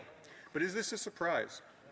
In our country, police investigations of possible wrongdoings and criminal activities are not just esoteric questions confined to the Prime Minister and his cadre of NDP advisors. Crime is real. The government may not take crime seriously, something they are demonstrating here by failing to provide documents to the RCMP, documents that may very well hide criminal actions and connections to Liberal insiders, potentially even Liberal MPs or ministers. But crime is a crisis that is gripping our nation, a crisis that affects every community, every family, and every Canadian. I'm speaking about the devastating convergence of drugs and crime, two interconnected issues that have spiraled out of control under this NDP Liberal government's watch. This crisis is not about abstract statistics, it's about real people.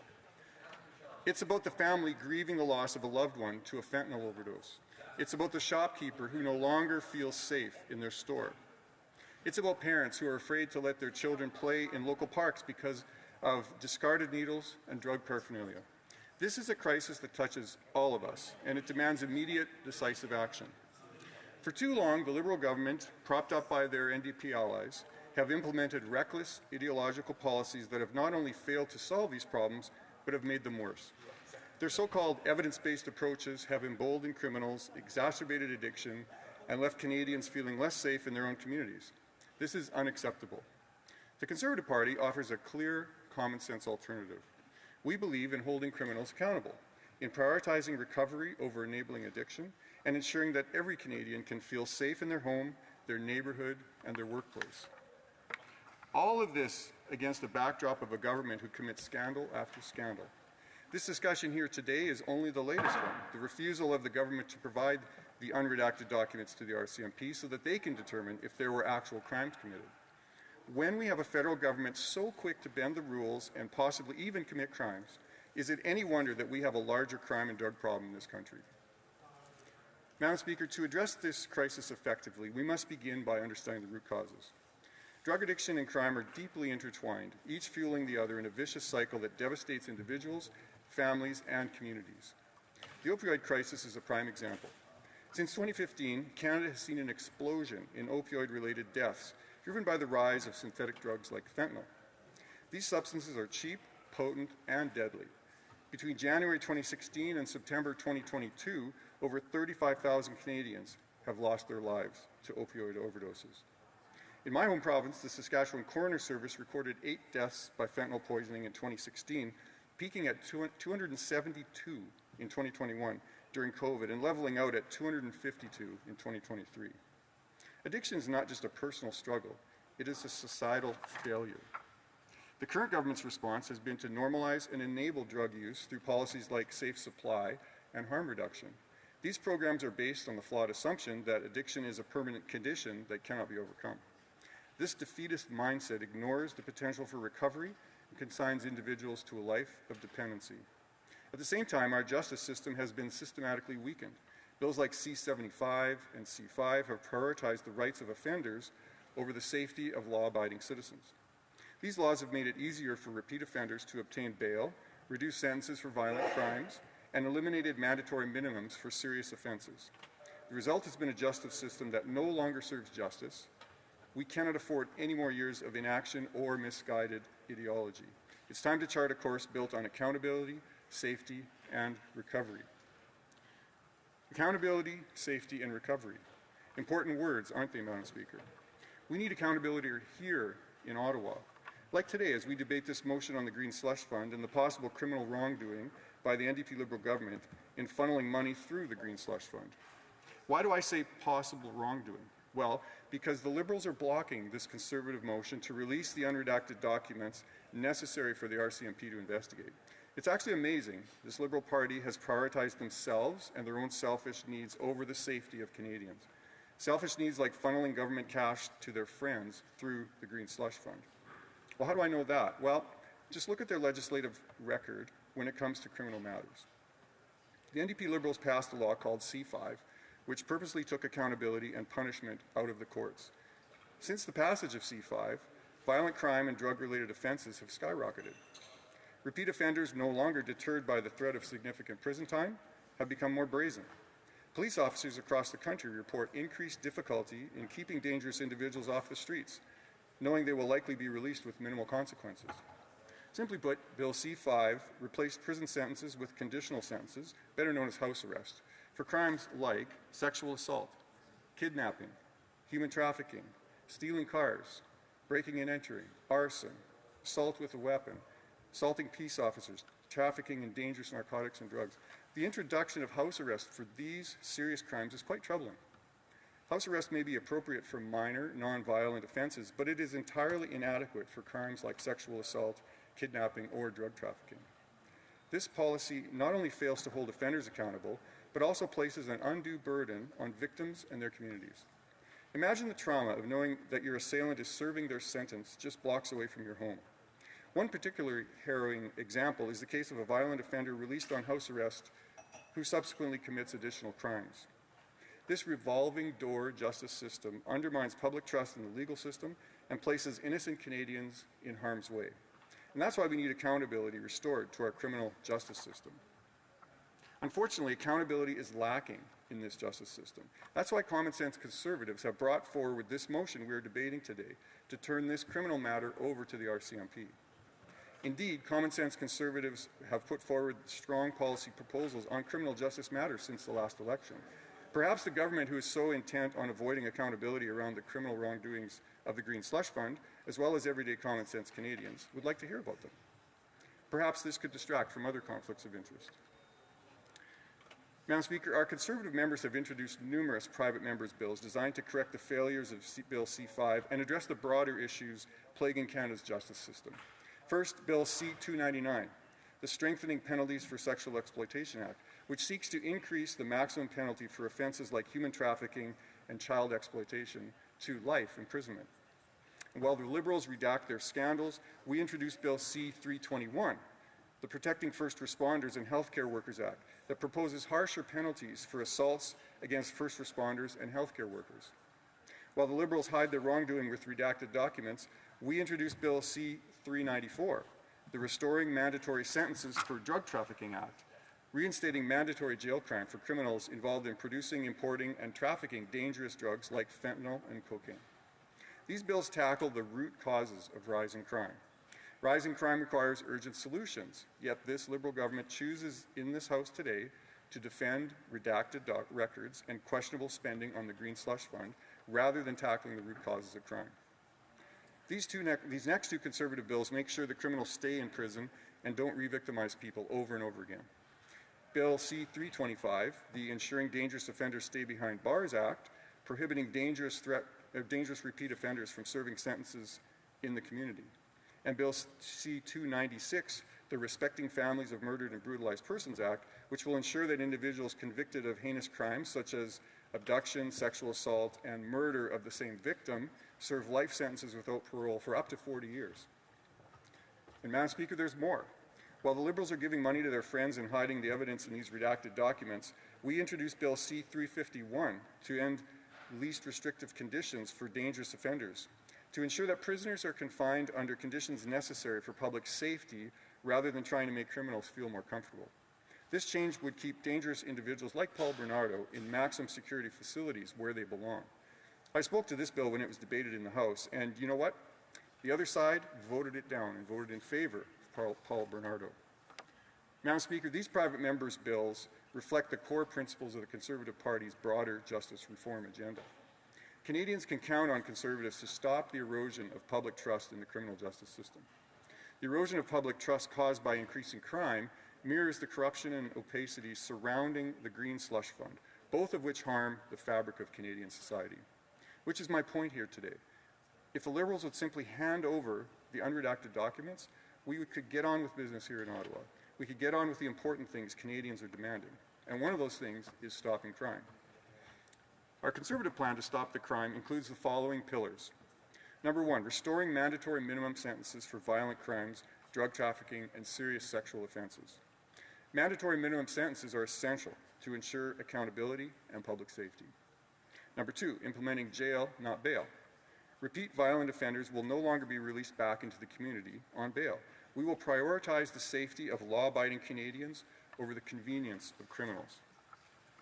Number 3, expanding treatment and recovery options. A Conservative government will invest in detox and rehabilitation programs, ensuring that individuals struggling with addiction have a path to recovery. Number 4, supporting law enforcement. We will provide police with the tools and resources they need to combat organized crime and drug trafficking effectively. This includes reversing the NDP Liberal government's restrictions on law enforcement powers under Bill C-75. And number 5, enhancing victim rights. Conservatives will ensure that victims of crime are treated with the dignity and respect that they deserve. This includes greater transparency in parole decisions and increased support for victims and their families. It's important that Canadians understand the Conservative approach to these criminal matters, such as the possible criminal wrongdoing that we're debating here today. And today we're debating documents that, once this Conservative motion is adopted, will allow the RCMP to conduct a proper and formal probe into the NDP Liberal actions around the so-called Green Slush Fund. Unfortunately, the Liberals have chosen to paralyze Parliament rather than adopt our common sense motion and release those documents. While Conservatives propose common sense solutions, the NDP Liberals engage in one misguided policy decision after another. Madam Speaker, the consequences of misguided NDP Liberal policies are clear. Violent crime in Canada has increased by 39% since 2015. Homicides are up 43%, and gang-related murders have more than doubled. In Toronto, sexual assaults have risen by over 11% in the past year alone. The link between drugs and crime is undeniable. Drug users, desperate to fund their habits, often turn to theft, burglary, and other crimes. Now, organized crime groups, they capitalize on this desperation, using drugs as a tool to trap individuals and expand their influence. Public Safety Canada has stated that the illegal drug trade is a key driver of gang violence and organized crime. The situation is particularly dire in British Columbia, where the government's experiment with decriminalization and harm reduction has backfired catastrophically. Drug overdose deaths in the province have increased by 380% since 2015.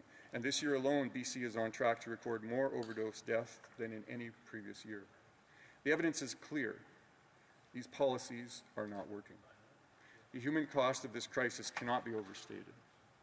Canadians are paying the price for the NDP Liberal government's failed policies in very real ways. In Saskatoon, the police department's crime map reveals a city increasingly plagued by violence, theft, and drug-related offenses. Parents in neighborhoods like Riversdale and Fairhaven tell me that they're afraid to let their children play outside. Small business owners report break-ins and vandalism at unprecedented levels. The opioid crisis has also placed an enormous burden on our healthcare system.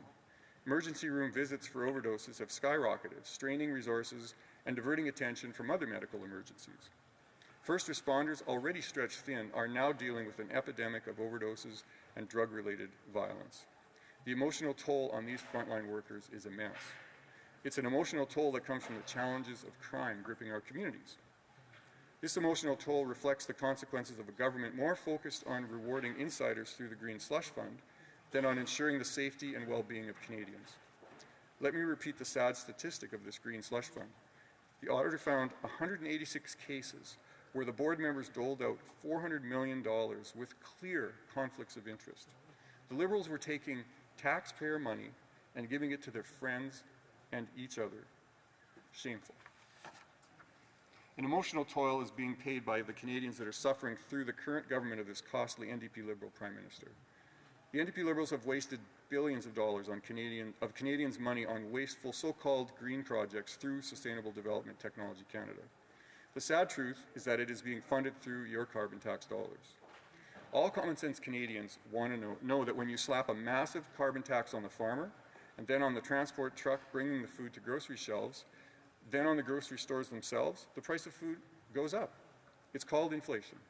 And boy, have Canadians suffered through inflation because of the carbon tax. It's simple. Canada is in crisis. Food Banks Canada's 2024 Hunger Count report highlights this stark reality. In Saskatchewan, food bank usage has surged by 42% since 2019. Alarmingly, 23% of food bank users in the province are two-parent families, and 18% are employed. It's a glaring sign that something is deeply wrong when hardworking Canadians can't afford the basic necessities. This crisis isn't limited to Saskatchewan. It's a nationwide issue. Since last year, business bankruptcies have climbed 16%, while personal bankruptcies are up 14%. You know who isn't starving?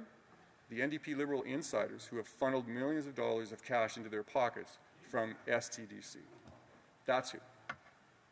Families and businesses alike are struggling under the weight of skyrocketing costs and failing policies. The Prime Minister's sunny ways of 2015 have turned into a storm of economic disaster, and it's clear that this government is not worth the cost. That's why Conservatives have a plan to restore hope and opportunity. We will axe the tax to lower costs for families. We'll build the homes that Canadians desperately need. We'll fix the budget to end inflationary spending, and we'll stop the crime that threatens our communities. Canadians are ready for a change, and it's time for an election to bring it home. Conservatives are ready to fix what's broken and restore a brighter future for all. And fixing the budget is part of that solution to increase public trust right here in Canada. Fixing the budget means respecting the demand of Parliament and finally releasing the documents around Sustainable Development Technology Canada, the so-called Green Slush Fund. Releasing these documents to the RCMP so they can address the criminal aspects of this matter. Because crime is crime. It doesn't matter if it's committed in this House, by the government, or on the street. Crime makes Canadians less secure. And while crime rates surge across Canada, it's alarming that the government continues to block transparency around public funds, funneling taxpayer dollars into dubious projects like this Green Slush Fund instead of addressing public safety. Madam Speaker, the Conservative Party offers a clear common sense plan to address the twin crises of drugs and crime.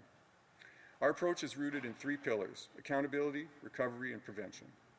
First and foremost, we must restore accountability in our justice system. A Conservative government will repeal Bill C-75 and bring back mandatory minimum sentences for violent crimes. These measures will ensure that dangerous offenders are kept off the streets and that justice is served. We will also implement a jail not bail policy for repeat violent offenders. Canadians deserve to know that individuals who pose a threat to public safety will remain behind bars while awaiting trial. Restoring such accountability is one step towards a brighter future. A bright future which must not only stop the crime, but also address the NDP Liberal government's disregard for fiscal responsibility, epitomized by the Green Slush Fund scandal that diverts resources from public safety. We will prioritize recovery over enabling addiction.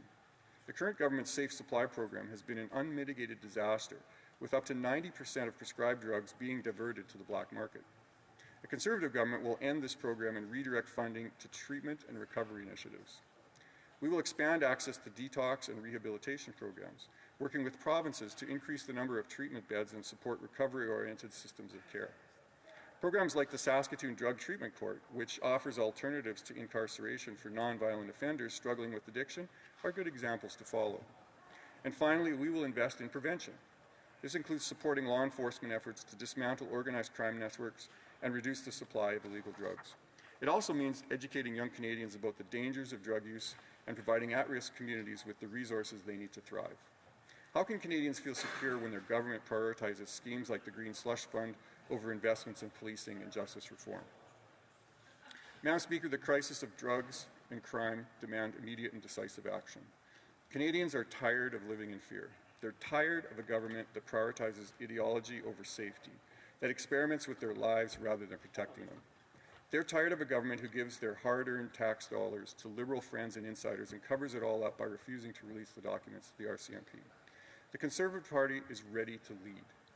We will end the failed policies of the past decade and implement a common-sense approach to crime that prioritizes safety, accountability, and recovery.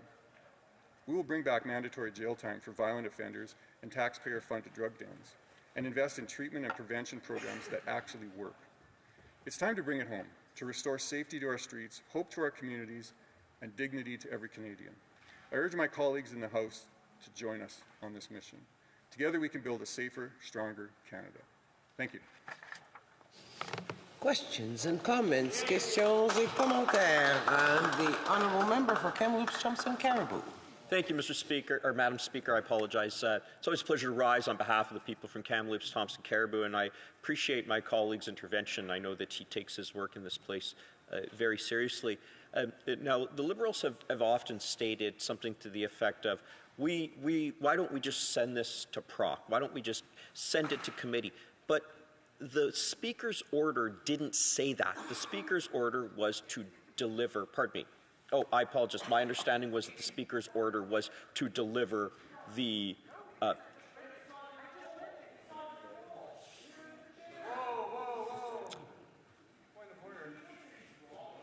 I'm just going to sit. I apologize to the honourable member for Kamloops Thompson Caribou. I did not say the honourable member was wrong. I just said it did. But yes.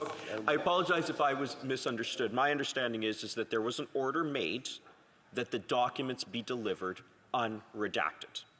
That has not happened yet. The Liberals wish to send this matter to Proc. The Conservatives believe that the documents should be delivered. My question for my honourable colleague is this. What does he think the Liberals' rationale is for just not delivering the documents unredacted? Because that would just end this whole thing. Honourable member for Saskatoon West. Well, I thank my colleague for that question. It's a very good question because it's one that we ask ourselves a lot. Why won't the Liberal government just provide the unredacted documents as the request was made by Parliament? And it's really quite a simple thing to do. They've already produced the documents with all the redactions. Simply just undo the redactions, send the same documents. But the reason why I think they're not wanting to do this is because of what's contained in those redactions. The information that's there must be very serious. It must be very damning potentially for the government. It probably names names and other people, and there's all kinds of things that could be there, and we just simply don't know. And this is the information that's needed. This is what the RCMP need in order to investigate properly so that they know if there in fact was any criminal wrongdoing that should be dealt with further. And so, you know, Madam Speaker, it's very important that the Liberal government respect the request of this House and provide these documents unredacted. Questions and comments? Questions et commentaires? L'honorable député Joliette. The honourable member for Joliette. Thank you, Madam Speaker. I'd like to thank my colleague. My question for him is, well, for me, I've never seen what's happening in the House right now in terms of this question of privilege. It's been going on for more than a month and a half. Nothing's moving forward. We know how the government can solve things either by submitting the documents, which most elected officials here are asking for, or by having a gig order with another party. But I don't think they will be solving this impasse. It seems, well, I'd like to know, according to my colleague, why is the government is keeping the current situation? Is it because they don't want to have to face a confidence vote, or is it because this government is starting to be tired? They don't really have many bills to present. Thank you, Madam Speaker. Saskatoon West. Well, I thank my colleague for that question, and he raises a very good point, because in many ways it does appear as though the government is just very happy to let this go on. They certainly don't want to provide the documents, as I stated in my last answer, because I think they're worried about what the documents contain. But at the same time, I don't think they have anything better to do either. I think they've run out of ideas, as my colleague mentioned. I don't know that they have much left to do for Canadians. They have destroyed almost everything they've touched. They have ruined our immigration system. I mean, the list goes on and on and on. And I honestly don't think they know what to do. So in one sense, they probably are not all that sad that the House is stuck on this issue, because I'm not sure there's much more that they have that they would know what to do with. Questions and comments? Questions et commentaires? The honourable member for Sherwood Park, Fort Saskatchewan. Well, thank you, Madam Speaker, and I thank my colleague for an excellent speech. We are dealing with so many different Liberal corruption scandals concurrently. And just today, a senior member of the Liberal cabinet, the only minister from Alberta, resigned. It's probably the largest stack of scandals that have applied to any one minister in the history of this country that are continuing to be investigated into the member for Edmonton Centre. It just shows how this government has debased our institutions, has ignored basic democratic norms of respect for Parliament, of the appropriate separations that are supposed to exist between institutions. I wonder if the member would reflect on just where we've come over the last 9 years and the incredible volume of corruption. We're dealing with two privilege questions in the House at the same time. Again, unprecedented. What does this say about what this NDP Liberal government has done to our country, to our institutions, and to the trust that should exist in them? The honourable member has very little, 30 seconds to answer, because we have to move on. Thank you to my colleague for that question, and he's quite right. From the moment this government came into power, scandals erupted. And of course, as I've spoken about many times before, the scandals are not new to this Liberal government. Scandals have always been in Liberal governments. But he does raise a very interesting kind of micro case, and that is of the minister who resigned today, and how in one person we see multiple scandals and just a simple refusal to admit that, and a refusal to even see what's wrong in that. And finally today, I believe he was forced out because public opinion and what forced that. But left on his own, I'm not sure that he would have, because I think there's just an innate misunderstanding and an inability to see what's actually going on. Thank you. Orders of the day. Orders of the day, ordre du jour, reprise de... Resuming study of the motion to concur in the 12th report of the Standing Committee on Human Resources, Skills and Social Development and the Status of Persons with Disabilities, Financialization of Housing, in the name of Ms. Zurillo. Resuming debate, the Honourable Member for Longueuil Saint-Hubert. Thank you very much, Madam Speaker. I'm very happy to see you here. Madam Speaker, I have to tell you something. I hope you'll have an answer for me. I am going through a deep crisis, a parliamentary crisis that is personal, professional, a very deep crisis. It's very intense. For the past month and a half in this house, well, I'm very disturbed. It prevents me from sleeping. I've had poor sleep. I'm having a hard time with my friends. I'm isolating myself. My colleagues find me difficult, very irritated. I'm going through a hard time. I want to talk to you about it because it also concerns you in a certain way. It actually concerns all members of this House. I was elected naively. Well, I put my face on a poster saying I want to improve the lives of my constituents. I want to work every day to improve the lives of Quebecers, everyday lives. People are concerned with all sorts of problems, the climate crisis, floods, droughts, the housing crisis, as we talked about, we'll talk about later. This is a serious crisis, the housing crisis. People are really facing this every day. It's a really important issue. The linguistic crisis also. French is disappearing. In the rest of Canada, it seems to be increasing, but in Quebec it's dying. We want to be independent and save things, but in the meantime, we have to work within Canada with our institutions every day to improve the lives of our fellow citizens. But what has been happening for the past month and a half, Madam Speaker? What's going on? Every day I sit here. Usually there's a lot of repetition. There's all sorts of theater going on. But if you play Molière 250 times, and you've heard 110 speeches about a question of privilege, often spoken very slowly to make sure we understand the words, we really waste the time of this House. They really make sure that we're sleeping. We're paralyzed fully. There's a big difference there between Molière, Shakespeare, and what we're hearing here in the House. Or we're quite far from Shakespeare, actually. So you have to understand my dilemma. I was hoping when I would get here we would have debates, we would debate our ideas, we would confront our ideas with the Liberals, with the Conservatives, the NDP. There would be a confrontation of ideas and debate and speakers who would speak back and forth, and we'd be brilliant, and there would be a rich confrontation, an intellectual and verbal confrontation. And Madam Speaker, sorry, I didn't mean to lose my momentum. I was a bit troubled there. Sorry. People may not be aware. I should be charged for this. I should charge for this, rather. Often for theater performances. Well,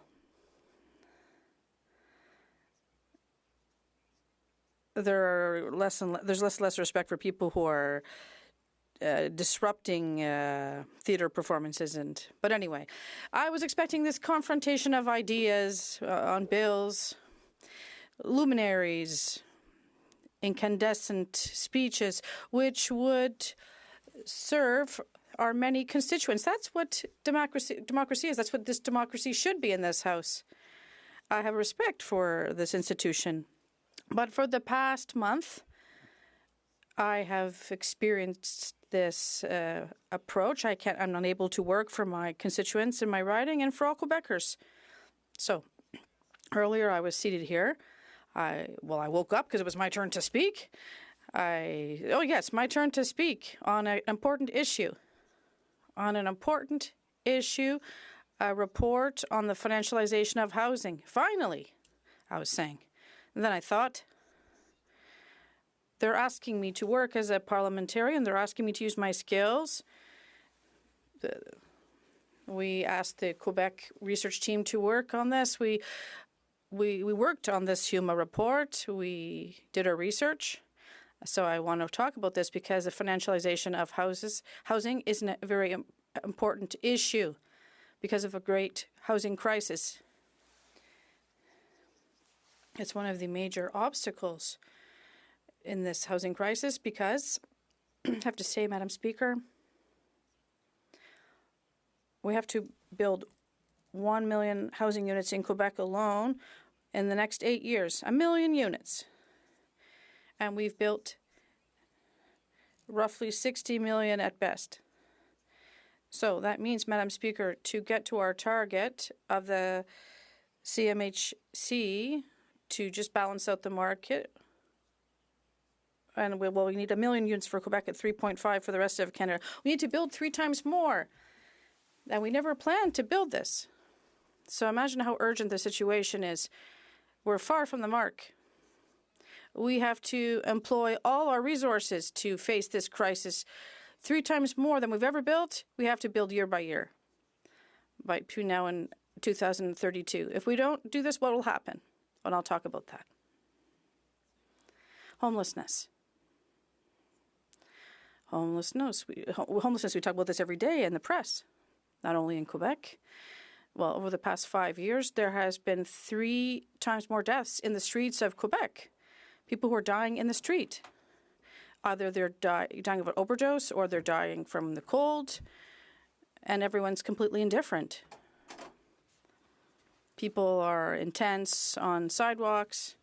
These are workers, and the face of homelessness has changed. People don't care about that, but it's something we're not talking about that. And we're talking about the financialization of housing in this report, but there's a specific point I'd like to make that concerns the government directly. In the last budget, they were supposed to talk about $250 million to end these tent camps, but we didn't hear anything about that after. And now, 8 months later, just before winter is upon us almost. Things are getting colder in Quebec and the rest of Canada, and they still haven't seen this money. The money has not come, and we should have had roughly $60 million for Quebec, and they needed these funds so we could get these people off the street. In Montreal, things have gotten tough. People are sleeping on the sidewalks. We don't know what to do with these people. We don't know where to place them. We want to get them out of there, but we don't know where to put them. And then the government is increasing the red tape and the bureaucracy. What color do you want the walls in the housing units? What size should the bed be? Do you want wool or synthetic blankets? How many pillowcases? How many pens will we use to write the number of homeless people who will sleep there? So it's just crazy. They're putting more forms in. They're just creating more obstacles. We know how to take care of people in Quebec. We know how to do things, but it's not Microsoft, Google, or Amazon, or X, or Elon Musk with their billions, and people who work for them and fill out forms ad nauseum. We know how to take care of people. We know how to show empathy to get people off the streets and house them, to get them off the streets and put them in social housing, get them off drugs, find them a job, when they get out of prison, how to reintegrate them. We know how to do this. We know how to do this, but we need the means. So we have to give them the means to do so. So we can't accept this, Madam Speaker. It's unacceptable that this $215 million, or the $50 million for Quebec, that's just sleeping in a coffer here in Ottawa, that should be used to get, for example, single mothers in Rivière-du-Loup, single mothers who are sleeping in cars in Rivière-du-Loup or in small towns up north in Quebec. There are people sleeping in tents a bit everywhere, and even women who have slept on the sidewalks in Quebec in recent years. How can we accept this in a G7 country? And how can we accept that this money, for administrative reasons, is still lying around in coffers in Ottawa and not being used? So I am supposed to be talking about the financialization of housing, and I'm happy to talk about something important for my fellow citizens, and I'll be happy to listen to the questions from other colleagues. Thank you. Questions et commentaires. Questions and comments. The Honourable Member for Kingston and the Islands. Well, I certainly appreciate the passion and the energy of that speech. I thought that the member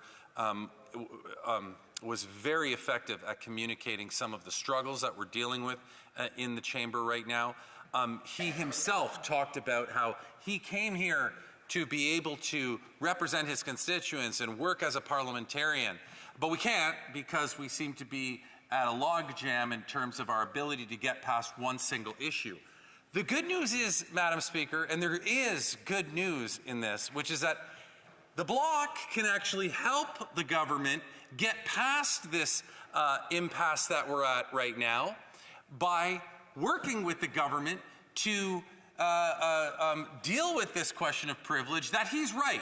188 or 191 now or so people have spoken to that privilege motion, of which 171 of them were Conservatives.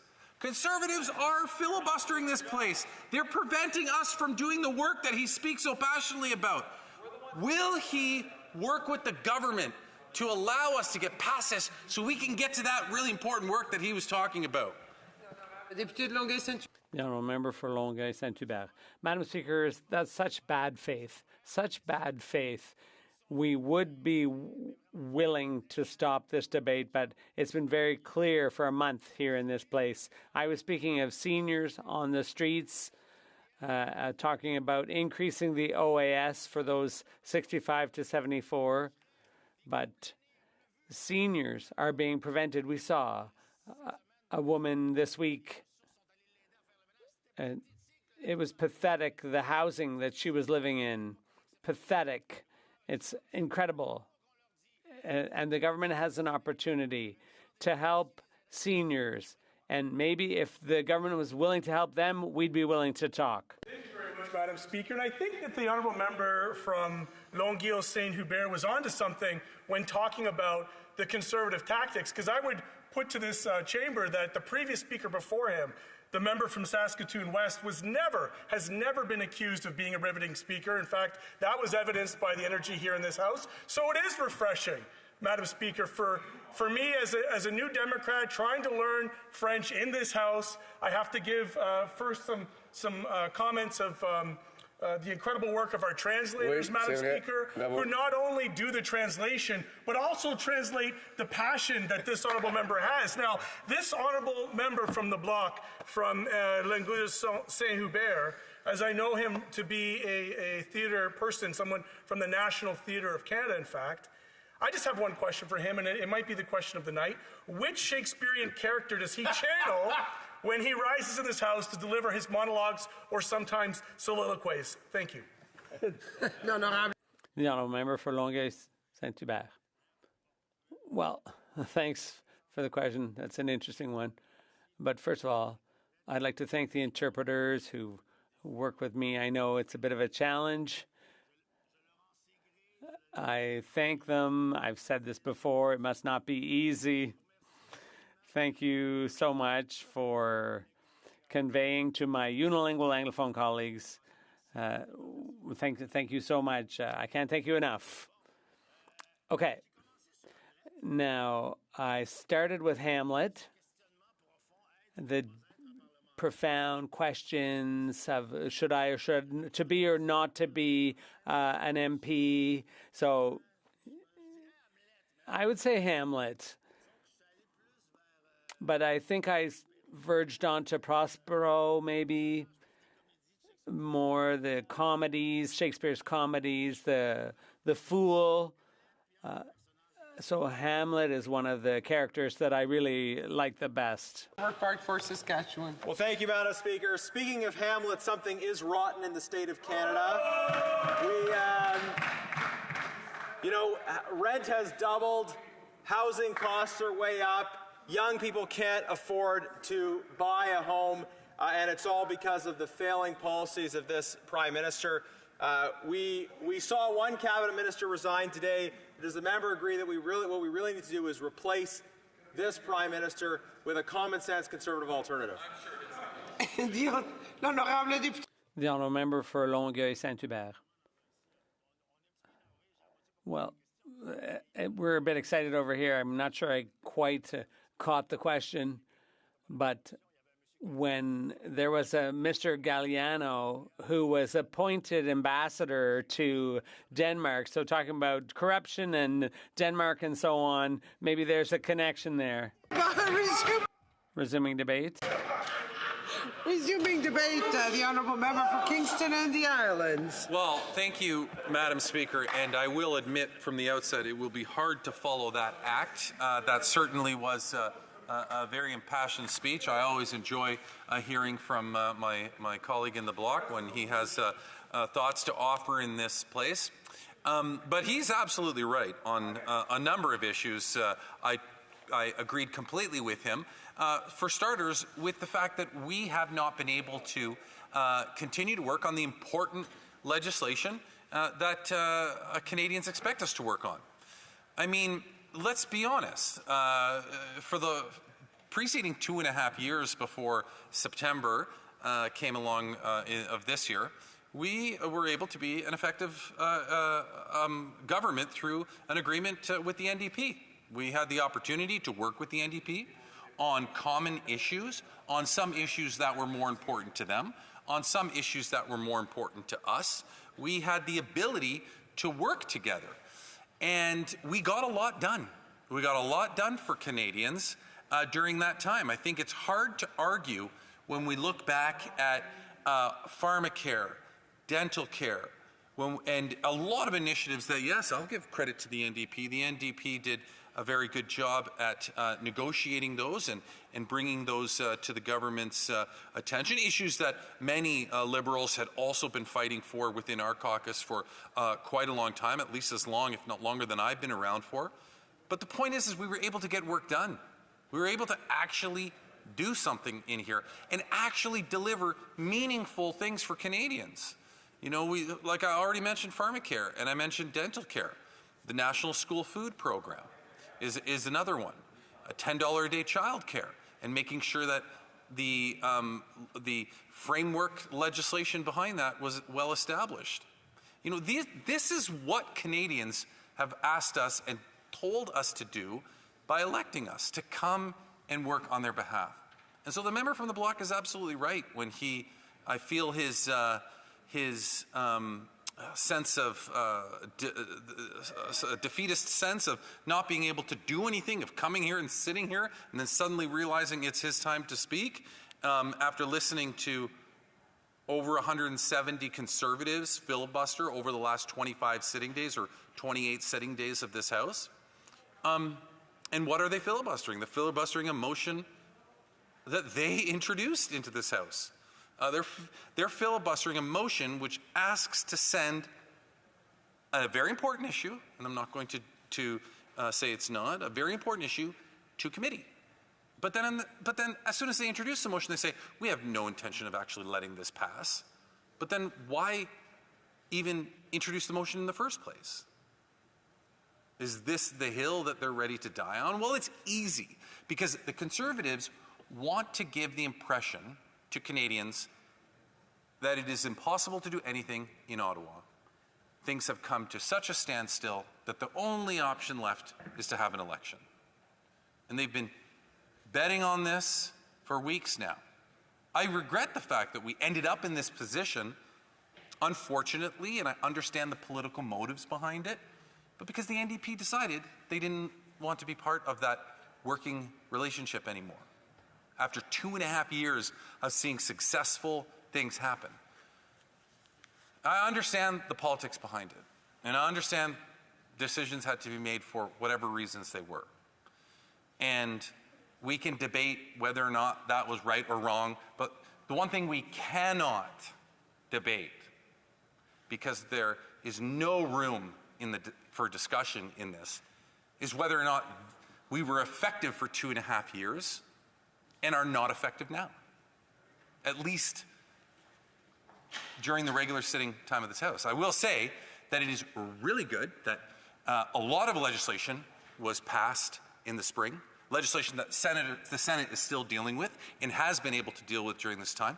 Just came from a reception across the street, Madam Speaker, put on by folks from the East Coast, a shed party over there. And I talked to a senator who said, yes, it's a good thing that you did have a lot of legislation. We've been able to work through that and get caught up on a lot of that. So we're still continuing to deliver, and we're still seeing this legislation that would otherwise never be implemented if an election was called now. So stuff like pharmacare, for example, although we passed it here, it had to go over to the Senate and do its work there. And while being in the Senate, it had to go through all the proper stages. And so, unfortunately, we've come to this point now where the NDP are making it almost virtually impossible to do anything. But I don't excuse the Bloc completely either. As I indicated in my question of the member, why not work with the government to say, okay, Conservatives, maybe 172 speakers for 20 minutes each on an issue is enough. I'm not good enough with math to do the... Point of order, Madam Speaker. Yes, the honourable member for Port Coquitlam is on a point of order. Yeah, Port Moody Coquitlam. Yeah. Yes, the honourable member on the point of order. Yes. Madam Chair, I'm wondering if the member knows that we're debating the financialization of Well, housing. the honourable member knows that there's a lot of latitude in what members can do, and the honourable member has 20 minutes to come to discuss the point that we are discussing. So I'll give him the time to get there. Thank you. I'm fully aware of the concurrence motion that we're debating today, Madam Speaker. I just wanted to set some of the context in which I find it troubling that we are having to debate these issues through concurrence motions. You know, housing, we should be debating this through government legislation. Through government legislation that the NDP was able to successfully contribute to not that long ago. That's what we should be debating. We shouldn't be debating concurrence motions and about moving things around and how do we and how do we take a committee report and send it back to committee as proposed in the amendment. What we should be doing here is we should be working on actual government legislation that will actually have a meaningful, tangible impact on Canadians' lives. A concurrence report, although coming from committee, is very important in terms of the work that we do here, doesn't have the ability to direct any kind of legislation other than the government in terms of asking the government to bring in a new piece of legislation, thank you, with respect to that issue. So let's talk about this concurrence motion. Let's talk about housing more specifically. The reality is when it comes to housing, we found ourselves once again in such a unique position where we have introduced a program, the Housing Accelerator Fund, a very effective program. Kingston received almost $30 million. And of course, the leader of the opposition, because he's great with his two-word slogans that we recently, was recently revealed in a story that the member from Sherwood Park is heckling me right now, so I'll use him as an example. The member from Sherwood Park, for example. The The Honourable Member for Sherwood Park for Saskatchewan on a point of order. We know the Liberals struggle with numbers, but axe the tax. Come on, now we're not going to do that right now. The Honourable Member knows very well that is not a point of order. The Honourable Member for Kingston and the Islands. So the Leader of the Opposition will come up with he really likes his slogans, and he knows how to, he's very effective at taking an issue and confusing the issue so that Canadians can't really see what the objectives are. So the Leader of the Opposition will say that the Housing Accelerator Fund is a program that's never produced any housing. Yet 19 of his members, who I'm sure if we went back and looked at everything they've said in this House, at times have been very critical of that program. They themselves have written letters to the Minister of Housing asking for money through that program for their communities. Because they know that although the Leader of the Opposition sits there and talks about how it's never built any housing, they know that the $30 million, at least that's coming to Kingston, is not meant to physically build houses, but instead, before he clips just the first half of that sentence, it's there to unlock other housing developments. So for example, let's take the City of Kingston. The City of Kingston has historically, over time, developed through maybe provincial legislation, maybe through zoning efforts on their own, cumbersome processes to develop housing. Maybe the development charges are too high, maybe permit fees are too high, maybe there's too much red tape.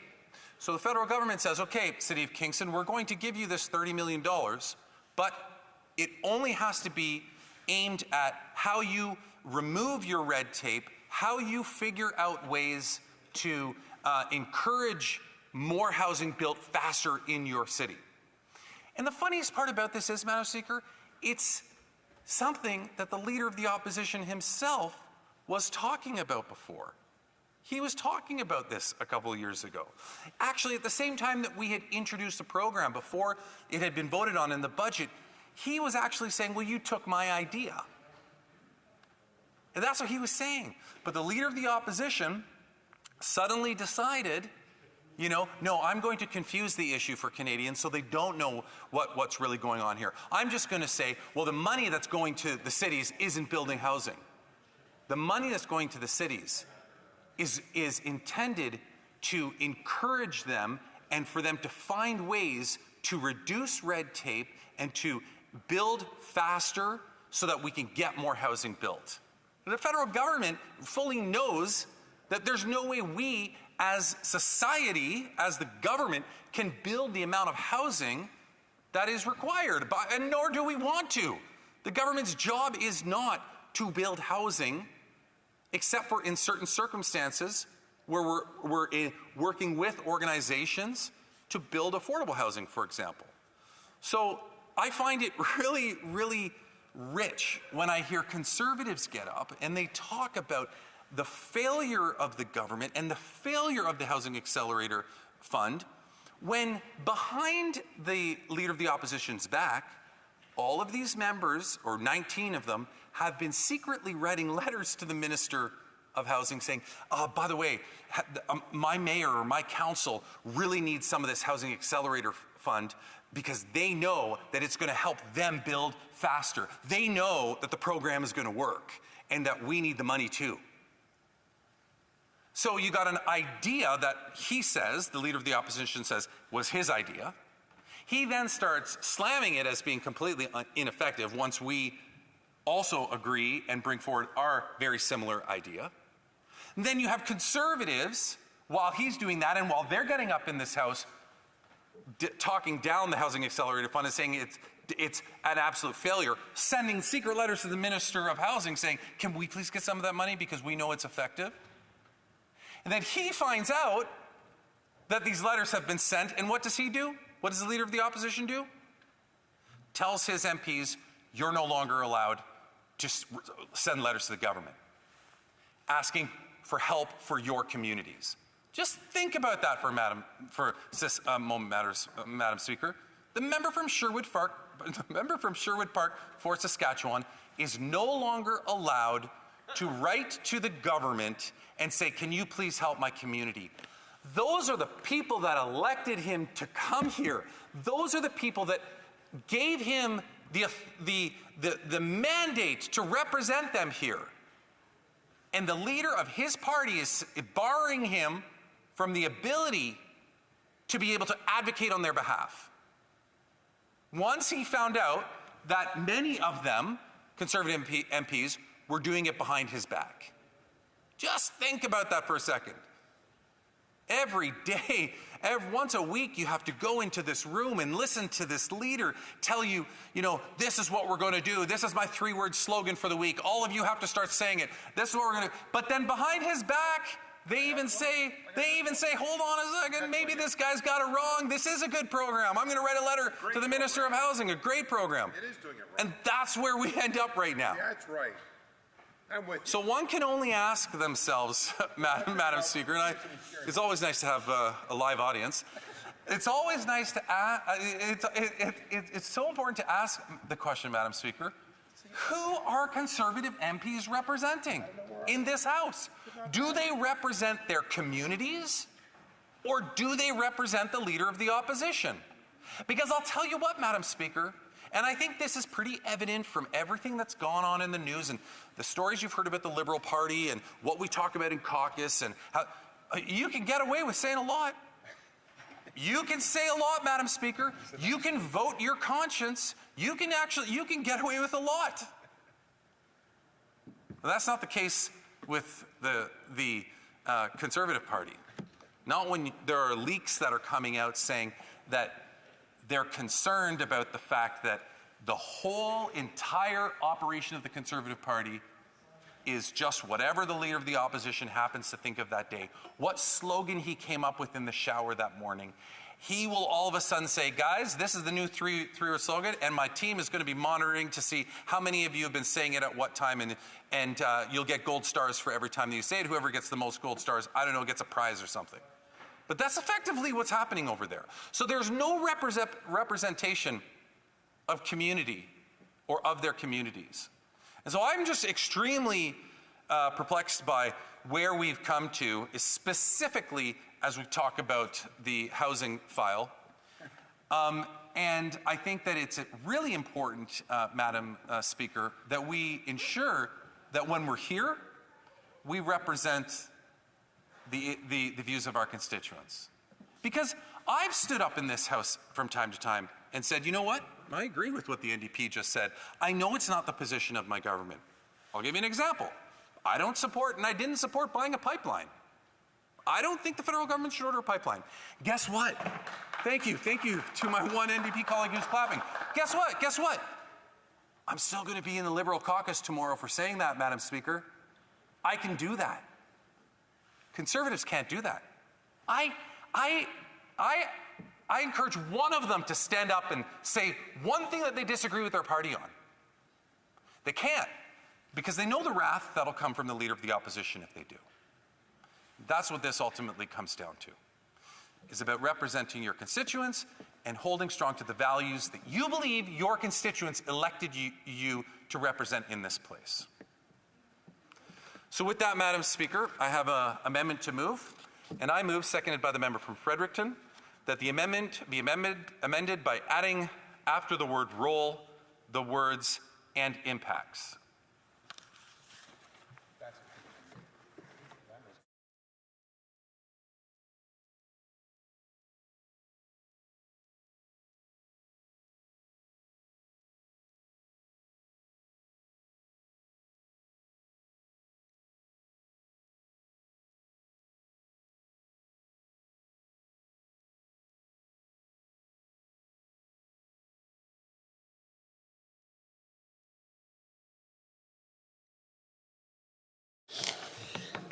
Mr. Garrison, seconded by Ms. Atwin, moves the following sub-amendment. I move that the amendment be amended by adding after the word role the words and impacts.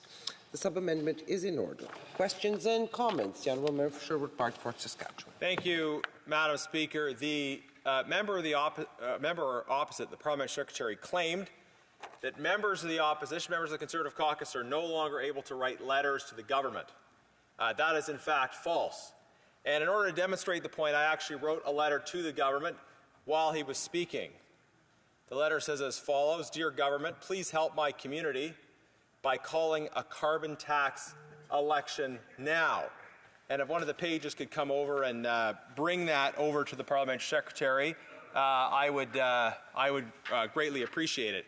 Madam Speaker, what my community wants is very clear. They want to replace this government and their failing policies with a government that will actually get housing built.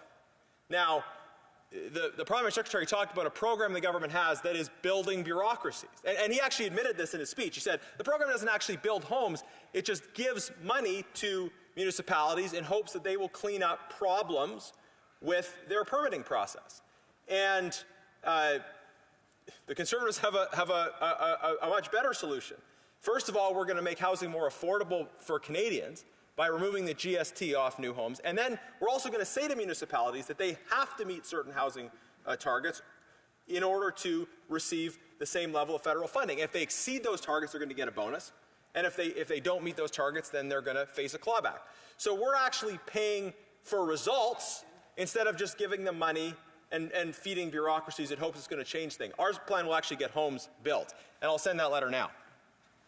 The honourable member for Kingston and Yonge. Well, notwithstanding the gimmick of what the member just did, I think that it's very clear that he's not one of the 19. He's a good soldier of the leader of the opposition. He does what he's told. But I would encourage him to go talk to the member from St. Albert Edmonton. That member wrote a letter to the housing minister saying, please support my community with the Housing Accelerator Fund specifically. So he can play the games that he wants, and haha, it's real funny. We're trying to talk about something serious here. But the reality is, Madam Speaker, is that the member is just here to recite his leader's talking points. And he says this program of his, of removing the GST, is somehow going to solve all the housing problems.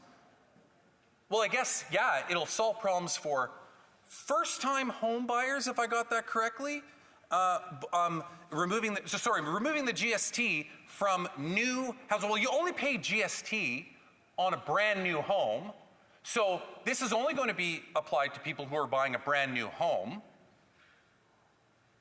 And I would love to know how many young Canadians who are first-time home buyers are only buying brand new homes. And you're completely removing everybody else who's not buying a brand new home. So how is that program going to suddenly solve the whole housing crisis?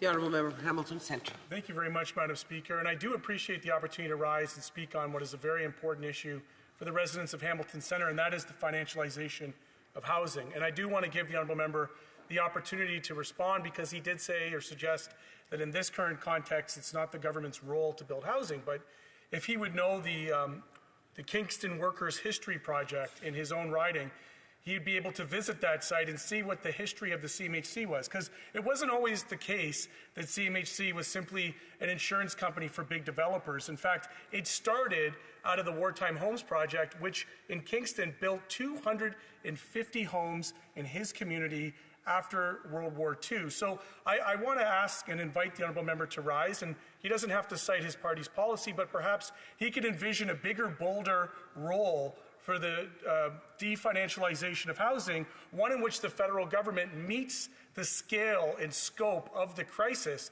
to actually go back to its roots, build homes, actually build affordable homes like they did with little strawberry box housings like they have both in Kingston and in Hamilton Centre. So I'm going to ask him to stand up and just dream a little bit bigger today. The honourable member for Kingston and the Islands. There is a very important role for the federal government to play in housing. And I want to talk specifically about affordable housing. And the reality is, Madam Speaker, is that yes, the federal government was involved in building affordable housing back in the 60s and 70s. Federal government did do that. I think, personally, after all of the experience I've had in affordable housing in Kingston, I sat on the Affordable Housing Development Committee before I was a city councillor. As city councillor, I continued to sit on that committee. As mayor, I saw a lot of the legacy projects. The reality is that the affordable housing that the federal government was involved in building in the 60s and 70s unfortunately led to stigmatization and ghettoization of housing.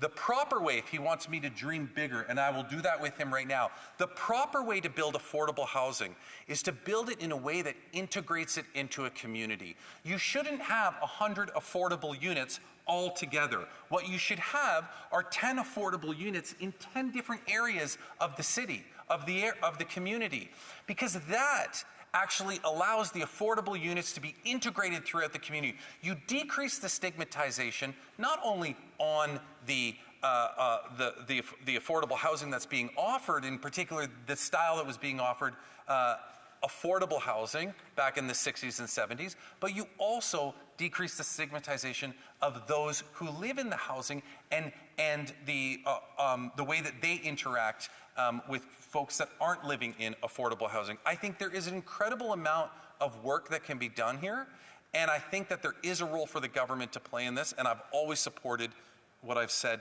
in terms of what that role is. The Honourable Member for Port Moody, Coquitlam.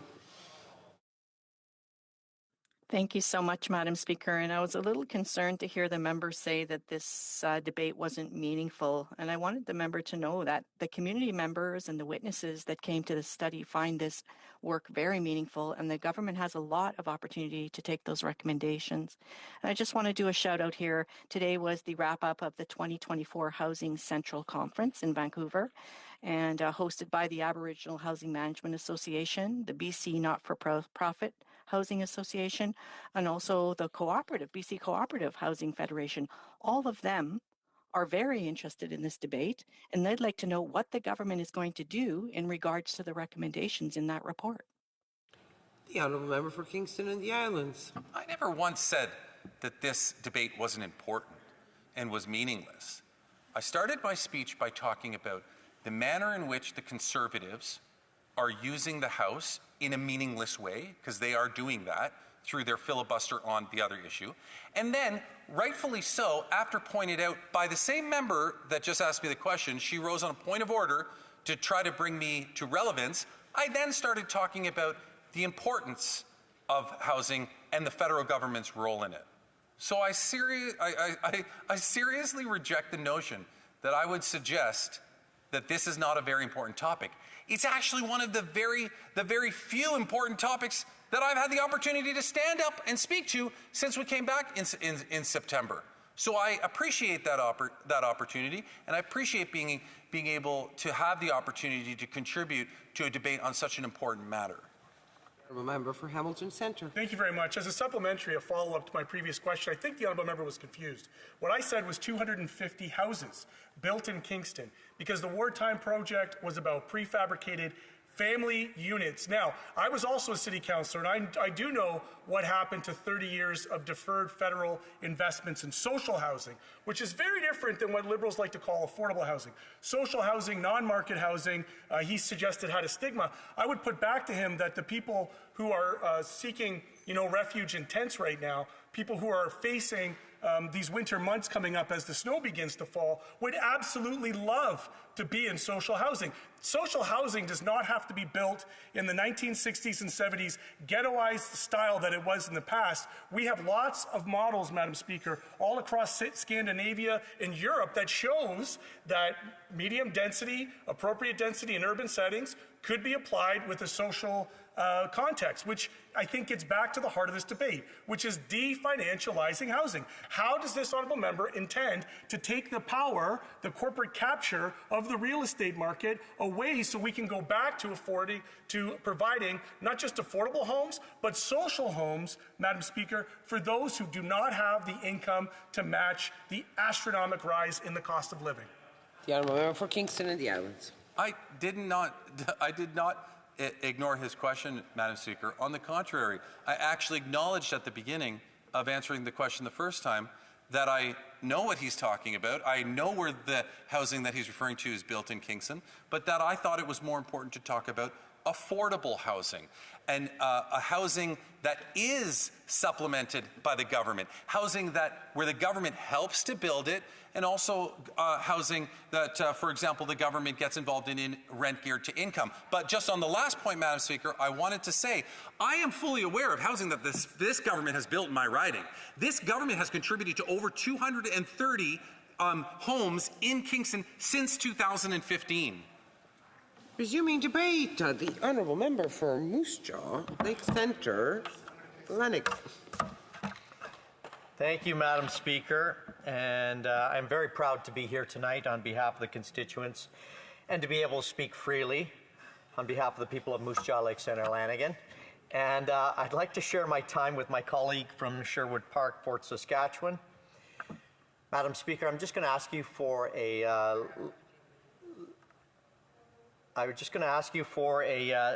certain amount of latitude before speaking on this important subject of homelessness, to recognize the passing of my mother, Caroline Tolmie, on October 8th, and my father, Robert Walls Tolmie, 3 weeks later on October 30th. Both of my parents were born in Glasgow, Scotland, and as a result, I have shared on numerous occasions that having both parents who are Scottish, one half of me likes to drink scotch, the other half of me hates paying for it, but both halves of me like to fight. My grandfather was a sniper on the offensive in World War II, and during the campaign to liberate Northern Europe, he and his fellow soldiers were drinking in a cafe. Canadian soldiers came running in, sounding the retreat as the enemy was on a counteroffensive with more firepower, and the British soldiers scrambled to get their gear on together, and the Canadian soldiers, while waiting, started shooting at the bottles of liquor that were left on the shelf. In horror, my grandfather yelled, "Cease fire, cease fire." And he asked the Canadian soldier, and I'm going to not use the exact language he used, but what were they doing? And the Canadian replied, "If we're not drinking it, they're not drinking it." My grandfather befriended the Canadian soldiers, and he wanted to move to Canada. He was never able to, but his dream was realized when my mother and father immigrated to Canada in the late 50s and early 60s. They moved to Canada when Prime Minister Diefenbaker was the Prime Minister of Canada, and I am proud to share the boundary riding lines with the former Prime Minister as I serve in this capacity. My family came here with the hope and dreams of owning property, wanting to bring home powerful paychecks, to provide for their family, and believed that Canada was a place where they could raise a family and that their children and grandchildren could prosper. Madam Speaker, I believe in that dream. But people these days have lost hope and don't. My grandfather and my parents would be horrified knowing that many people experiencing homelessness are the brave sailors, soldiers, airmen, and airwomen who are willing to put their lives on the line for the freedoms we enjoy today. This tragic state of affairs where homelessness is on the rise, food banks are having to shut because of the inflationary increase on food and other essentials such as clothing, is directly impacting veterans who are finding it hard to survive under this NDP Liberal regime. Madam Speaker, when you struggle with the everyday essentials, with homelessness, you lose hope. And you lose hope. When you lose hope, it can directly impact your mental health. I recently witnessed in our Veterans Affairs Committee when my colleague from Banff Airdrie, while interviewing a witness, revealed a horrific testimony which has impacted me. And I want to quote my colleague. Mr. Blackwolf referenced the Triple D policy that we often hear about from veterans. This is a question I have for you, Marie. Mr. Blackwolf mentioned the Triple D policy that we often hear about from veterans. He mentioned it is delay, deny, discouragement. I kind of like that because usually we hear it as delay, deny, and die. My colleague went on to ask the witness, Marie, you told me a story when I visited you recently that illustrates the delay, deny, die, triple D policy. Would you mind sharing with this committee for the benefit of everyone? And Miss Marie Blackburn said in her testimony, yes, I can. It was a hot summer day last year, and the air conditioning went out in the building, and I thought, you know what? I'm going to scoot out of here early and go home and have some gin and tonics on my deck and just cool down. I'd seen this car in the parking lot all day long. He'd come, he'd go, he'd come, he'd go, and then he was just sitting there. When I was leaving, he came and he tapped me on the shoulder and asked, are you able to help me? I said, what is it you need? You could tell he was very stressed out and nervous, and he said that he just needed some help with some family bills. We went back into that sweltering hot building, and we did the intake on him. He needed to pay his mortgage. He had no food for his family. He was behind on all of his bills. I said, it's not a problem. We can pay all of that for you. Off he went, and off I went.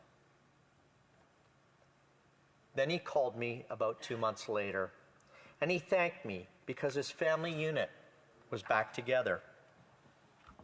His wife and he had sorted out things. The kids were back in their soccer games. Whatever the case may be, he said to me, I just want you to know that would have been my last day on earth had you not helped me, because I had a gun under my seat, and if you would have had said no, I would have blown my brains out in your parking lot. This is just another example of how long people are waiting to get these benefits that they're eligible for. It's ridiculous, she said. It is. This is why we say that our mandate is to ultimately prevent veteran suicide. We are sort of between Veterans Affairs and the client to make sure that we can pay their bills, we can help with their kids, or we can put food on their table. I don't know how you fix waiting for these benefits for as long as they have to sometimes, but something like this might give you a better understanding to figure out what we go through as boots on the ground. Madam Speaker, not everyone is as lucky to have someone dedicated as Marie to help them out. According to Homelessness Hub State of Homelessness in Canada, I quote, in recent years, there has been an increased focus on the plight of armed force veterans who experience homelessness. Research has shown that approximately 2,950 veterans are experiencing homelessness, representing 2.2% of the homeless population in Canada. Alcohol and drug addiction are key drivers of veteran homelessness, followed by mental health challenges, including post-traumatic stress disorder and difficulty transitioning to civilian life. Madam Speaker, Veterans Affairs Committee just submitted a report to the House on the transition to civilian life. As conservatives, we submitted our own report and comments, and I'd like to quote that. Common sense conservatives supporting veterans in their transition to civilian life. Once again, the Liberal government and the latest report from the Standing Committee on Veterans Affairs fails veterans by completely missing the mark and ignoring the real concerns brought forward by the men and women who selflessly served Canada. The Liberal excuse for ignoring veterans' concerns is that this is an issue which could be examined in perpetuity, as the evolving nature of the modern world and workforce will undoubtedly continue to present new challenges to veterans in transition. Therefore, the Liberal government and their NDP bloc partners have attempted to absolve themselves of any responsibility to veterans, but Conservatives wholeheartedly reject that Liberal premise and table the dissenting report for a voice. Madam Speaker, in closing, it must be recognized the damage that this NDP Liberal government has done to every single person that is struggling with homelessness.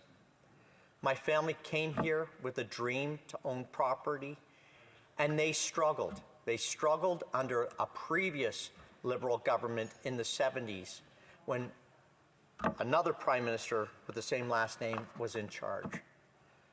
Things have not got better. We need to do better for the people of this country and for the veterans. Thank you. Questions and comments? Questions et commentaires? Resuming debate, the honourable member for Sherwood Park for Saskatchewan. Well, thank you very much, Madam Speaker, and I apologize to my children for abruptly hanging up on them. But pleased to be back in the House and be able to speak about this important report on homelessness. And I want to start by following up on comments that were made by the Parliamentary Secretary, the member for Kingston the Islands, who actually admitted what the government's so-called Housing Accelerator program does. He admitted that it doesn't build homes. And let's be clear, that's not just something we say to criticize the program. That is what the government acknowledges about their Housing Accelerator program, that it does not have as its purpose the construction of homes. Their approach is to, in some sense, even recognize, as the member said, that there are some significant problems with red tape and the cost of government at various levels limiting housing construction. But their solution is to pile more money into those same bureaucratic processes and to think that that's going to make the system better, right? The member actually identified in his speech a problem that we've been talking about for a long time in the official opposition, that the cost of government, that red tape, that gatekeepers are slowing down and limiting the construction of new homes. But his solution is effectively to say to those gatekeepers, we're going to give you more steel and more poles so that you can build more and higher gates. Right? The response should instead be to provide relief to Canadians who are trying to buy homes, lowering their taxes, making it easier for Canadians to buy homes, but also to say to municipalities that we're actually not going to pump more dollars into ineffective bureaucracies. We are going to expect results in terms of housing construction. We're going to say to municipalities, you have to meet targets for new home construction. And if you meet those targets, you are able to continue to receive transfers from the federal government. You'll receive a bonus, actually, if you exceed that target. But there will be a clawback, a fiscal implication, if you fail to meet those targets. So instead of simply giving more money into bureaucracies that the government has just acknowledged have some problems in them, our approach is going to say to those same bureaucracies that we expect results and we want to incentivize results by tying federal transfers to results in terms of new housing construction. And it fundamentally reflects just a different attitude towards policymaking. You know, in the official opposition, we care about results. We think the measure of the effectiveness of your housing policy is whether or not people are housed. And the government seems to think that the measure of an effective housing policy is not the results, but it's the intention demonstrated by the expenditure. We care about the results. They want their activities to be assessed on the basis of their intentions, measured by their expenditures. So they create a program, and they say it has a good intention, and we're going to put money behind it, even though it doesn't actually get homes built. In the official opposition, we say we're going to take all that money that they're feeding into already bloated bureaucracies, we're going to use those resources to take the GST off new homes for Canadians. So we're going to lower the taxes Canadians that pay. We're going to give that money directly to Canadians instead of putting it into bureaucracies. And we are also going to say to municipalities, you have to achieve certain results in terms of new home construction. I think that's clearly a much better, much more effective approach, because we're focused on incentivizing and pushing those results. If you don't produce those results, you're going to face a clawback of federal transfers. But meanwhile, it also reflects a belief that giving Canadians back more of their hard-earned money rather than transferring more money into municipal bureaucracies is the solution. Giving Canadians the ability to afford their homes. We have a clear plan, Madam Speaker. It is to axe the tax, build the homes, fix the budget, and stop the crime. And of course, tonight we're talking about that point about building the homes.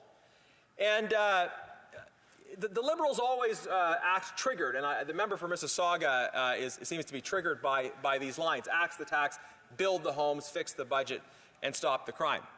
But as you've seen, we have clear, robust plans behind each of those identified priorities.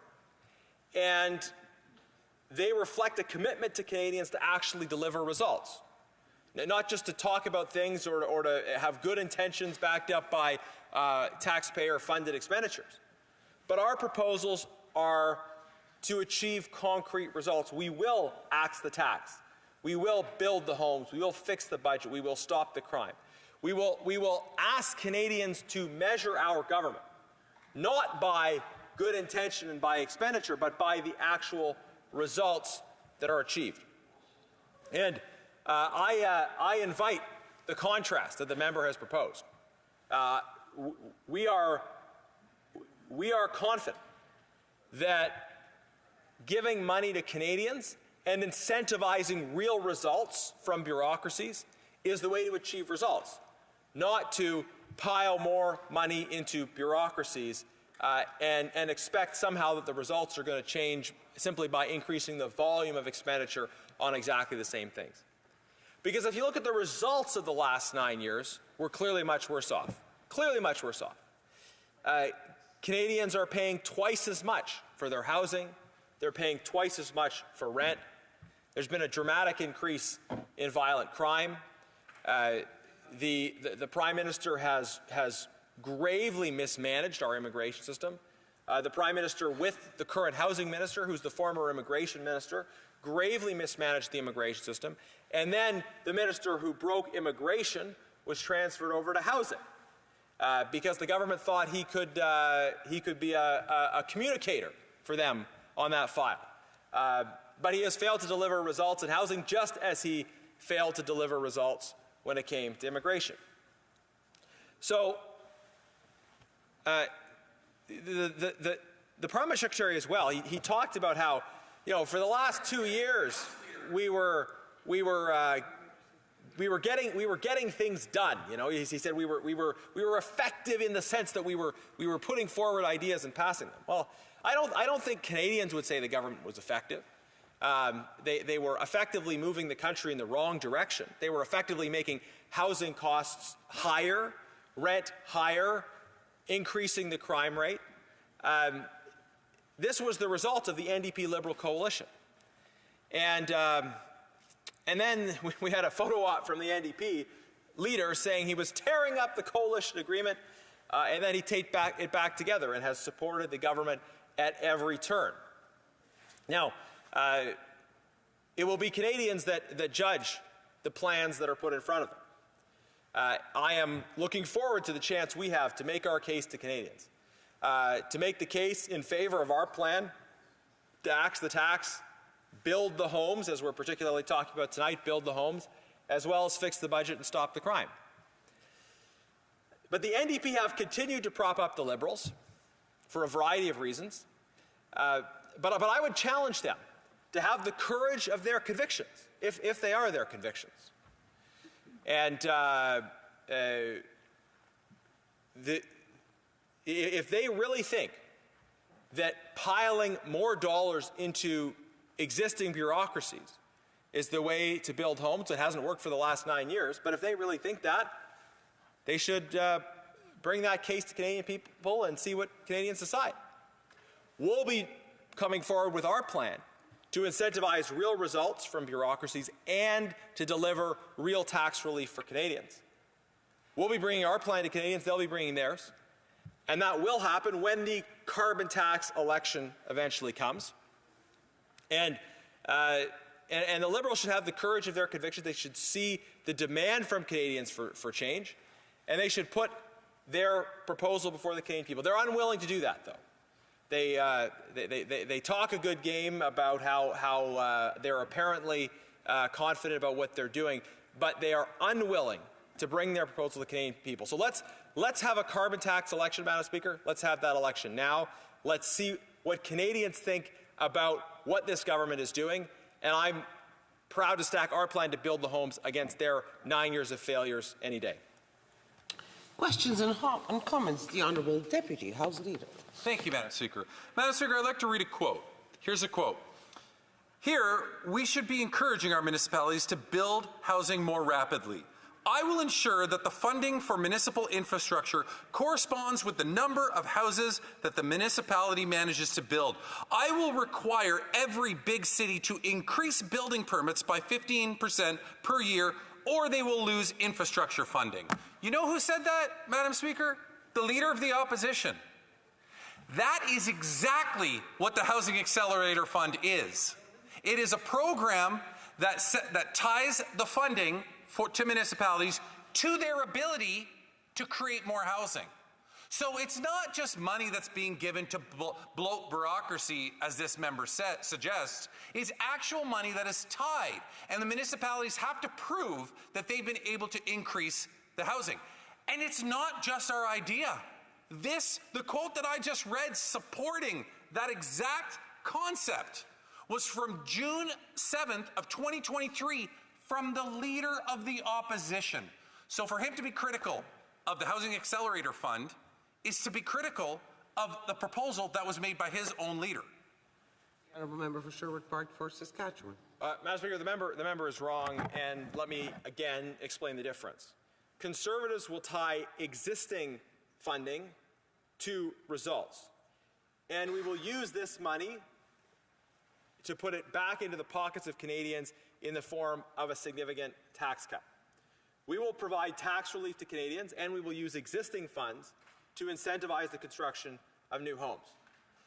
That's completely different from this government's proposal, which is putting new money into bureaucracies that are already struggling to actually achieve the results that are required.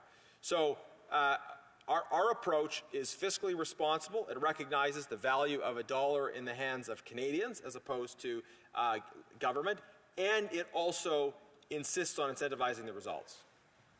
Questions and comments. The Honourable Deputy House Leader. What is he talking about when he says our approach is fiscally responsible?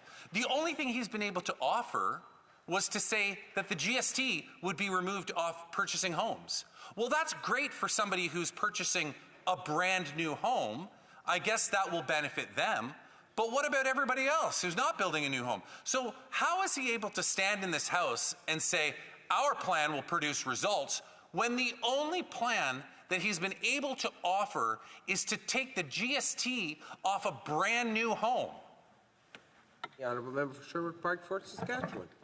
Madam Speaker, this is clearly the choice. These Liberals have had 9 years.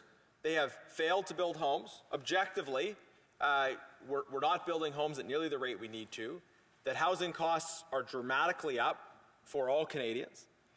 It's been 9 years of failure under this government. And they believe that announcing additional funding for existing bureaucracies is going to change that. Canadians, again, aren't going to judge this government by their intentions or their expenditures. They're going to judge this government by the results. Meanwhile, Conservatives, we have a record in government of much better performance when it comes to actual housing affordability for Canadians. And we're putting forward specific proposals that will cut taxes for Canadians, incentivize the construction of new homes, and will achieve results. And certainly Canadians will judge the results just as they will judge this government by the results. But eliminating the GST on new homes will provide a significant benefit for Canadians. It will increase home construction. It will help to achieve the results that this government has failed to achieve for 9 years. And essentially what you're hearing from the parliamentary secretary is an admission of failure up to this point, I think, maybe, partially. But he's saying, okay, well now we're suddenly going to change things. Look, it hasn't worked. 9 years of failure, we're worse off. We need a new government, and we need a common sense carbon tax election so Canadians can decide. Very brief question from the Honourable Deputy House Leader. He didn't answer my question, but notwithstanding that, I'll take the bait. Tell us, please, about all this housing that the former Conservative government built. Because what they want to do is they want to take credit for all the housing that the market built back when they were in government before. But the reality is, when it comes to actual affordable housing units, and I know this not just from hearing it in this House a lot, but because I was a mayor in an Ontario city at the time, and we received zero from the Harper government, this leader, when he was housing minister, built 6 houses in the entire country. Please, tell us more about the Conservative record. Brief comment from the Honourable Member for Sherwood Park for Saskatchewan. Yeah, this is unbelievable if you listen to this member. He says, well, when Conservatives were in power, yes, things were going well in terms of housing, but you know, it wasn't because the Conservatives were doing a good job. And then he's saying, now things are going poorly for Canadians. After 9 years, things are going poorly. But it's not the government's fault. This member would have you believe that these dynamics had... We have to resume debate. The Honourable Member for Port Moody Coquitlam. Thank you so much, Madam Speaker. And I always find it interesting to be in this House and to listen to the Conservatives and the Liberals fight about who did housing worse. And as the NDP, we can tell you that they both did it terrible. Both of them decided that they were going to walk away from their responsibility to offer housing, safe, human right housing in Canada, and give it to the market. And now they're seeing the fruits of their misguided decisions in communities across this country. In the fact that people in my community and other communities across this country are living rough, in tents, in parks, on benches, in their cars. And meanwhile, right beside them are 20, 30, 40, 50-story luxury towers. And you only have to go down to Vancouver and see the chandelier that is hanging under a bridge as public art, steps away from Canadians who are having their housing removed. They're living in tents. They can't afford to get into these luxury towers, and they're having their housing removed. So I would ask the Conservatives and the Liberals, as they come to this, what the Liberals called a meaningless debate today, to think about what they've done and how it's manifested. And I want to say a big thank you and really recognize the member from Vancouver East, my colleague in the NDP, who was years ahead on this financialization of housing and the role and impact it was having on people. And I say to the member from the Liberal side that, you know, the amendment of adding impact, important, because there has been an impact. And if we think about this study, and if we think about what my colleague, the member from Vancouver East, saw in her community in Vancouver, people becoming homeless, more and more people finding housing out of reach, while luxury condo after luxury condo was being built. I can say I saw the same thing in my community of Port Moody Coquitlam, where purpose-built rental, affordable rental, was bought up by wealthy developers and these financialization landlords to create more housing for people that they couldn't, the people that they were displacing couldn't afford to get into.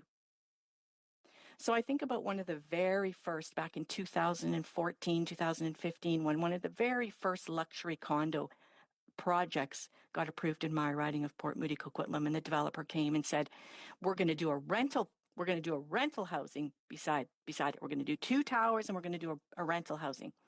And back in 2014 and 15, we thought, well, that would be great. Well, what they did was they did a luxury building. When it got built, it was a luxury rental building, not accessible for the people that they displaced when they bought up the old, affordable, purpose-built rental housing and built their 2 luxury towers. So I want this government to know, I want them to know that what their decisions and the Conservatives before them have made people homeless. And it's not just me saying this. The Federal Housing Advocate said that the aim of these people that are financializing houses, these corporations, they're maximizing their profit by increasing rent and cutting services for tenants. They're doing it on purpose, Madam Speaker. And I'll go back to my colleague from Vancouver East who put a dissenting report together in this financialization of housing report to say that that the government needed to stop this loss of affordable purpose-built rental and that they needed to start protecting these buildings. And I want to give credit to the BC NDP government, David Eby, and the Housing Minister, Ravi Kahlon. They immediately put forward a $500 million fund to protect affordable purpose-built rental housing in our communities across BC. What did the federal government do? Nothing. They were asked over and over again to protect this affordable rental housing. They let it ride. They let it ride with the market. It's totally unacceptable, and it is why we are in this position that we're in today. The government is missing in relation to protecting affordable housing and creating affordable housing. And you know why? Because they are propping up these landlords. These financialized corporate landlords are their donors. They are their friends. They know them personally. They are protecting them in committee. In fact, Madam Speaker, when I asked for one of these financialized landlords to come to committee and talk about what they do in their housing, the parliamentary secretary from the Liberals for Housing protected them, voted against having them come in. Same with the Conservatives. We have not heard from these landlords that are financializing housing because they've been protected by the Conservatives and the Liberals. And I'll add to that, Madam Speaker, that the Starlight Investments, one of these financialized landlords, was invited twice to committee to testify, and twice they refused. And instead of the Liberal government saying, that's not acceptable, they're accountable to Canadians, they said, okay, that's fine. That's fine. And in fact, during the summer, the chair of that committee said, oh, that's fine. We'll just let them write a response in. No, Madam Speaker, they need to come to committee and they need to talk about their business practices and they need to talk about what they're doing. And I also want them to talk about their partnerships with the federal government, because the federal government has connections to these financialized landlords through asset management. The financialization of housing is not just happening out there in the market with these landlords, it's happening right inside of our pension funds with choices being made by this Liberal government. So there's a lot of work to do here, Madam Speaker. There is a lot of work to do. And who's suffering? The most vulnerable people in Canada. I want to talk about seniors. Seniors are some of the longest holding purpose-built rental tenants. 10, 15, 20, even 25 years they've been in those apartments. They are the ones that are being targeted by these landlords who want to financialize. They want to get them out so that they can jack up those rents. It's absolutely disgraceful, Madam Speaker. And in BC, for the first time ever, people over 55 are finding themselves homeless. This is absolutely unacceptable. So I go back to the Liberal member that was made a speech earlier and said, this debate is meaningless and it doesn't do anything. That's their choice. The Liberals have decided to do nothing to let seniors become homeless, persons with disabilities, single moms, immigrants to this country. The Liberal government is involved in that decision to let financialized landlords kick them out of their homes. Now, there was recently some research on this, Madam Speaker. It came through the CBC, and there's some very strong research that proves that these financialized landlords raise rents through these above guideline rent increases more than any other type of landlord. And not just that, Madam Speaker, they evict at a higher rate. Where's the federal government to stop this exploitation and pushing people on the street? They're nowhere. They don't even want to have a discussion about it in committee. They're protecting their financialization landlords. They're not taking this crisis seriously. And I ask the government, how many more seniors, persons with disabilities, single mothers, Indigenous women having to give up their kids because the shelter doesn't allow them to bring their kids with them? Thank you, Madam Speaker. It being 7:50, it is my duty to interrupt the proceedings at this time and put forthwith every question necessary to dispose of the motion now before the House. The question is as follows. Mr. Boulris, seconded by Mr. Julian, moves that the 12th report of the Standing Committee on Human Resources, Skills and Social Development and the Status of Persons with Disabilities, presented on Thursday, October 26th, 2023, be concurred in. By Mr. Boulris, move the following amendment. That the motion be amended by deleting all the words after the word that and substituting the following. The 12th report of the Standing Committee on Human Resources, Skills and Social Development and the Status of Persons with Disabilities, presented on Thursday, October 26, 2023. Shall I dispense? Sub-amendment. Mr. Garrison, seconded by Ms. Atwin, move the following sub-amendment, that the amendment be amended by adding after the word role the words and impacts. If a member participating in person wishes that the sub-amendment be carried or carried on division, pursuant to Standing Order 66, the recorded division stands deferred until Wednesday, November 27, 2024, at the expiry of the time provided for oral questions. Order. In accordance with Standing Order 38, a motion to adjourn the House is deemed to have been made and seconded at this time. Therefore, the question is that this House do now adjourn. The Honourable Member for Sherwood Park, Fort Saskatchewan. Madam Speaker, I said a few weeks ago that the Liberals' Indigenous procurement scandal was the biggest scandal we've seen yet. And I think Canadians saw today why. We had a senior Liberal cabinet minister from Alberta with multiple different areas of responsibility, the member for Edmonton Centre, leaving cabinet because of the Liberals' Indigenous procurement scandal. Now, members across the way think this is funny. It's not funny. The Assembly of First Nations has told committee that a majority of the contracts that are supposed to be going to Indigenous entrepreneurs supporting economic development in Indigenous communities, the majority of those contracts are going to shell companies. It has been Indigenous leaders repeatedly testifying at committee that we're seeing rampant abuse in a program that's supposed to benefit Indigenous entrepreneurs and communities. That you have people pretending to be Indigenous, you have shell companies, you have abuses of joint ventures where virtually all of the benefit goes to a non-Indigenous company. So this is the abuse we've been seeing. We've been talking about this for months. But it has just recently come out that a company owned by the Minister of Employment, the former Minister of Employment who just resigned, a company that he owned was pretending to be Indigenous in order to try to get government contracts.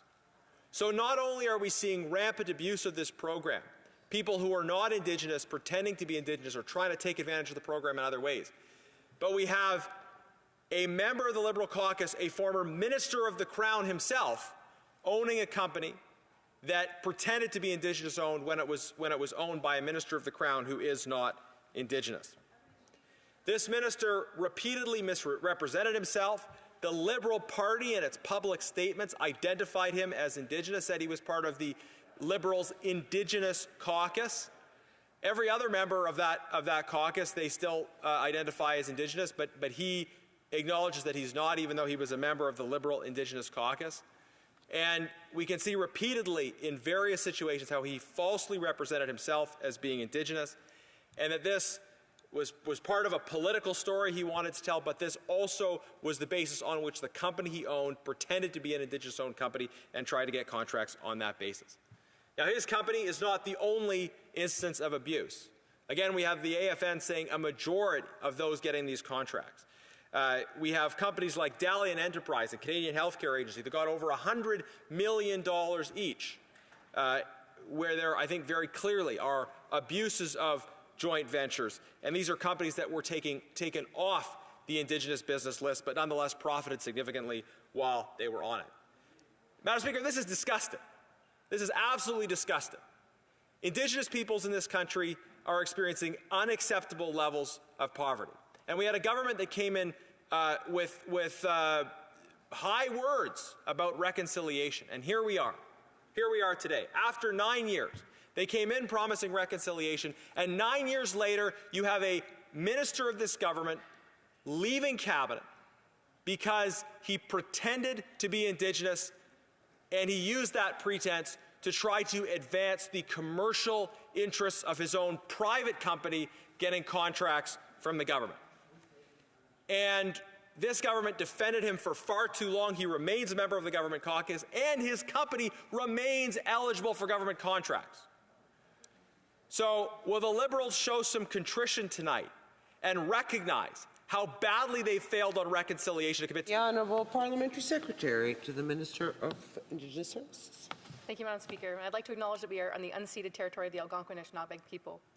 I thank the member for this opportunity to talk about the importance of economic reconciliation through supporting Indigenous businesses. Madam Speaker, I think it's important to take a step back to remind members why the procurement strategy for Indigenous businesses was created in the first place. Indigenous peoples in Canada comprise approximately 5% of the overall population, yet historically businesses owned by First Nations, Inuit, and Métis entrepreneurs were consistently winning a lower percentage of federal contracts. In the early 90s, the government saw an opportunity to facilitate Indigenous peoples' access to procurement opportunities. In 1995, the eligibility criteria for the current procurement strategy for Indigenous businesses, then under a slightly different name, was approved.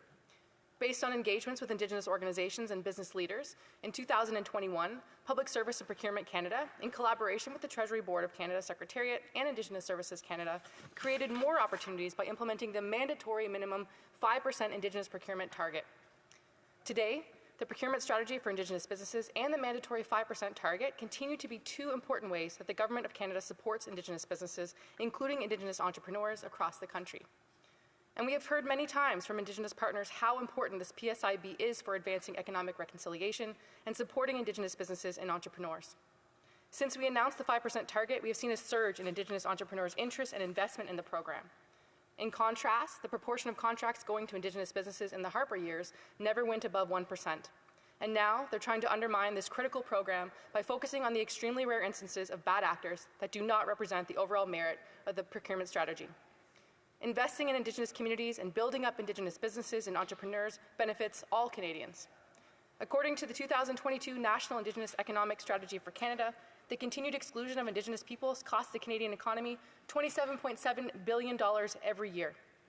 The National Indigenous Economic Development Board found that closing the existing employment gap could help lift over 150,000 Indigenous peoples out of poverty. There is a real cost to inaction. I'd like to be clear, Madam Speaker, we're working closely with Indigenous partners to improve the Indigenous procurement process and address these concerns.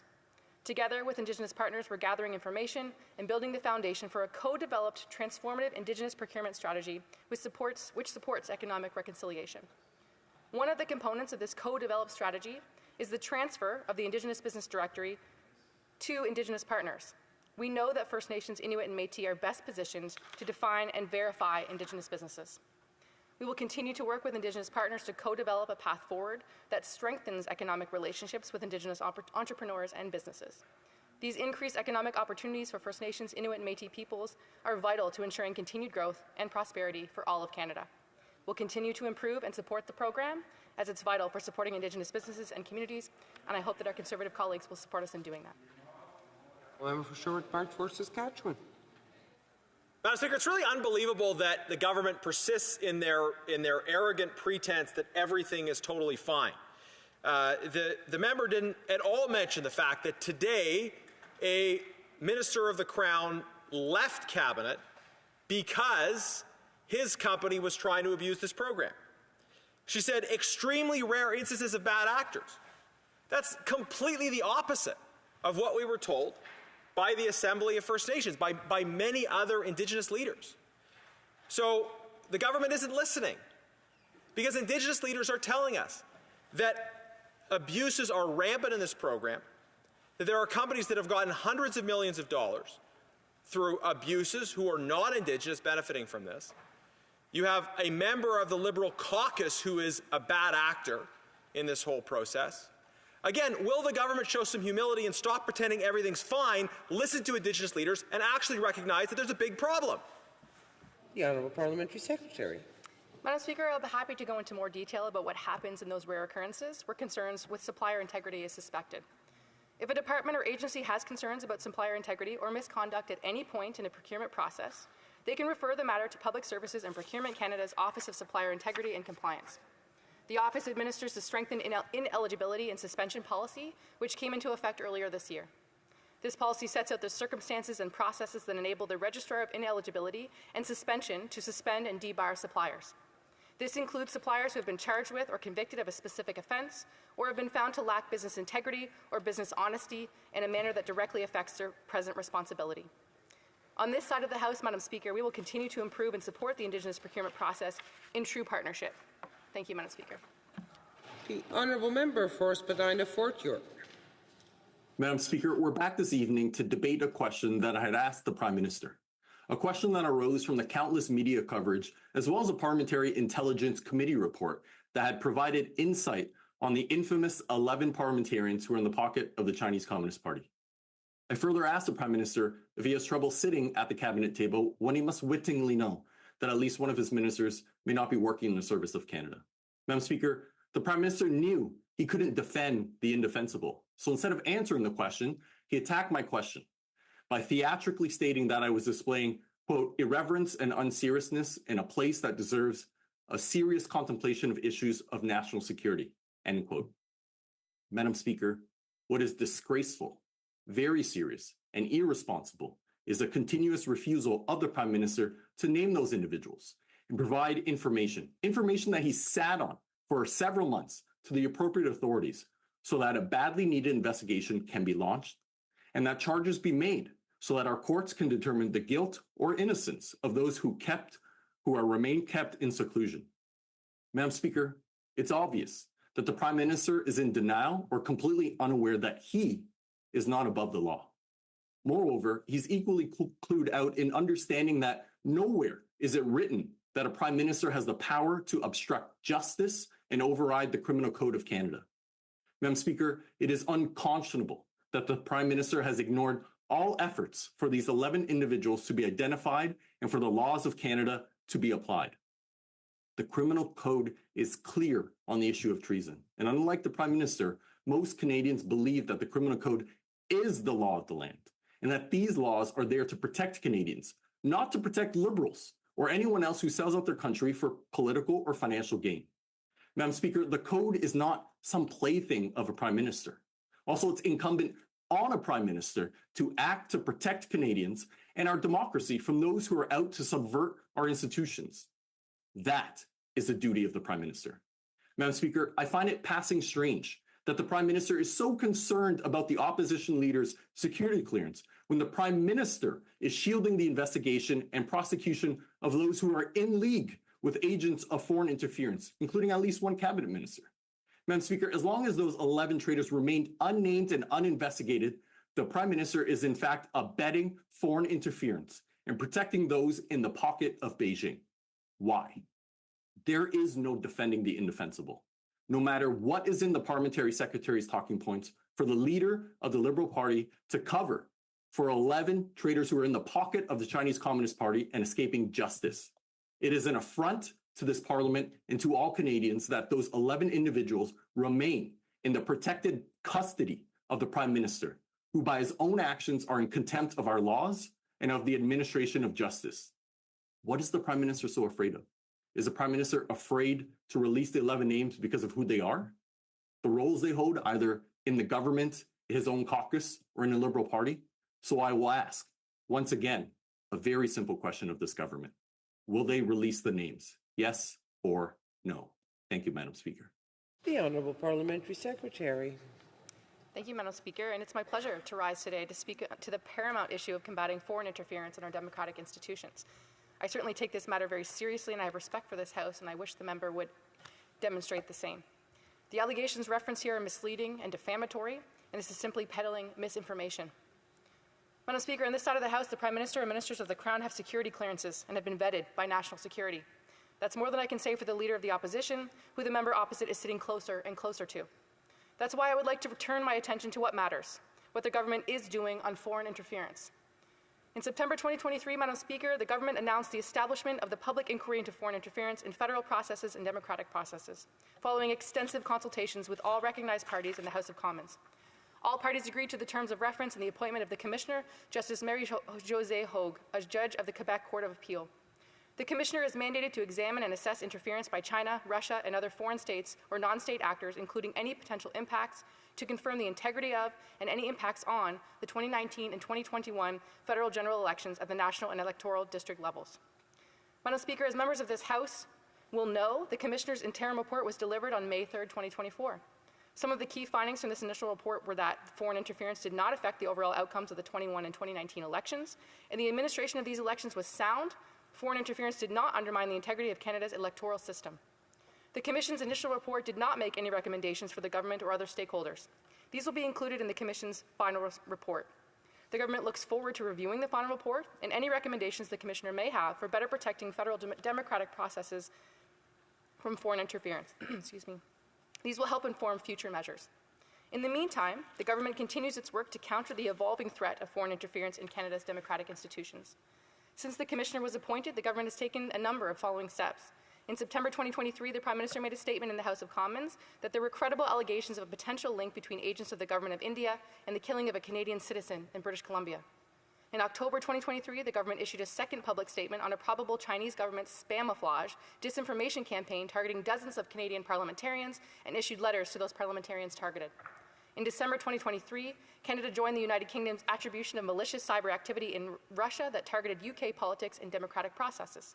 In January of 2024, early preparations for the Critical Election Incident Public Protocol Panel began with individual briefings to panel members. Also, in January 2024, the government published and shared a toolkit to resist disinformation and foreign interference and countering disinformation, a guidebook for public servants. In March 2024, the government introduced Bill C-65, which proposes amendments to the Canada Elections Act, including measures to further strengthen federal electoral processes against foreign interference. This bill has passed second reading in the House, Madam Speaker, and is currently being studied in committee.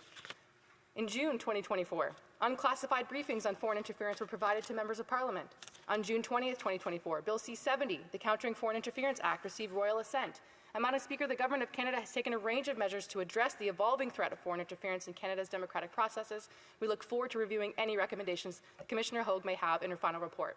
In the meantime, the government continues to take steps to protect Canada's democracy. Thank you. The Honourable Member for Spadina Fort York. Madam Speaker, the Parliamentary Secretary has been instructed not to answer the question regarding the release of names. Fine. Instead, I'd like to ask the government about the new Oriental International College Academy in Markham.